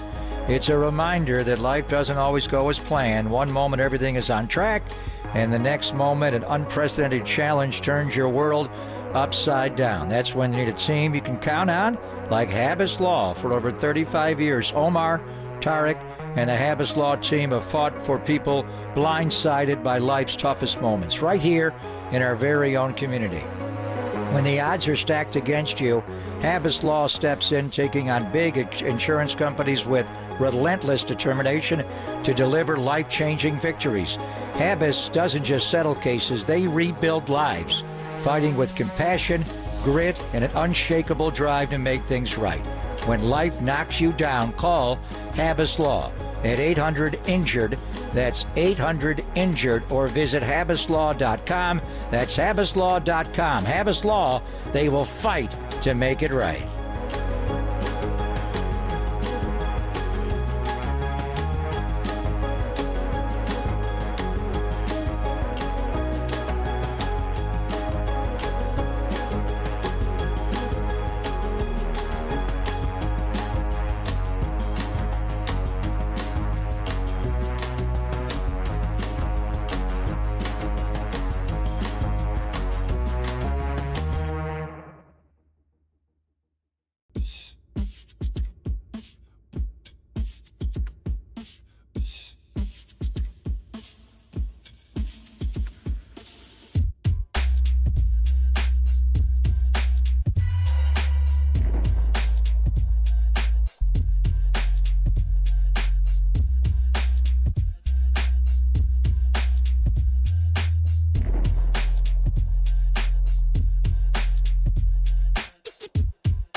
Papa and Silver now continues live from the KNBR Casino Matrix Progressive Jackpot Studios. Casino Matrix. Progressive jackpots are here. Where are you? Just drop in. Please play responsibly. 1-800-GAMBLER.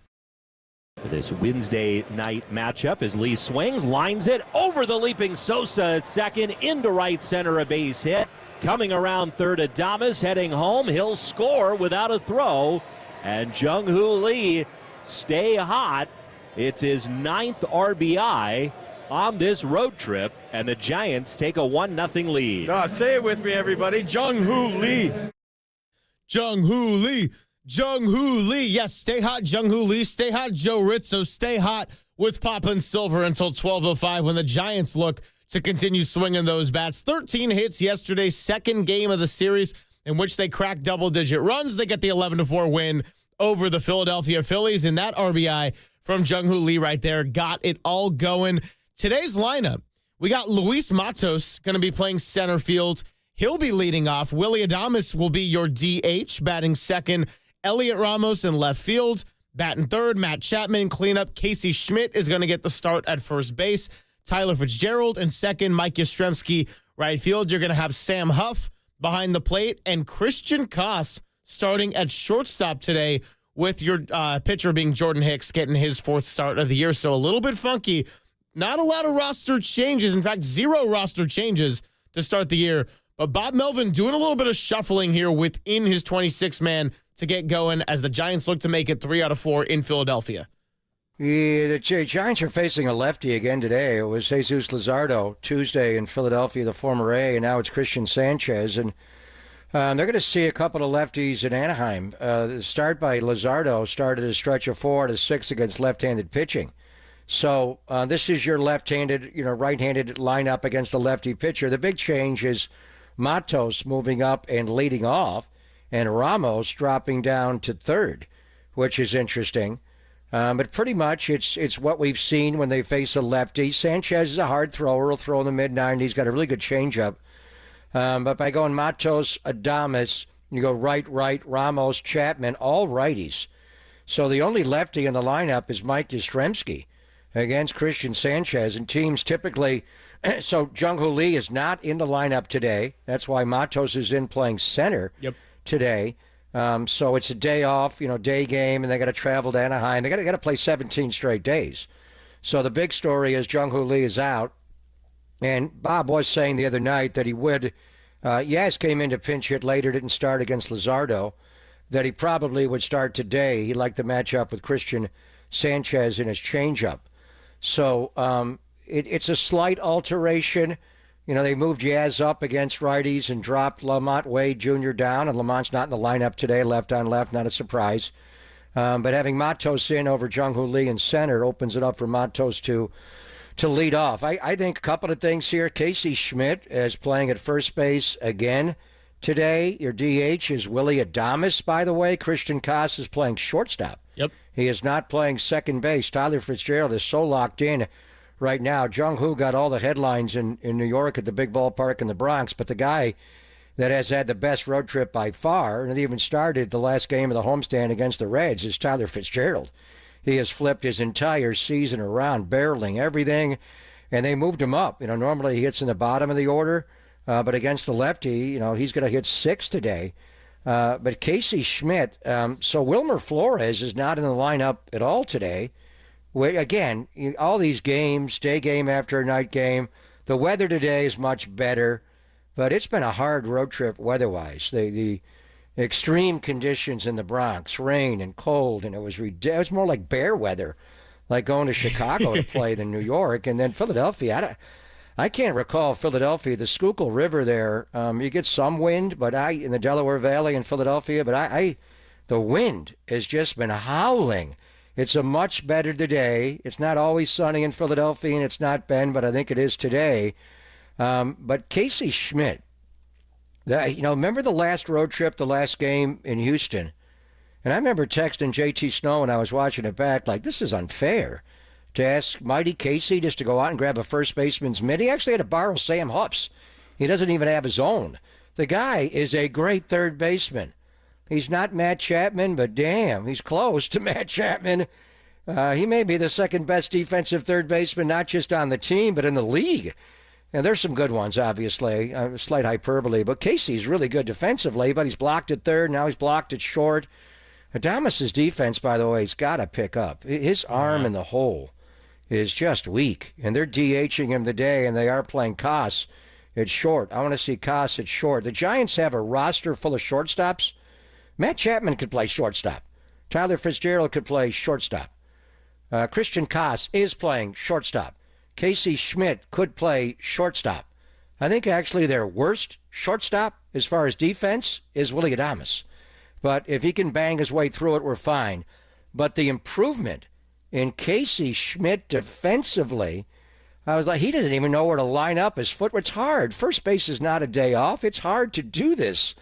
Just holding runners, pickoff plays, cutoffs. How do you do any of it? He looked like a completely different. It's hard. It's like asking Dominic Pooney, who's a left tackle in college, to go play right guard in the NFL.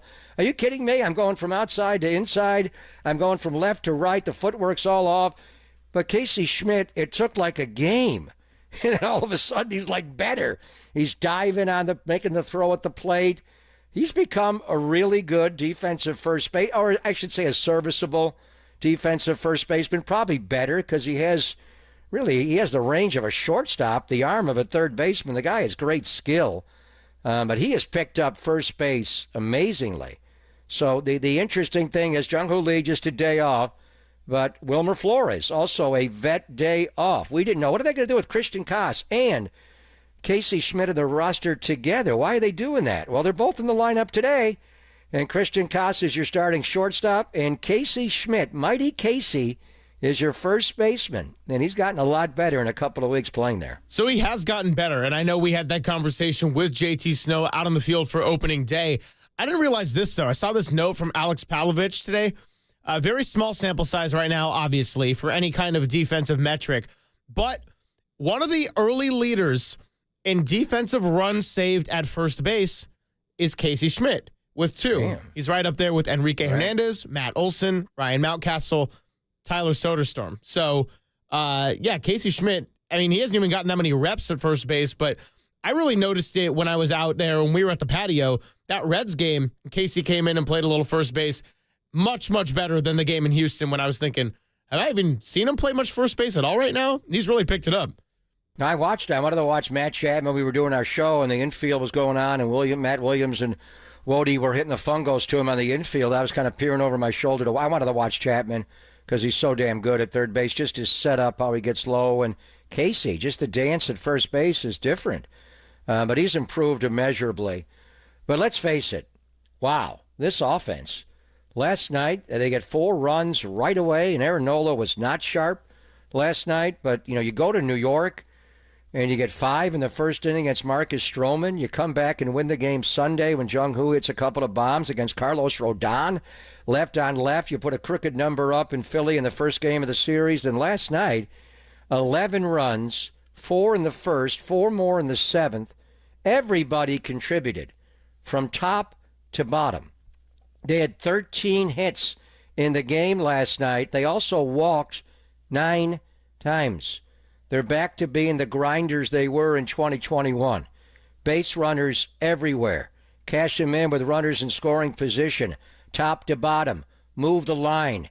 They scored 11 runs last night, did not hit a single home run.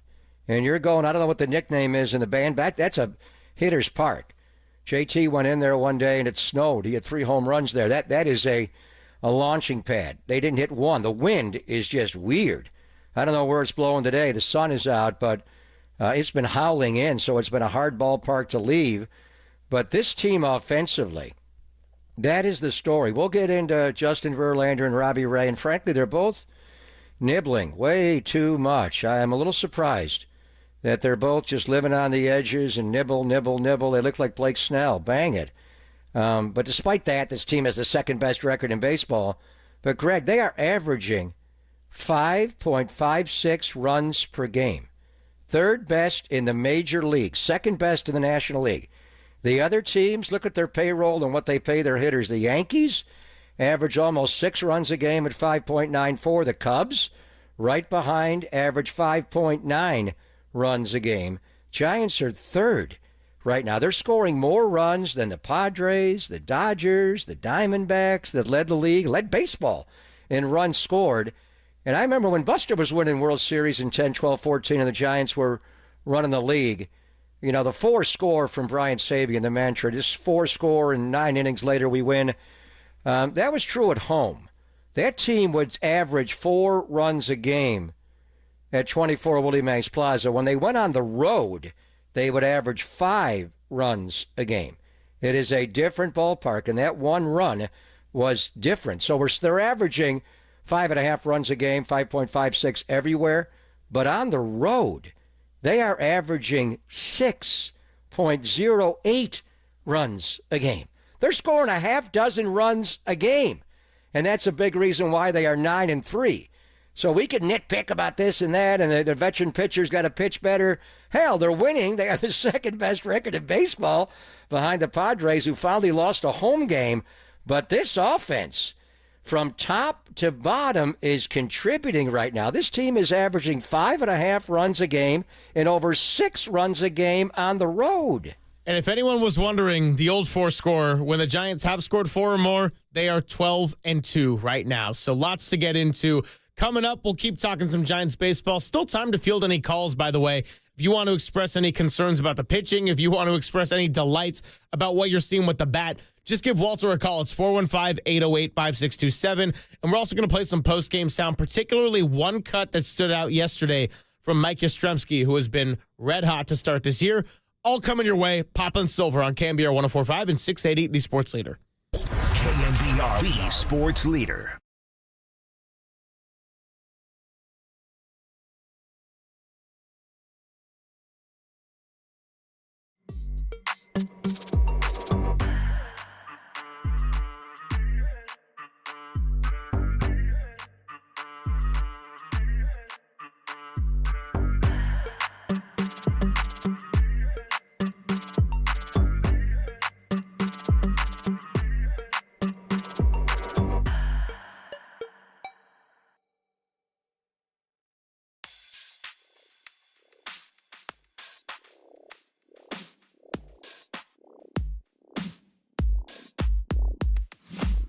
And I'm Greg Silver, here to ask you, did you know that many of the attorney ads you've seen or heard aren't even based here in the Bay Area?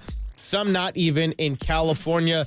Well, Chris Dolan and the Dolan Law Firm are based right here in the Bay Area, and they have been for more than 25 years. Yes, we are talking about award-winning personal injury and employment attorneys fighting for you where you live. So if you've been discriminated against at work, wrongfully terminated, or sexually harassed, your rights matter, and you could go to DolanLawFirm.com to learn more about your rights. Now, unfortunately, over the past year, Chris and his team, they did see a sharp increase in no-fault injury accidents. And remember, motorcyclists, pedestrians, cyclists, children, they're all around us. So please be careful, and let's work together in making this region a safer place. But if something happens, you can feel confident that you're in good hands with award-winning California Lawyer of the Year. The Dolan Law Firm has secured more than $1 billion. That's right, billion with a B, in verdicts and settlements on behalf of their clients. And you pay nothing up front, no hourly rates, no upfront fees, and they don't get paid until you get paid. They live here, they work here, they win here. DolanLawFirm.com.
and Greg, Papa and Silver. This is KNBR, the sports leader. For Mike Yastrzemski, he swings and lines one out into the gap, left center field. That's another hit as it splits the outfielders, rolls to the fence. It'll score two. Flores and Fitzgerald. Mike Yastrzemski with a two-run double. 11-4 Giants. Mike Yastrzemski with the double runs number 10 and 11 and route to an 11-4 win. Joe Rizzo on the call. Greg Papa, Greg Silver hanging out with you for a little over an hour. We got Giants pregame getting going here on KNBR at 12:05. First pitch for the final and fourth game in Philadelphia will be at 1:05. Joe Rizzo and FP will be on the call for that one. And I believe it's going to be Dave Fleming, Javi Lopez on the television side. So however you consume it, get ready and set your afternoon aside. Walter's celebrating back there is something probably more to do with his bets. By the way, quick note. So you talked about Walter and hitting that Klay Thompson over in the second quarter alone. He came in and only complained about how Anthony Davis didn't hit a total for me, and then you bring that up, and I'm like, dude, count your blessings. Like, come on, you win some, you lose some, but you got to acknowledge the ones you win. What did Anthony Davis not do for you? He scored. Rough first quarter. I don't know. It was a Walter problem. I think he needed more cumulative points, rebounds, assists. Anyway, I digress. Back to something that is working, and that's the Giants' bats. Mike Yastrzemski getting going, and 707 on the Golden State Lumber and Showroom text line. You mentioned the Giants' run totals. Goes, yeah, well, their run totals would be better except for those two shutouts in Cincinnati. Dude, I'm starting to pay attention to Hunter Green and all of his. Hunter They were Green actually is home games insane. against Cincinnati. Okay. That's where you get the average, okay? They've scored 10 runs how many times on the road trip? We know how to do math. They got shut out twice. They're still averaging over 5.5 runs a game. Yeah, my point is just that watching Hunter Green, now that we've seen him twice with the Giants, that guy's going crazy everywhere. That guy, I wasn't really like, I knew he was a California kid and he was a hard thrower and everything. He's officially on my radar. He's playing unbelievable baseball to start this year. Now, he was an all-star last year at a sub-3 ERA. The guy throws 100 and he paints, so we're not going to have to deal with him the rest of the year. They're 9-9. Are they going to make the playoffs? I mean, the bottom line is the three best records in baseball are all in the National League West. Padres are 15-4. Finally lost a home game, but they're 12-1 at home. The one they lost was in extras. We'll see when they go on the road. The Giants have the second best record in baseball at 13-5. The Dodgers, despite their pitching problems, but Clayton Kershaw did throw 3 scoreless in a minor league rehab assignment. He's got a bad toe in a knee. Maybe comes back in mid-May when he's eligible. Those are the three best records in baseball. Padres, Giants, Dodgers. Arizona among a group that is playing 6-11 baseball They're 11-7. They're playing a day game today in Miami. We're monitoring, but the Mets are also playing 6-11. They're 11-7. Cubs 12-9 overall. The Yankees are 11-7, and then Bruce Bochy's Rangers. So 3 of the top records in baseball are all in the National League West, and Arizona's in a 4-way tie for the 4th best record in baseball. So whatever it is, that's what we talked about at the Presidio when we all got together, how many wins are required to get in the playoffs and win the division and all that. Just keep doing your thing. And this road trip, they went to 2 ballparks that are really hard. The Yankees and Phillies, a lot of people predicted that was going to be the World Series last year, or it could be the World Series this year. They're 2 of the top payroll teams in baseball, along with the Mets, obviously. But to go to New York, remember when the Yankees came in last year and took over Oracle Park? Their fans just took it over. Yeah. And Judge hit bomb after bomb and Soto bomb after bomb. They swept the Giants. Remember last year when the Giants went to South Philly in late May around Mays' birthday and Cinco de Mayo? It rained the entire time. Tom Murphy got hurt. It was ugly. They lost all 4 games. They won 2 out of 3 in New York in different ways. Big on Friday, came back to win. They win this game today. This is a Gordon Gekko game. Get greedy. Sweep them.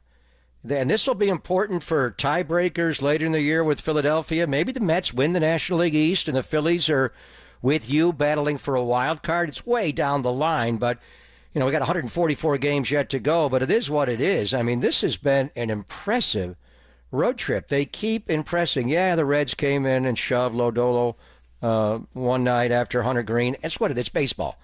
But the way that the Giants, the caliber of the opponents they played, the volume of the road games they played, and specifically on this road trip, to take 2 out of 3 in New York against the Yankees, and then go to Philadelphia. They've already won the series. They've won the first 3, and now we'll see if we can sweep them, see if they can sweep them. But wow, this baseball team is off to a better than good start.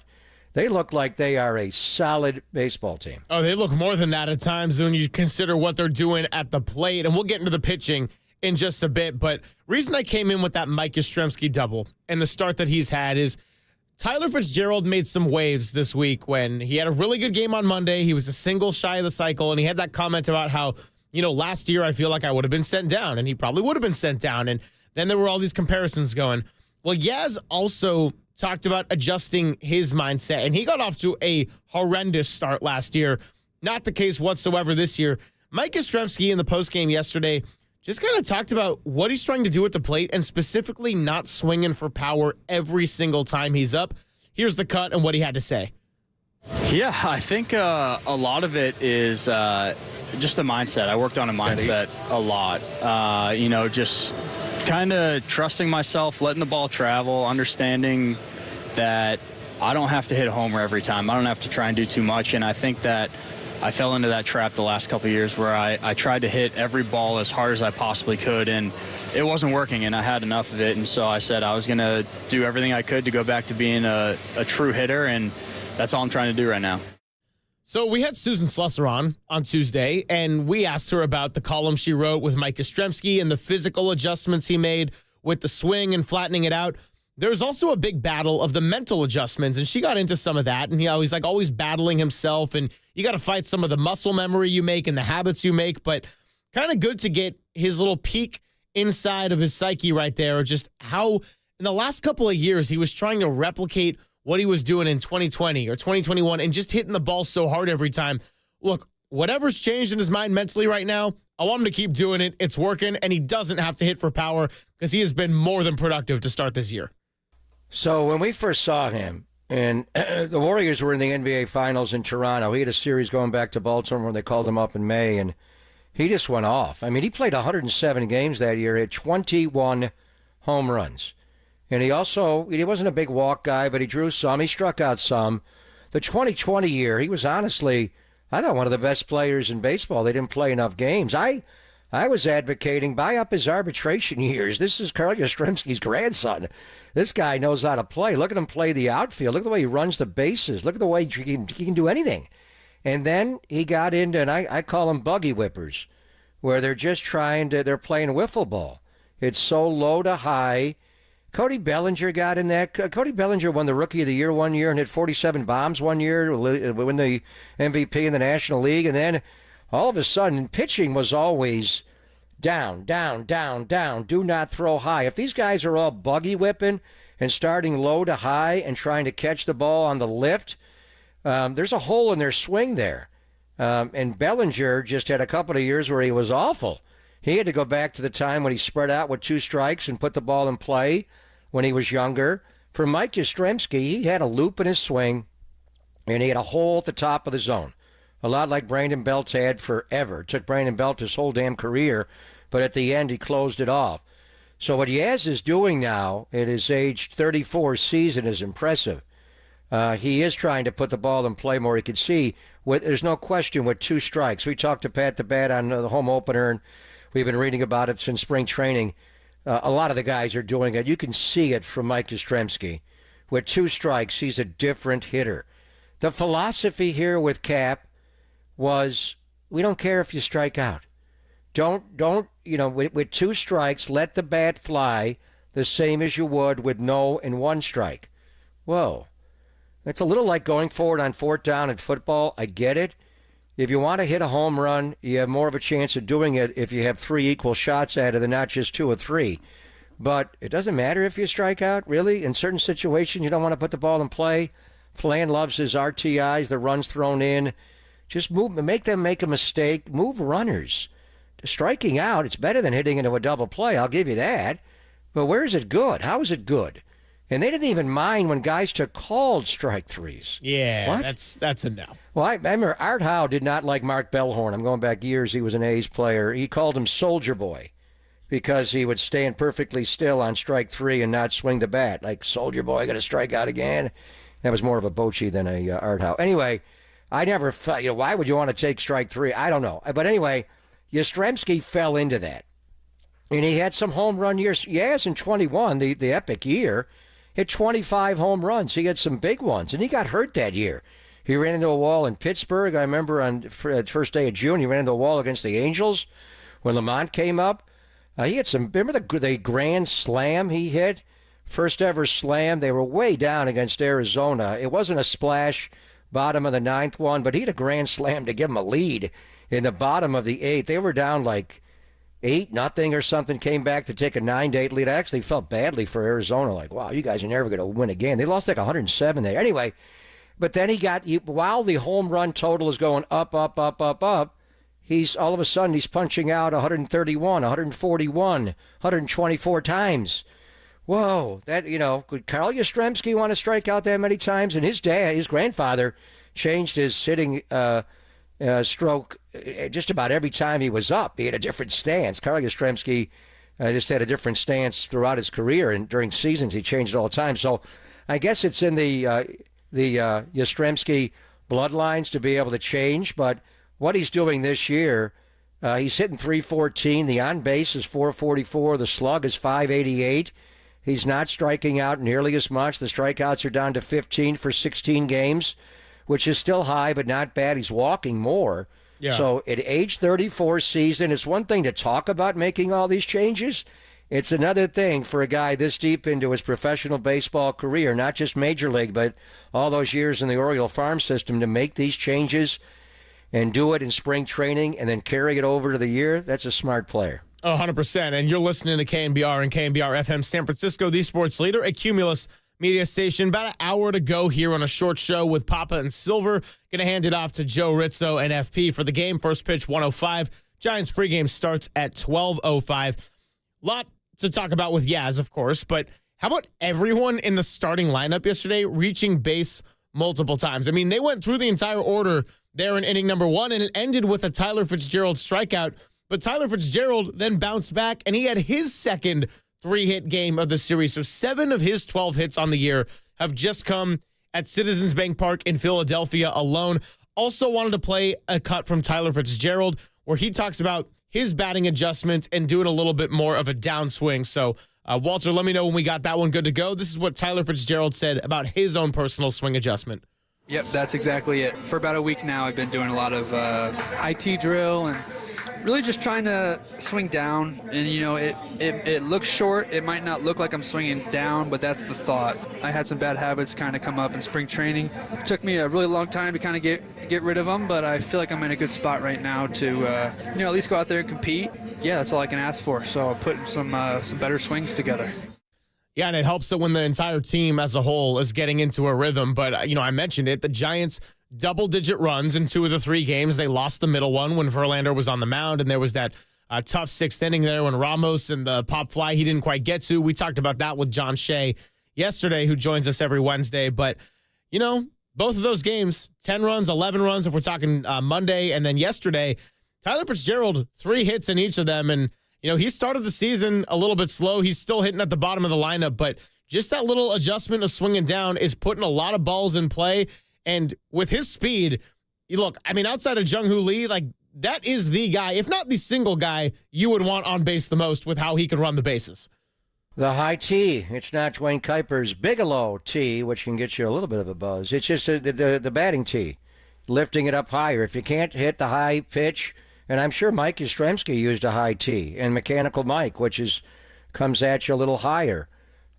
Just get on top of the ball, swing down. And it was Barry Bonds. You're dropping your barrel. You're swinging over a lot. There's too much swing and miss in Tyler Fitzgerald's game, and he couldn't handle the top of the strike zone. That's where these pitchers are trying to zero in on. Baseball's changed. It used to be down, down, down, knees and down. Now it's go up and punch them out. If they have a hole in their swing at the top of the zone, the top rail, go get it. So Tyler Fitzgerald, we identified him as the guy probably that had to get off to a good start. When you look at it, Wilmer's gotten off to a great start. Lamont's figuring it out. And then, Damas and Chapman are going to play, and you got Bailey, and the outfield's been productive. But the one spot was Fitzgerald, because he was great last year when he came up, but he had a lot of swing and miss in his game. It's a new position. He struggled. His first 7 games this year, he was 4 for 24. And there were a couple of defensive moments, reaching for bags with his feet. And, geez, and then Casey Schmidt. Casey's got big-time bat speed on this team. Casey can play, and Casey's so good defensively, he can throw him anywhere. And he's so good. Maybe that'll be what'll be his role will be as a Super U. But Tyler Fitzgerald is certainly on this road trip.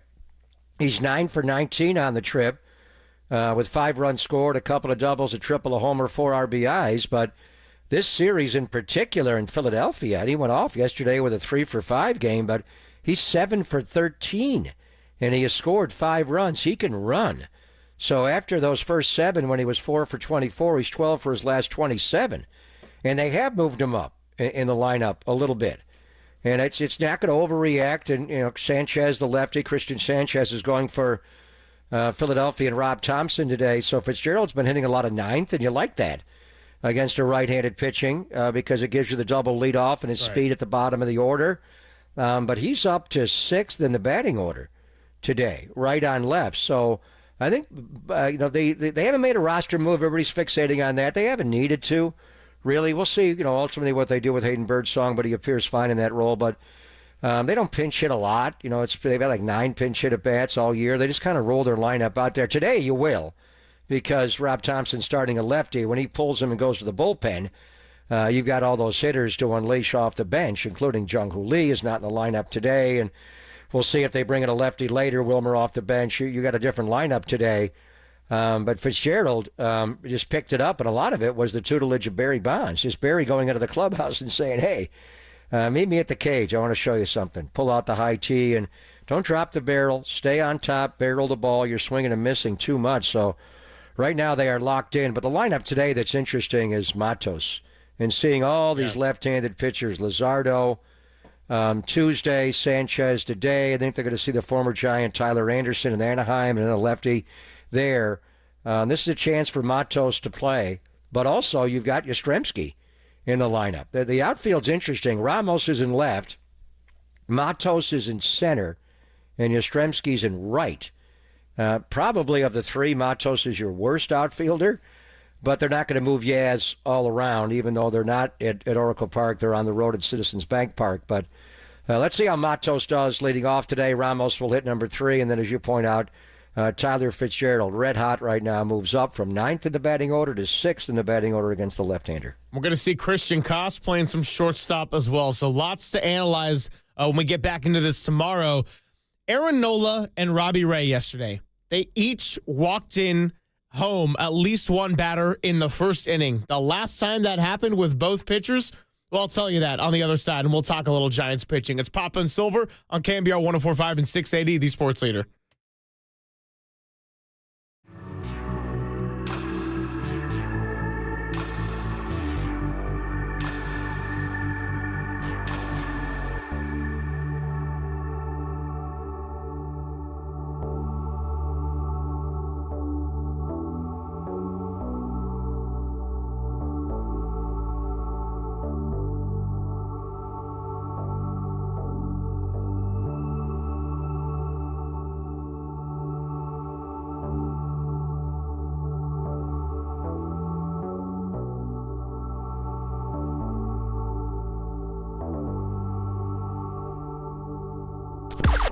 Now, from the O'Donnell Financial Group Sports Desk. Learn more at odfigroup.com. O'Donnell Financial Group, because planning is a process, not a product. All right, 49er faithful, it is official. We are 1 week out of the NFL draft. Who do you want the 49ers to draft with the 11th overall pick? Let us know your thoughts in the YouTube chat or give us a call at 415-808-5627. That is 415-808-KNBR to join the conversation.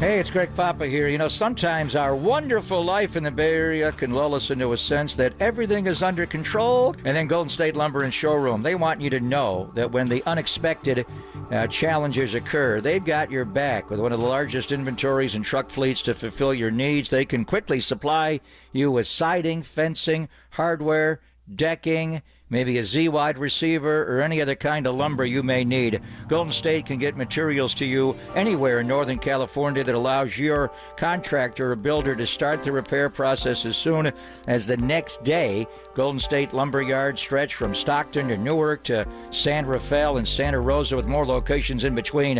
At GoldenStateLumber.com, you'll see start and order and tab on each page. It also allows you to request a quote. Golden State strives to help their clients save time and save money. Family owned since 1954. Golden State. When you succeed, we succeed.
Papa and Silver now continues live from the KNBR Casino Matrix Progressive Jackpot Studios. Casino Matrix. Progressive jackpots are here. Where are you? Just drop in. Please play responsibly. 1-800-GAMBLER. Another 3-2 is inside, ball 4. Just missed. So there is the third walk of the inning from Ray. It forces in a run. Phillies with one of those runs back as the Giants lead now 4-1. So the Giants get 4, and one of those in the top of the first came from a walk, thanks to Aaron Nola. And then Robbie Ray gifted one right back, as you just heard on the call there for Joe Rizzo. So I told you before we went ahead and took a break, Aaron Nola and Robbie Ray each walked home at least one batter in the first inning. The last time that happened in a game, I don't know if you looked it up during the break, Papa, but do you have a guess? Did not. It did. What's 2001. What's the question? Aaron Nola and Robbie Ray each walked home at least one batter in the first inning tonight. The last time that happened in a game was August 25th of 2001. So there you go. Did it involve the Giants? You're talking all of baseball? All of baseball. It was White Sox. Dan Wright was on the mound. And then for the Tampa Bay Devil Rays, Joe Kennedy. Oh, we love Joe Kennedy. Aaron Nola and Robbie Ray are accomplished pitchers. Nola's been around forever, and Robbie Ray's got a Cy Young. They weren't sharp last night. It was laborious watching that first inning. The game last night was ugly. Well, the first inning alone, I think, took 36 minutes of real time. Well, did they each throw 30 pitches in the first inning? Robbie Ray threw 39 pitches after the Giants scored 4 runs in the top of the inning. And he walked 4 batters. 2 of them came around to score in that first inning. And he didn't just threw only 16 strikes. He just wasn't there. He had a problem with his delivery. I think mechanically when I watch him, he's more in rhythm now, a little slower, but he was saying his front side is flying open too fast, and he's pulling off pitches. I would like, ultimately, what the hell do I know? J.P. Martinez studies this stuff, but just all the twisting. Does he need to do all that? It's just so much going on in his pre-pitch setup that it just seems like it's going to be hard to get in the strike zone. Finish that delivery, repeat it over and over again, but overall, these are tough conditions to pitch in with the wind. Certainly adversely affected Justin Verlander's start. I was a little surprised Bob went as long as he did with him in the 6th inning. There was obvious signs that he wasn't as sharp. The Ramos ball was hard, but he just wasn't getting a lot of swings and misses throughout. The strikeout total wasn't there like it's been in previous starts. So obviously, Logan Webb is your ace, your number 1 guy, and then you fill in behind with Jordan Hicks and Landon Roop, and we're waiting on Birdsong to go back in the rotation. And they got so many quality arms down at AAA, but you keep an eye on those 2 veteran guys that you traded for Robbie Ray. You signed Justin Verlander as a free agent. These are guys that have combined for 4 Cy Youngs. I'm not going to say they're the key to the year. I think the Giants can. And Zach Beirudi was telling me Keaton Wynn got hurt the other night pitching at AAA Sacramento. I think you have enough down at AAA, even if something happens with these guys, or I don't know if you want to trade one or not. It's early in the year, but their stuff, they're nibbling too much to start. They're just not in the strike zone. Is that because they don't trust it as well? They're having a hard time. Verlander.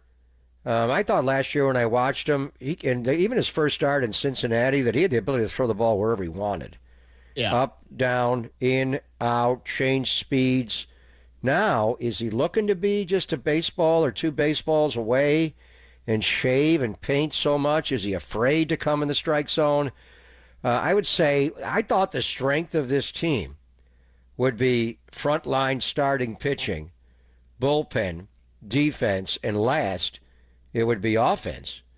The offense, I know they've been shut out twice by Cincinnati, but the offense, by and large, is carrying this team top to bottom, and not everybody's even going, obviously. Adames is going to DH today, needs to get going, but they're averaging 5.5 runs a game and 6 runs a game on the road.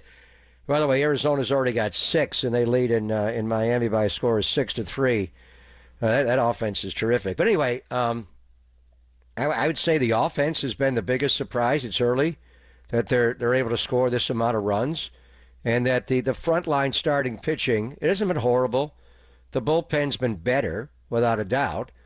But the frontline starting pitching, and in particular, Robbie Ray and Justin Verlander, or Verlander and Ray, since they go that way, have been just okay to start the year. These are veteran pitchers, both coming off significant injuries. You know, Verlander last year and throughout his career, and Ray is back first full year in the bigs after all he went through with a double surgery. So they have time to build back up.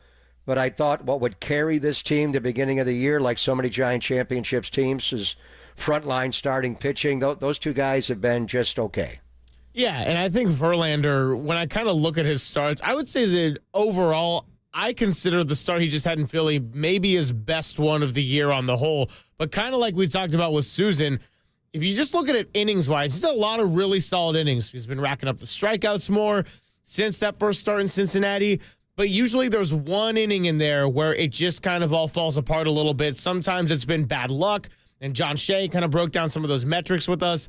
But that sixth inning and the fly ball with Ramos when he just couldn't get out of it, and I know they trotted him out there because he went 84 pitches deep, and they wanted to get that win, 263. Still searching, and hey, the only good news is that your 262 hat is going to keep having some life for another 5 days. Well, he didn't need to. He went 5, and they had the lead. He doesn't need to pitch the 6th inning to get the win. I'm not buying that. I would have gone to get him maybe at the top of the inning or certainly earlier in the inning. He went too long with him. Now, you know, and Mike was talking, Kruko, about this is a new guy here. This is Justin Verlander, the best pitcher of my generation, along with Mad Max and Kershaw. So you don't want to piss him off and disrespect him.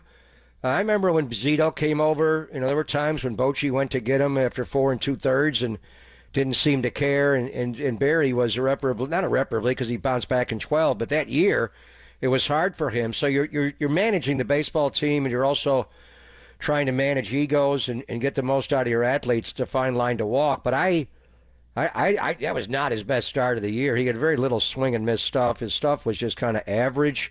I actually have been, I'd say, a little let down watching him. You have to brace for, he's 42. You have to brace for these guys getting older. Steve Carlton, lefty. And when you think of Giants and Phillies, the two, you know, Joe Morgan, Mike Kruko were obviously great. Aaron Rowan running in the walls. But Steve Carlton, lefty, was one of the best pitchers of his time. When he was a Giant, he was good, but he wasn't great. Randy Johnson, same. How good was Warren Spahn when he came here? He got a different sight. I just, you know, when he first started, I thought it's going to be like watching Peyton Manning that last year in Denver, 16, when they won the Super Bowl. Yeah. Peyton got benched that year. He had bad legs. Brock Osweiler, I remember talking to Peyton. He was not even dressing for games in Denver. And he was talking about going into TV then, and he was like, I never thought he would come back and win the Super Bowl that year. But his mind was just so brilliant, and they had that pass rush with Vaughn Miller, obviously, and DeMarcus. Anyway, I thought that's what we'd see from Verlander, just his mind winning a lot of these confrontations with the batter, like Peyton would pre-snap. I don't know. He doesn't, his stuff, he's not going to just Verlander you. He's not going to just blow you away. Maybe, every now and then. We'll see when the weather gets a little warmer. It's a good ballpark to pitch in. Let's not overreact. But he nibbles. He has to live on the edge a lot. When a pitcher does that, is he off mechanically? This is Justin Verlander. Or is he afraid to come in the strike zone because he knows they're going to whack it? And with Robbie Ray, I don't think he's afraid to come in. I think just all the movement that he has with his twist and shout, it's tough for him to, you know, lock in and throw strikes. So anyway, they've been just okay. The team has the second best record in baseball, so they're doing fine. You'll get more out of them as time goes, and if you don't, then you have to make hard choices down the line. And you've got a whole pitching rotation of young studs looking to come up and do more. At AAA Sacramento, you got one in your bullpen. It looks like he's ready to go right now. Let's see. But they know what they're doing. We're not going to bruise any egos. These guys make a lot of money, and they're accomplished pitchers, and we just started. We're only in April. Which leads to Jordan Hicks today. And it's a tough lineup. We'll see about the win, but the weather is going to play more like Citizens Bank Ballpark. It's going to be warmer, day game. Ball should fly a little more. We'll see if the wind is a factor. The weather did not aid him in his last start in New York. Jordan Hicks was not sharp Saturday. A lot of factors. It was biting cold. It was more football weather than baseball weather. But that's what you're going to get early in the year in April. But anxious to see what Jordan Hicks today does. And Philadelphia's got their lineup. They're unbelievable. They don't change anything. They don't care lefty, righty, day game, night game. They're going to stack up their guys, and they're going to come at you, and they're all going to hit. Well, no, I'm thankful that the Giants have been swinging the bats the way they are, because I just look up and down the Phillies lineup, and, you get a nice out, and it's like, oh, cool, you got Trey Turner. Oh, here comes Bryce Harper. Oh, here comes Castellanos. Oh, here comes Real Muto. Like, it just doesn't end with their lineup. And so, yeah, big test coming today for Jordan Hicks, obviously, with better weather conditions than he faced in the Bronx in that start in which they lost the middle of 3 games to the New York Yankees. Coming up on the other side, get a little bit back into some basketball talk, because Joe Vardon of The Athletic is going to join us. Talk Warriors Rockets. We'll talk about just the Wild West in general. He's a Cleveland guy. Does he think his Cavs can go and represent the East? And then we'll get you ready for Game 4 Giants-Phillies with pregame starting at 12:05. It's Pop and Silver on KNBR 104.5 and 680, the sports leader. KNBR, the sports leader.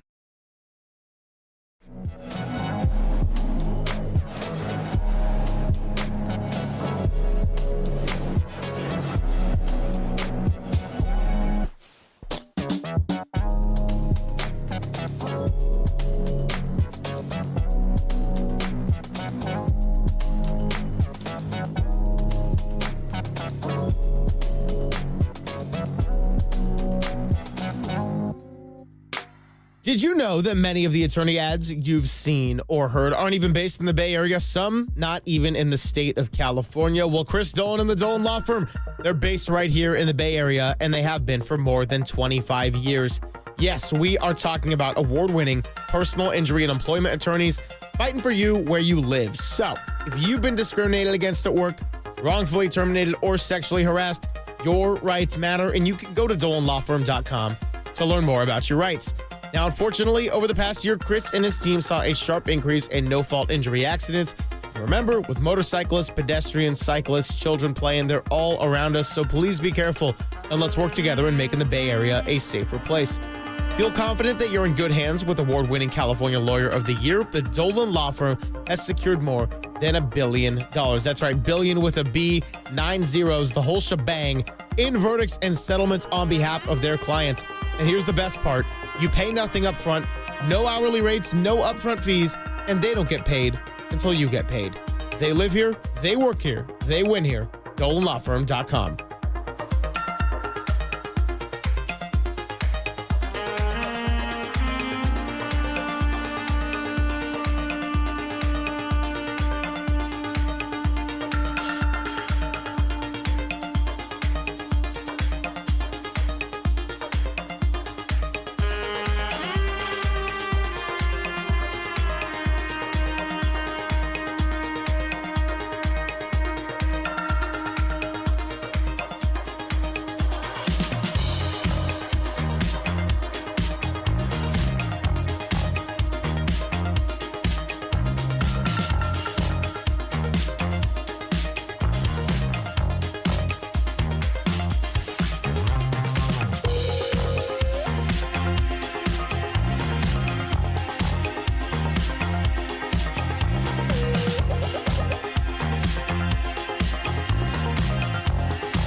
and Silver now continues live from the KNBR Casino Matrix Progressive Jackpot Studios. Casino Matrix. Progressive jackpots are here. Where are you? Just drop in. Please play responsibly. 1-800-GAMBLER. What's happening, everybody? Greg Papa, Greg Silver. About a half hour left on the show. Giants pregame is going to be underway at 12:05, but mixing in some hoops, some baseball. The sports leader does it all, and we couldn't do it without Joe Vardon of The Athletic. Covers the NBA at large, knows a lot about the top seed in the Eastern Conference, the Cleveland Cavaliers, and everything that we're going to be looking for in the next couple of weeks, all the way through June. We'll see what the Warriors do as far as it, but either way, Joe, great to talk to you. Greg Papa, Greg Silver out here in San Francisco. Really appreciate your time. How are you?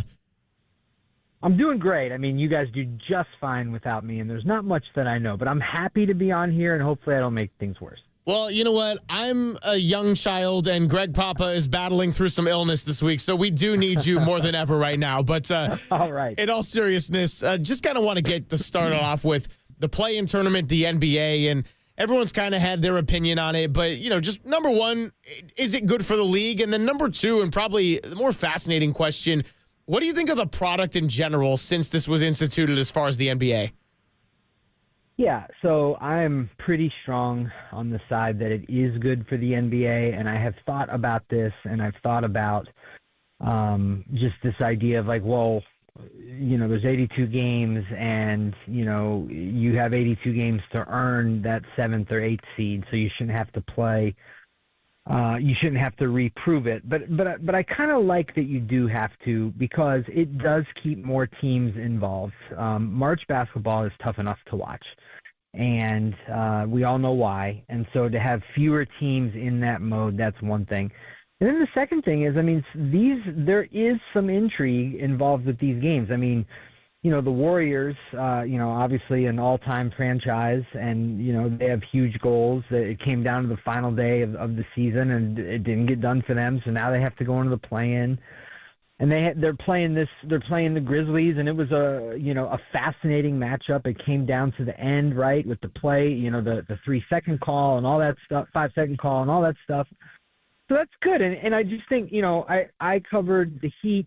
I'm not with them now, but in their previous play-in runs, and one time they went from being down with 5 minutes to go in the play-in finale against Chicago to the NBA Finals. So this is okay. This is a good thing. Is it perfect? No, I don't know that anything in sports is perfect, especially these days. So I am pretty strong in favor of this. I like it. I like what we see this week. And, you know, I'm looking forward to the games Friday night. Without a doubt. And that was play-in to play-off Jimmy and Jimmy Bucket's show. So we're going to get your thoughts on what he's done for the Warrior franchise. But last night in Sacramento, and it was a calendar year, you know, later after Klay had the 0 for 10, his last game as a Warrior, rebounds, and has the big game for Dallas. They're moving on to play Memphis on Friday night. Conversely, Sacramento is out, eliminated. Vivek Ranadive, their owner, they get rid of Monty McNair, their GM. Scott Perry, who's been around in the NBA for a long time and has known Vivek before, is going to take over as the new GM. But my question is, where are the Kings at? And just the amount of coaching turnover now. Firing Mike Brown early in the year set off a domino, where Taylor Jenkins later in the year, the shocker of Michael Malone. What is Sacramento going to do with Doug Christie? There are a lot of good coaches available now, but just give me your thoughts on where the Kings are at and what kind of, you know, we're kind of in a lull right now. Warriors are, you know, not actually practicing today, just doing some film and getting ready for the weekend in Houston. But as the NBA machine spins, we're seeing guys fired, and there's going to be hirings coming up. So what do you see from the coaching landscape moving forward, starting with Sacramento? Is Doug going to keep his job or no?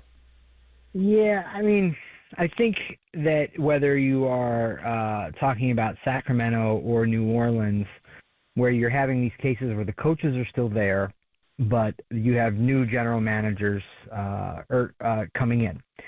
So these coaches that are still there, they're not the executive guy, if you will. But in New Orleans, and to your question, in Sacramento, they have to ask themselves, are they a contender now, right now? If the answer is no, and I would suggest that that is the case with both franchises, then I think that unless, whether it's Scott in Sacramento by you guys or whether it's Joe Dumars there in New Orleans, unless they have a guy in mind that they want to work with who is available, his team doesn't have to give up added compensation to acquire this coach. Unless that man exists, then there is no reason not to go into the upcoming year and allow the coach who's there an opportunity to prove himself to you as the executive and to see if something can be built there. There's no reason not to. I think that it's a mistake in the NBA, and you've seen it now in Phoenix with just the total mess there. It's a mistake that we do here where we just fire the coach just because. In this case, I mean, you could say what you want about Willie Green in New Orleans, but Doug just got there. And they traded De'Aaron Fox. So, I don't know what Doug Christie is as a coach, but unless I have somebody I'm ready to work with, then I wouldn't mind seeing what he has. So, the Kings, it's frustrating and it's unfortunate where they were just a couple years ago, how exciting that all was. And now you look at, De'Aaron Fox isn't there anymore. So, I don't know if rebuild is quite the right word when you have Sabonis there, but it's certainly a retooling. And the West is so deep, and we haven't even talked about what the Spurs could be with Wembanyama coming up. So it's a tough spot for the Sacramento Kings to be in right now for sure. Yeah, no question about it. We're talking to Joe Vardon here on the Yuma guest line. Joe Vardon covering the Athletic for the NBA and in just Cleveland Cavaliers especially, but I want to go actually to your old team that you alluded to, the Miami Heat and Jimmy Butler, and how he's turned around this Warriors franchise and everything. And you saw it on display with the play-in game on Tuesday, but what is it about the psychology of this playoff Jimmy thing? Or I guess now we're going to dub him play-in Jimmy. So where there were points where Papa and I would be discussing, and he would do too many pump fakes, or he would have an open shot, and he would almost pass out of it and just looked like he wanted to get guys involved, but to a way where it was almost like, is he uncomfortable flipping the switch? And then you see the answer manifest itself on Tuesday where it's no, he just goes crazy. I mean, what is it about Jimmy Butler, his approach to the game, that just makes this phenomenon of playoff Jimmy so real and intimidating? Yeah, I think the real and intimidating part is just that he is a very tough out. You've got to put two on him. He's going to win his matchup defensively. And his team, you better find a way to smother them because, he was the catalyst behind that team that went from the 8th seed to the NBA Finals. But what creates the contrast, of course, is that he doesn't play as hard and he doesn't play as much, not nearly as much in the regular season. Whether he is resting or this year with obviously like the long-term dispute in Miami, but even before that, like Jimmy just he doesn't play that much in the regular season, and when he does, his numbers are okay, they're fine, and so when you get into this playoff situation, that is when he is playing at his peak level.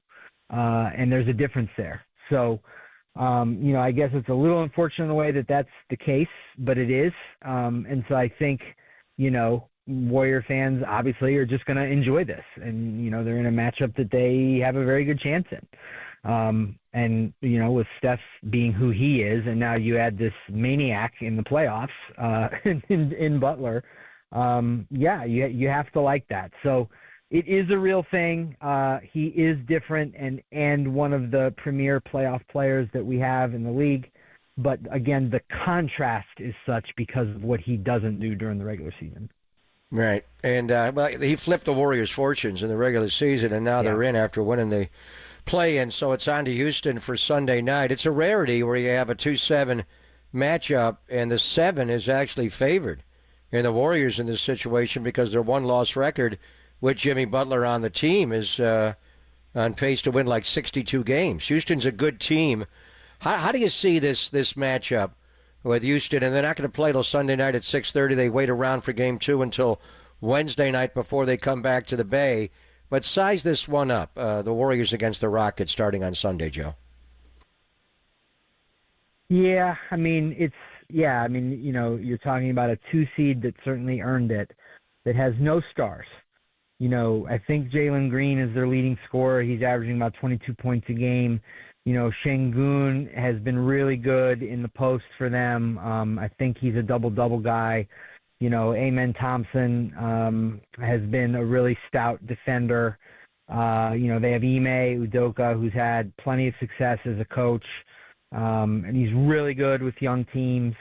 And so, there is a reason that they're in second place. Like, they've earned it. They earned that respect. But I'm thinking back to that Kings-Warriors matchup from a couple years ago where the Kings were in a similar spot and the Warriors got in there and beat them.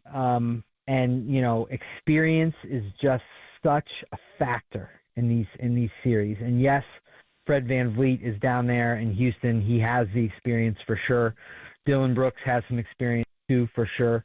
But the Warriors, we don't even need to get into it. Like, just the institutional knowledge of how to win when it matters is on their side. So, obviously, they got to figure out a way to stop Steph Curry. And if Jimmy is going to be healthy, then, he's a problem. I kind of like the Rockets' size over the Warriors, but all that's fine. That whatever. This comes down to, do you know how to win in a series that matters? And if you don't, can you learn on the fly? More times than not, that gets the team that hasn't been there before. Yeah, we know Ime Udoka well from that 2022 finals and following that out here in the Bay Area. And talking to Joe Vardon here, of course, a few more minutes. All right, Joe, so now we'll get to the Cleveland side of it. Cleveland is the number 1 seed in the Eastern Conference for the first time since LeBron James was a Cavalier. But I almost feel like it's a little bit of a flipperoo here in the sense that, are they under the radar in the sense that I think everyone's looking at the Celtics as what those LeBron teams were, even if they weren't the top seed. And I think of the Cleveland Cavaliers kind of like those other good teams in the East, whether it be Toronto with DeRozan and Lowry, whether it be the Atlanta Hawks in 2015, as, yeah, they're the favorite. They got the best record, but I think everyone expects the Celtics to take care of business in the end. Just knowing this team so well, do you think that Cleveland should be getting a little bit more respect, which is crazy to say about a team that won over 60 games and Kenny Atkinson's going to be coach of the year, but should they be considered favorites over Boston if they indeed meet in the conference finals? Well, I feel like they've gotten an appropriate amount of respect, and they are a team that asks for it. All year they have been talking about. First, it was, well, we're never on national TV. We get no respect. Well, we should have all these all-stars. Like, how do we not have all-stars? And they ended up with 3. And then they started they had like 6 games in a row on national TV in January and February. And then now I think they're going to be properly represented in the awards that are going to start being announced here. So I think they have earned respect, and I think they get it. But your comparison between the Celtics now and the LeBron Cavs is really good. The last time the Cavs were number 1 in the East was with a LeBron team, but guess what? It was in 2016. As you guys both know very well, the Cavs went to the finals again in 17 and 18. They were not the number 1 seed in either of those years because when you get there and you get to the top in the modern NBA, sometimes you just kind of chill. That's what the Celtics did this year. They were just kind of kicking it for a while. Their best basketball was at the end of the season, and so they're in second place. They are loaded. They have all the experience on their side. Forget about just the title. Think of how many conference finals Jaylen Brown and Jason Tatum have been to, Al Horford. And so they are very deep, they are very good, and they have earned the right for somebody to have to beat them to get that ultimate amount of respect. So I'm with the odds makers. I've got Boston in that conference finals matchup against Cleveland. until the Cavs can show that they're game for it. And so, I think that's okay. Joe, thanks so much for coming by with us today. We may have to hit you up again as we gather a little bit more information. But yeah, between the Cavaliers and the Celtics, and if they can meet, and obviously what the Warriors are going to have to do to go face an old foe in the Houston Rockets, going to be a lot to follow here in the coming days. And it all starts on Sunday at 6:30, at least for our Golden State Warriors out west here. So thanks so much for coming by, and we'll do it again. Yeah, and, all those years, Cavs, Warriors, finals, that's how I cut my teeth in the NBA. So San Francisco is always very near and dear to my heart. So anytime you guys need anything, you know where to find me. Maybe we'll do it again. A little different version. Yeah. Yeah, how about that? I feel like the fan base rivalry in that case, Papa, would be so intense because of all the people that have stuck with it. But, it'd be like if you're Donovan Mitchell or Darius Garland, you'd be like, what? I wasn't part of this. It's not my problem. It'd be a little different without LBJ, to be sure. It'd be strange. But you never know. You never know. Never know. Also, thank you, Joe. That's kind of how the Houston Rockets are a little bit, too. It's like from the fan base perspective, it's like there's that rivalry. But, Dylan Brooks had his own history in Memphis, and Fred VanVleet got the win with Toronto in the finals. But by and large, this is a different Rockets team than James Harden and Clint Capella and Chris Paul and Russell Westbrook and all those other versions. So lots to get into. We'll get you ready for Giants pregame coming up in just a bit. But before I do that, I do have to tell you about our Bay Area sports calendar. That's right. Time for the Bay Area sports calendar for KNBR, sponsored by Surfside. Before first pitch, grab a pack of Surfside iced tea and vodka or Surfside lemonade and vodka. Surfside, a proud partner of Giants baseball. Well, what's going on this weekend? I mean, we just talked about it with Joe Vardon. The Golden State Warriors are going to get Game 1 going in Houston. That's Easter Sunday, 6:30 p.m. Pacific. Set your clocks. The San Jose Earthquakes also playing this Saturday at home, PayPal Park, against Sporting KC. That's going to be at 7:30. On the college front, you got all sorts of action. Stanford baseball's at home against Notre Dame. Sure, USF, Santa Clara, St. Mary's, Cal. There's always something to go out to this time of year as well. And then, of course, with your San Francisco Giants, it's going to be a 3-game series against the Los Angeles Angels. 6:38 first pitch tomorrow and Saturday, and then 1:07 on Sunday. So get ready for those funky times. It's going to be a busy weekend ahead. And a big thanks to Surfside for your KNBR Bay Area sports calendar. On the other side, let's wrap it up. Got about 10 minutes left, and let's get you ready for Giants pregame. It is Pop and Silver on KNBR 104.5 and 680, the Sports Leader. KNBR, the Sports Leader.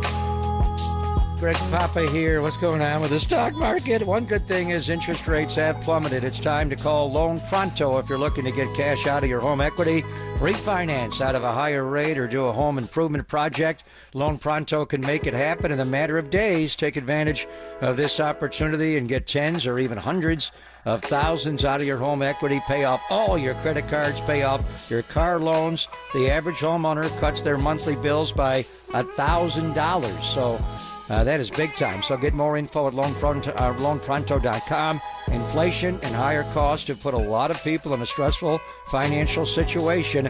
But if you own a home, there's a way out. Loan Pronto has multiple options that can help you get the financial freedom you deserve. Most homeowners get their cash in less than 2 weeks, and most don't even need an appraisal. Do the smart thing. Stop paying insane rates on those credit cards. Wipe them all out. Get a lower mortgage rate. Get some money for that home improvement project. It all starts by getting in contact with the experts at Loan Pronto. That's loanpronto.com, 415-808-5721, loanpronto.com.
back to Greg Papa and Greg Silver on KNBR, the sports leader.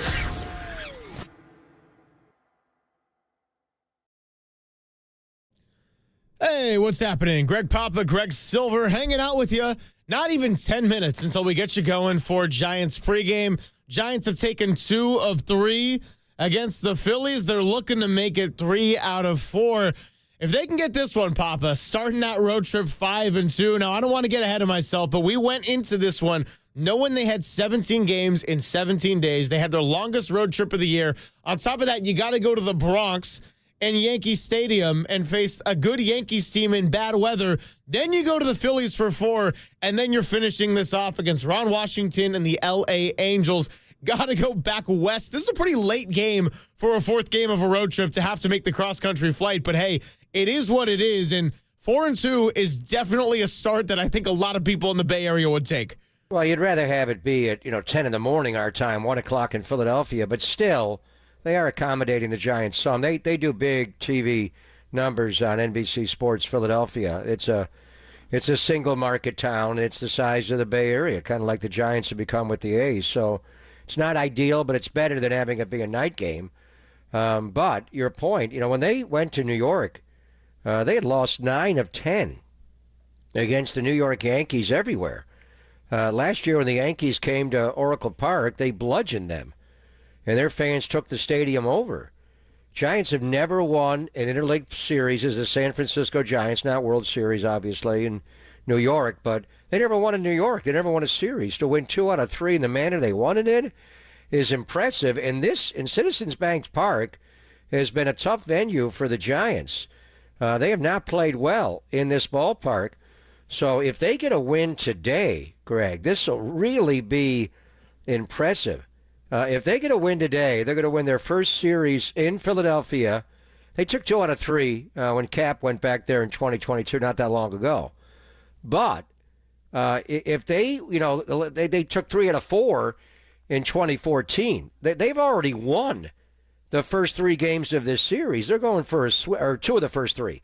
So if they get this one today and make it 3 out of 4, they haven't done that since 2014. Yeah. Those were the World Series years, obviously. So by winning 2 of the first 3 and the manner in which they've done it, if they get a win today and win the series, after what they did in New York would be really impressive. But it comes down to Jordan Hicks. I mean, we're talking about how the Giant lineup is so dramatically different. The Phillies and Rob Thompson, they don't change their lineup. They just come at you with the same guys, day game after night game. They don't care what arm you're going to throw. It's at Robbie Ray one night or Jordan Hicks is a righty the next. They're going to come at you. So it's up to Jordan Hicks to mitigate this very difficult lineup. Nobody in the Philadelphia Phillies lineup has hit a home run for Jordan Hicks' career, which is interesting. Trey Turner, the top of the order, is one of their better hitters. He's 2 for 5 against him. A lot of these guys, Kyle Schwarber's 0 for 6 against him. Obviously, Bryce Harper is the guy. He's walked him 3 times. I think mainly out of the bullpen in St. Louis. Harper's only 0 for 1 against him with the 3 walks. Castellanos is just 1 for 4 against him. JT Realmuto, I don't think he's in today, is 0 for 5. So ordinarily you look at, how do you tame this beast, which is the Philadelphia Phillies lineup. So, but if they do, give up some runs, the Giants have proven that they can come back and score, no matter, if they're down to the Yankees and you got to deal with Carlos Rodon and you come back and win that game as Jung-ho Lee or whatever it is right now. And the offense has been carrying this team, certainly early year. And the lineup, as you noted earlier, against Christian Sanchez, the lefty for the Phillies, dramatically different today in the fact that Matos is leading off today in center field. Adames is DHing. Ramos is in left. Chapman at the third, obviously. Casey Schmidt at first. Fitzgerald, Yastrzemski, Huff, and Koss. So Christian Koss is playing shortstop today, and you don't have Jung-ho Lee in the lineup left on left to give him the full day off to fly back to California tomorrow. So Matos is a leadoff hitter today against the left-handed pitcher. Yeah, Luis Matos leading off. Christopher Sanchez, the lefty, on the mound for the Phillies, and a lot of the Giants, pretty small sample size against him, and they saw him last year, May 29th, and it was a 6-1 win against the Phillies. We alluded to that earlier. playing against the Phillies last year for the Orange and Black just didn't go well. Patrick Bailey got concussed. Tom Murphy got hurt. He's still not even right because of it. Oh, and by the way, you're listening to KNBR and KNBR FM San Francisco, the sports leader, a Cumulus media station. About 5 minutes left here before we get you going on Giants pregame. But you mentioned it, Jordan Hicks, kind of the focus today. Now, yesterday, the bullpen picked up for Robbie Ray after he went the 4 innings between Trivino, who got his first win since 2022. Good for him. Camilo Doval and Spencer Bivens. The Giants ended up getting it done. One nice thing, by the way, before I get into Jordan Hicks, Ryan Walker has not had to get used very heavily on this road trip, and that is a very important luxury because you kind of wonder on the nights where Ryan Walker isn't able to go, is it Camilo Doval? Would you throw Randy Rodriguez into a closer situation? I know Kruk was kind of talking about that with the morning show this week, but to preserve Ryan Walker here through this road trip, and at least if you can use him today, he's on a few days of rest. That will go a long way when you're trying to stack up some early wins. Well, ordinarily, that would not be a good thing if you go on a road trip like this and your closer is not getting a lot of work. But they've been winning, as we noted, 2 out of 3 over the weekend, and they've won 2 of the first 3 in Philadelphia. So Ryan Walker has not pitched at all in Philadelphia. He threw 18 pitches on Sunday. Yep. He was not used on Saturday. So I think today, Ryan Walker gets into the game. Either way, he can't go a whole week with making just 1 appearance. Lou Trivino, threw 29 pitches last night. Probably, maybe he could bounce back, but he'd probably be someone they want to stay away from. Spencer Bivens threw 25 pitches last night, 14 the night before. They probably want to stay away from him.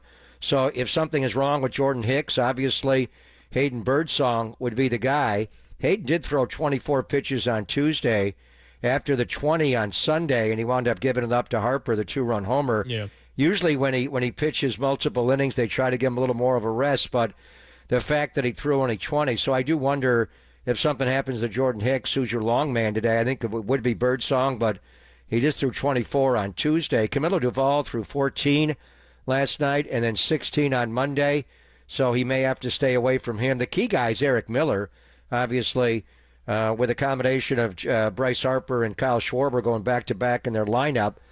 He threw 22 pitches on Monday, none last night and none on Tuesday night, so he's a guy you could go to. And as far as the Phillies lineup, I thought day game after a night game, JT Realmuto would be out of their lineup. He is not.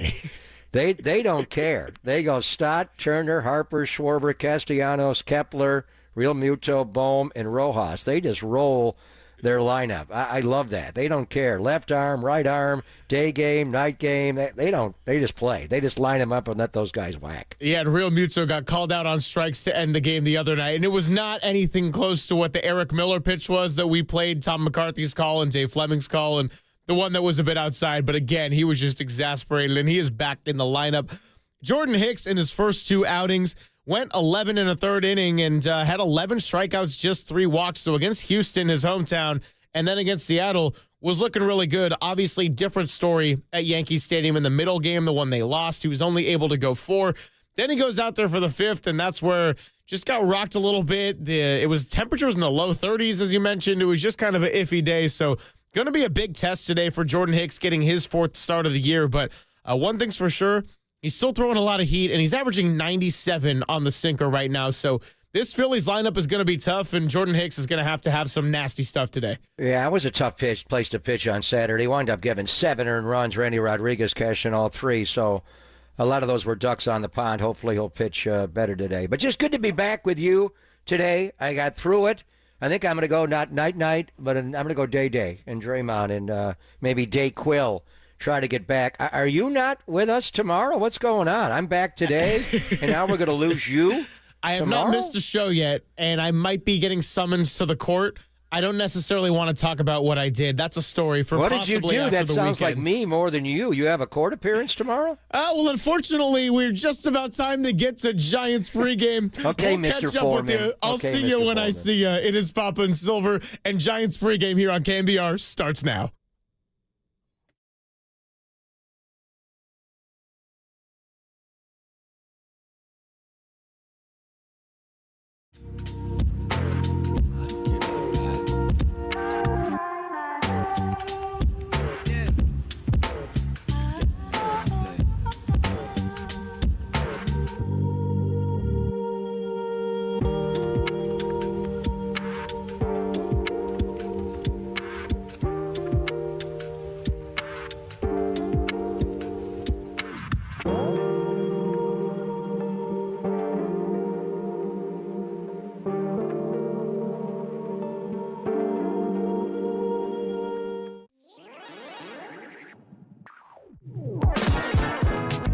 Welcome to Citizens Bank Park for the final game of this 4-game set. The Giants are going to try to win the series today as they send Jordan Hicks to the mound. The Phillies, they're going to counter with left-hander Christopher Sanchez. I'm FP Santangelo alongside Joe Rizzo, and we'll have all the action for you today. It's Giants baseball on the radio. The pregame show starts right now.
Hey, everybody, it is April 17th in Giants history. We're going to go back to a fun year. It's 2009, 16 years ago.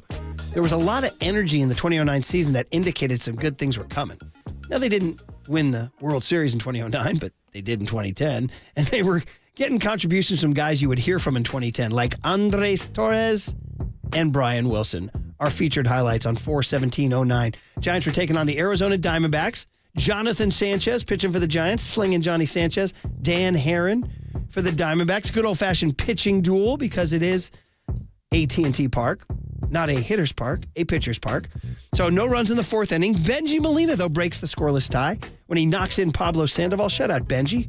It would stay 1-0 until the eighth inning. The new Giants outfielder Andres Torres stepped up and introduced himself to the AT&T crowd this way. Here it comes. A swing and a high drive into deep center field. Young going back, still going back, looks up, goal! Home run!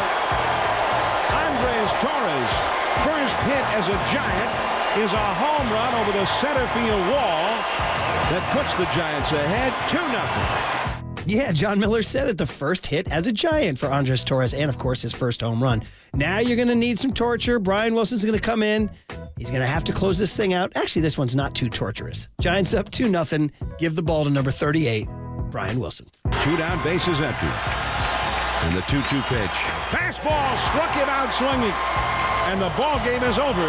The Giants have taken game 1 from Arizona with some outstanding pitching and just enough offense.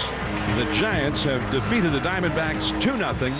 A win for Jonathan Sanchez.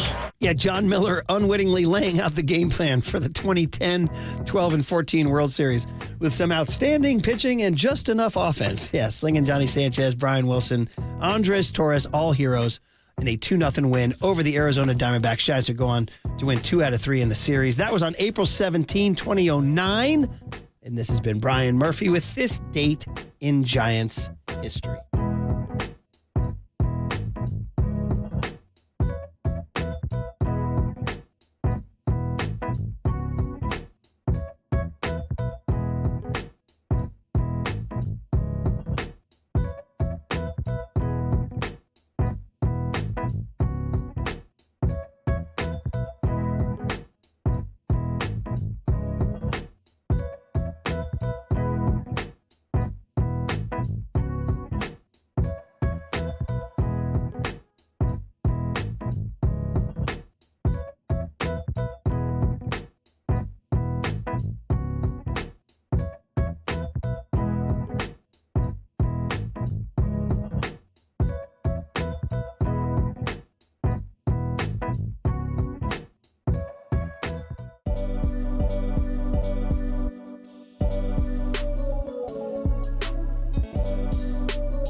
What's happening, everybody? Greg Silver here, getting you ready for the fourth and final game at Citizens Bank Park. Giants, Phillies, and it is my pleasure to bring in our friend who you will hear on the call, Joe Rizzo. Joe, first of all, I mean, how's the voice? You got a lot of work in yesterday. You know, it wasn't quite home runs, but we're talking 11 runs. We're talking another game with 10. Tyler Fitzgerald all of a sudden making you work and perfect your calls. So you doing good? You going to be okay for another 9 here? I think I'll be all right. Don't forget the 15 walks yesterday as well. So had a lot of practice on the ball 4 calls. That's actually kind of been a theme all road trip going back to New York. It hasn't been the cleanest baseball. Maybe the weather conditions have had something to do with that. First in New York, here in Philly. But it's a beautiful sunny day today. It's not nearly as windy as it has been. So maybe a game that will be a little more normal, shall we say. And for the Giants, I mean, this is a long day. Phillies didn't do them any favors with a 4 o'clock local time getaway day with the long trip flying back to California after the game. And they'll get in after midnight, which will feel like after 3 a.m., given they've been on the East Coast for a week now, and the Giants jump right into another series tomorrow night. So it's going to be a long day, and we'll see if they can make it a happy flight. You can that flight will go by a little quicker if you can get a victory here and make it a series win in Philly. Yeah, no question about it. We'll get to the pitching in just a minute with Jordan Hicks getting his 4th start of the year and trying to rebound from that weird weather, cold loss at the Bronx and Yankee Stadium and everything. But just yesterday and the bats and the way the Giants have been hitting on the series, I mean, every starter reached base multiple times. So that first inning went a while, and it was 36 minutes, and Robbie Ray had some of his ups and downs himself, but the Giants just wasting no time. So, you know, there's all these quotes going around about how we feel like we're never out of a game, and yesterday was an example of when they just threw the first punch. I mean, how much can you just tell in the environment in the clubhouse that these guys are in a rhythm and they're playing with extreme confidence? It's totally different. In the clubhouse, in the dugout, it's reflected on what you're seeing on the field right now. And I think it's just a group of players, 1 through 26. Everyone is making some kind of contribution, and there's a lot of confidence up and down the roster. And, you know, a game like yesterday, you're right, they scored the 4 runs in the first, which has been a little unusual on this trip. I know it happened the very first game in New York, and yesterday the Giants have been playing from behind a little more often. But then the Phillies, they punched back last night. They tied it up. Bryce Harper hit the home run. He had almost 40,000 here yesterday on a Wednesday night, and this place was rocking. And it just didn't seem to phase this Giants team. I mean, the Phillies had all the momentum at that point. They were rolling, and the Giants answered right back. I think it's just the sign of a good team, a confident team right now, that they're finding all of these different kinds of ways to win games. You could do it with a comeback. You could do it with the early offense. Yesterday was that back and forth kind of game. They found a way to win that one. They've won a couple of lower scoring, more pitcher duel games the first couple of weeks of the season, not necessarily on this road trip. So I just think it's a team that feels like any way you want to play it, we'll find a way, and that's what they're doing right now. They're finding different ways to win, and they're going to have to find another different way because the lineup is so different today, Joe. You got Luis Matos starting in center field. Jung-ho Lee is not going to start. He's going to get a day to rest or maybe come off the bench. Sam Huff catching, Christian Koss playing at short. You will have Willie Adames, but he's in as the DH, which means Wilmer Flores, who's been hitting the ball incredible and a MLB leading 23 RBIs, is going to be on the bench. So just who is your eyes on the closest when you look at this kind of shakeup for Bob Melvin today? Well, Tyler Fitzgerald's up to the 6th spot in the order, so I think the Giants love Tyler hitting 9th, in that he's kind of like that second leadoff guy with his great speed. And obviously he's had a phenomenal road trip and a great series, in particular here in Philadelphia, with 7 hits in the first 3 games. But with all these changes in today's lineup, as you highlighted, Bob Melvin's thinking, well, let's elevate Tyler Fitzgerald and get him up to a higher spot. and maybe he'll get some more pitches to hit. So I'm looking at Tyler Fitzgerald today. I think it's interesting that Mike Yastrzemski is in the lineup. He's the only left-handed bat that's in there against Christopher Sanchez. Lefties are hitting 158 against Sanchez this year, but Mike Yastrzemski, a home run against a tough lefty late in the game here on Monday. And with his kind of newfound opposite field approach, he's kind of gotten back, Yaz, to how he was hitting in 2019 and 2020, his first couple of years with the Giants, where he was actually better against left-handed pitching. And I think a lot of that was letting the ball travel, being okay with hitting the ball to left and left center. So Bob Melvin riding a hot hand there and a confident hitter. So Yaz gets a chance here against a lefty, and we'll see about Christian Koss too. He's finally getting a chance to play his natural position of short. The Giants have kind of had to move some people around, but Willy Adames, it's the first time all year that he's not going to be playing shortstop for the Giants. He's played every inning over there this entire season, the first 18 games. So a chance to get him off his feet, DH, and Christian Koss gets a chance to catch the ball at short today. We'll continue catching up with Joe Rizzo and get your Giants pregame moving along further after these messages.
Back here with Joe Rizzo as we're getting you ready for Game 4, Giants-Phillies. And, Joe, we got a lot into the new lineup, the offense, but Jordan Hicks is getting his 4th start of the year, and this is coming at a really important time for the team, and where Jordan Hicks is not only looking for a personal rebound after his start in the Bronx, but, you know, between Robbie Ray, Justin Verlander, neither one was a disastrous start, but you like to be able to get as much as you can outside of your starters so that your bullpen's not getting overused, and Jordan Hicks has a chance to go deep into a game against a really tough Phillies lineup. Yeah, it's an important point. I mean, the Giants are in the midst of a stretch where they're playing 17 days in a row, and this is only, day 7 of 17 straight. It's their longest stretch without a day off all year. It's the second longest stretch for any team in baseball this year, playing 17 days in a row. So when you have a stretch like this, you worry about the bullpen, especially as you get into the back half of 17 days in a row. And there have been a lot of 4 and 5 inning starts on this road trip. Now, the Giants' offense has kind of bailed them out, and the bullpen has been very good, and the club still has a 4-2 record. But you're right, the Giants could use a little bit more out of Jordan Hicks today. I thought he was throwing the ball pretty well in New York in his first 4 innings. A couple of runs, Giants were ahead, and then things just totally unraveled for him. That third trip through the lineup, Yankees have a very good lineup, of course. You're asking a lot for a starter to go through that lineup a third time, and it didn't go well for Jordan Hicks. Phillies are kind of the same deal. A good lineup and power hitters at the top and in the middle, so we'll see if Jordan Hicks gets that opportunity today. He's throwing harder this year. That's a good sign. I think it's notable. The Phillies are one of the best teams in baseball when it comes to hitting sinkers. They're up around 330 as a team. They've got a group usually pretty aggressive and have had a lot of success specifically against that pitch. So maybe Jordan Hicks will go to something else today. He wasn't getting Yankees hitters to go after his sweeper or his splitter, which can both be strikeout pitches. That wasn't the case in that last start. So maybe there'll be some kind of adjustment there for Jordan Hicks today, and those secondary offerings can become reliable for him in this matchup. Joe, last one for you. I mean, Jordan Hicks, what's the challenge if you're a pitcher and you got a little bit of a different look at a defense? You know, Christian Koss will be at short. Jung-ho Lee's not going to be out there in center field. And then above all, you're not throwing to Patrick Bailey. You got Sam Huff getting the start today. Yeah, and I think with Huff, you know, he caught a lot this spring, and he caught everybody. So I think there's still a level of comfort there. It may not be like you have with Patrick Bailey, who's usually behind the plate, but Sam Huff had a good spring, and he earned a spot on this roster. And, you know, look, I think I talked about the weather conditions today. It's much more normal. You're not dealing with these howling winds, or in Jordan Hicks's case, it was like 35 degrees was the wind chill in that start in New York last weekend. So much more normal today, and I think Jordan Hicks will go into this start feeling pretty good about things. Joe, have a fantastic call as always. We'll be listening, and let's see if the Giants can make it 3 out of 4. All right, thank you, Greg.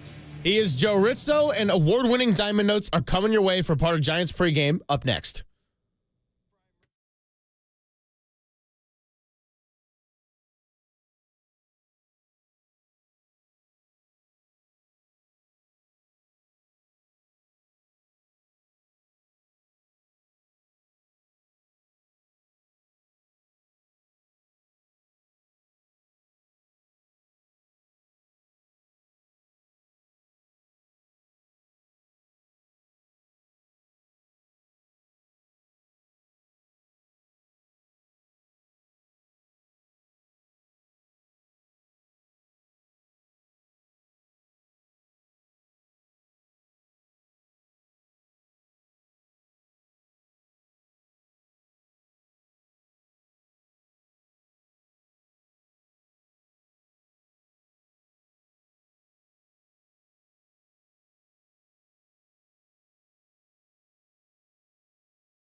award-winning. Thank you, Walter. Back here with our award-winning Diamond Notes Giants Phillies game number 4 out of 4. Let's talk about our starting pitchers, sponsored by Benjamin Moore Paints. Experience the Benjamin Moore retail difference at our independently owned authorized retailers today or at benjaminmoore.com. Well, for the San Francisco Giants, it's going to be Jordan Hicks. He's 1-1 on the year with a 5.87 ERA and 14 strikeouts. He'll be making his 4th start, but last Saturday, Hicks got the loss in rainy Yankee Stadium. 4 innings pitched, which was a season low for his 3 starts, giving up 8 hits, 7 earned runs, had 3 strikeouts and 3 walks. He's going to be searching for his first win since March 31st, which was in his hometown of Houston.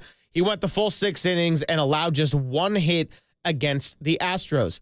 For the Philadelphia Phillies, it's going to be the lefty, Christopher Sanchez. He's got a 1-0 record, a 3.12 ERA, and 19 strikeouts on the year. Sanchez, the first-time All-Star last season. He has faced the Rockies, Dodgers, and Cardinals thus far.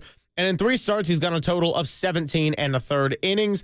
His most recent start went for 6 1/3 against St. Louis. But against the Giants last year on May 29th, Sanchez went a full 6 innings. He gave up no earned runs, had just a walk, and 7 strikeouts. The Phillies went on to win that game 6-1. So the Giants are going to go against the lefty.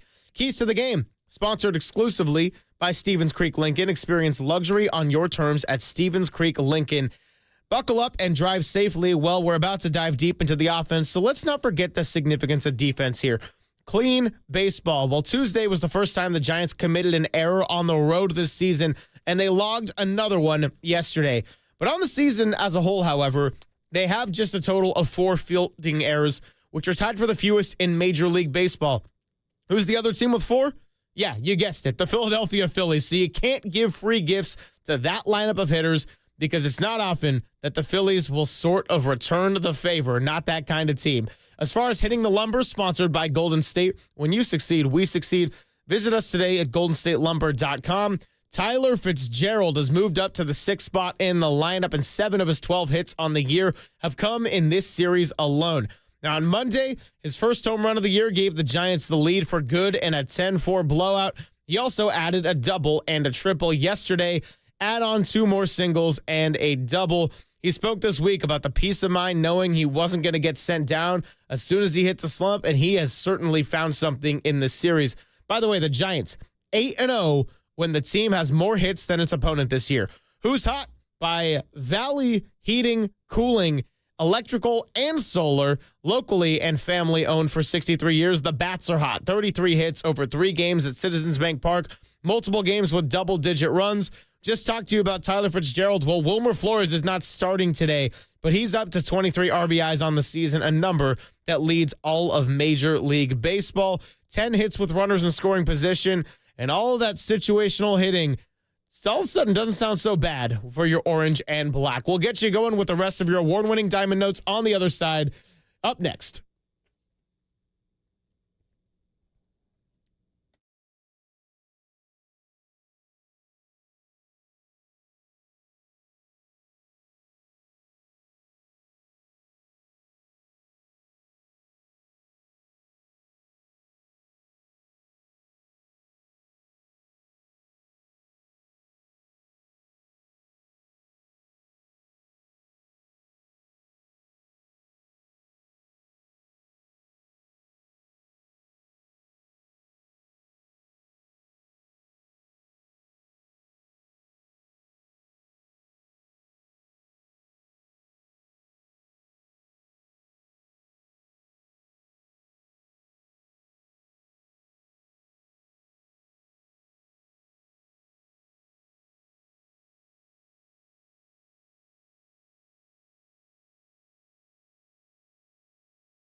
Back here with your award-winning Diamond Notes, getting you ready for Giants pregame. Let's talk about an X Factor sponsored by Casino Matrix.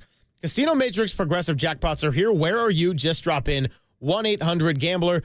Well, 5 Giants have never matched up against Christopher Sanchez. 3 in the starting lineup. We're talking about Sam Huff, Christian Koss, Casey Schmidt. Of course, the other 2, Jung-ho Lee and Patrick Bailey. Now, the leader of the pack is Jung-ho Lee, the best hitter on the team to start the season. Most doubles in Major League Baseball. And how about this one for you? Lefty on lefty, Jung-ho Lee is hitting .421 against left-handed pitchers. So, X Factor, getting those other guys going. Sam Huff, Christian Koss, Casey Schmidt, talking both the defensive end and the offensive end. Last but not least, the Toyota out-of-town scoreboard. Let's go places with the Toyota out-of-town scoreboard. Not a lot going so far. Reds just took a lead over the Mariners and then the Athletics over the White Sox, but it is time to get you ready for Around the Park. Giants pregame continues with Around the Park up next.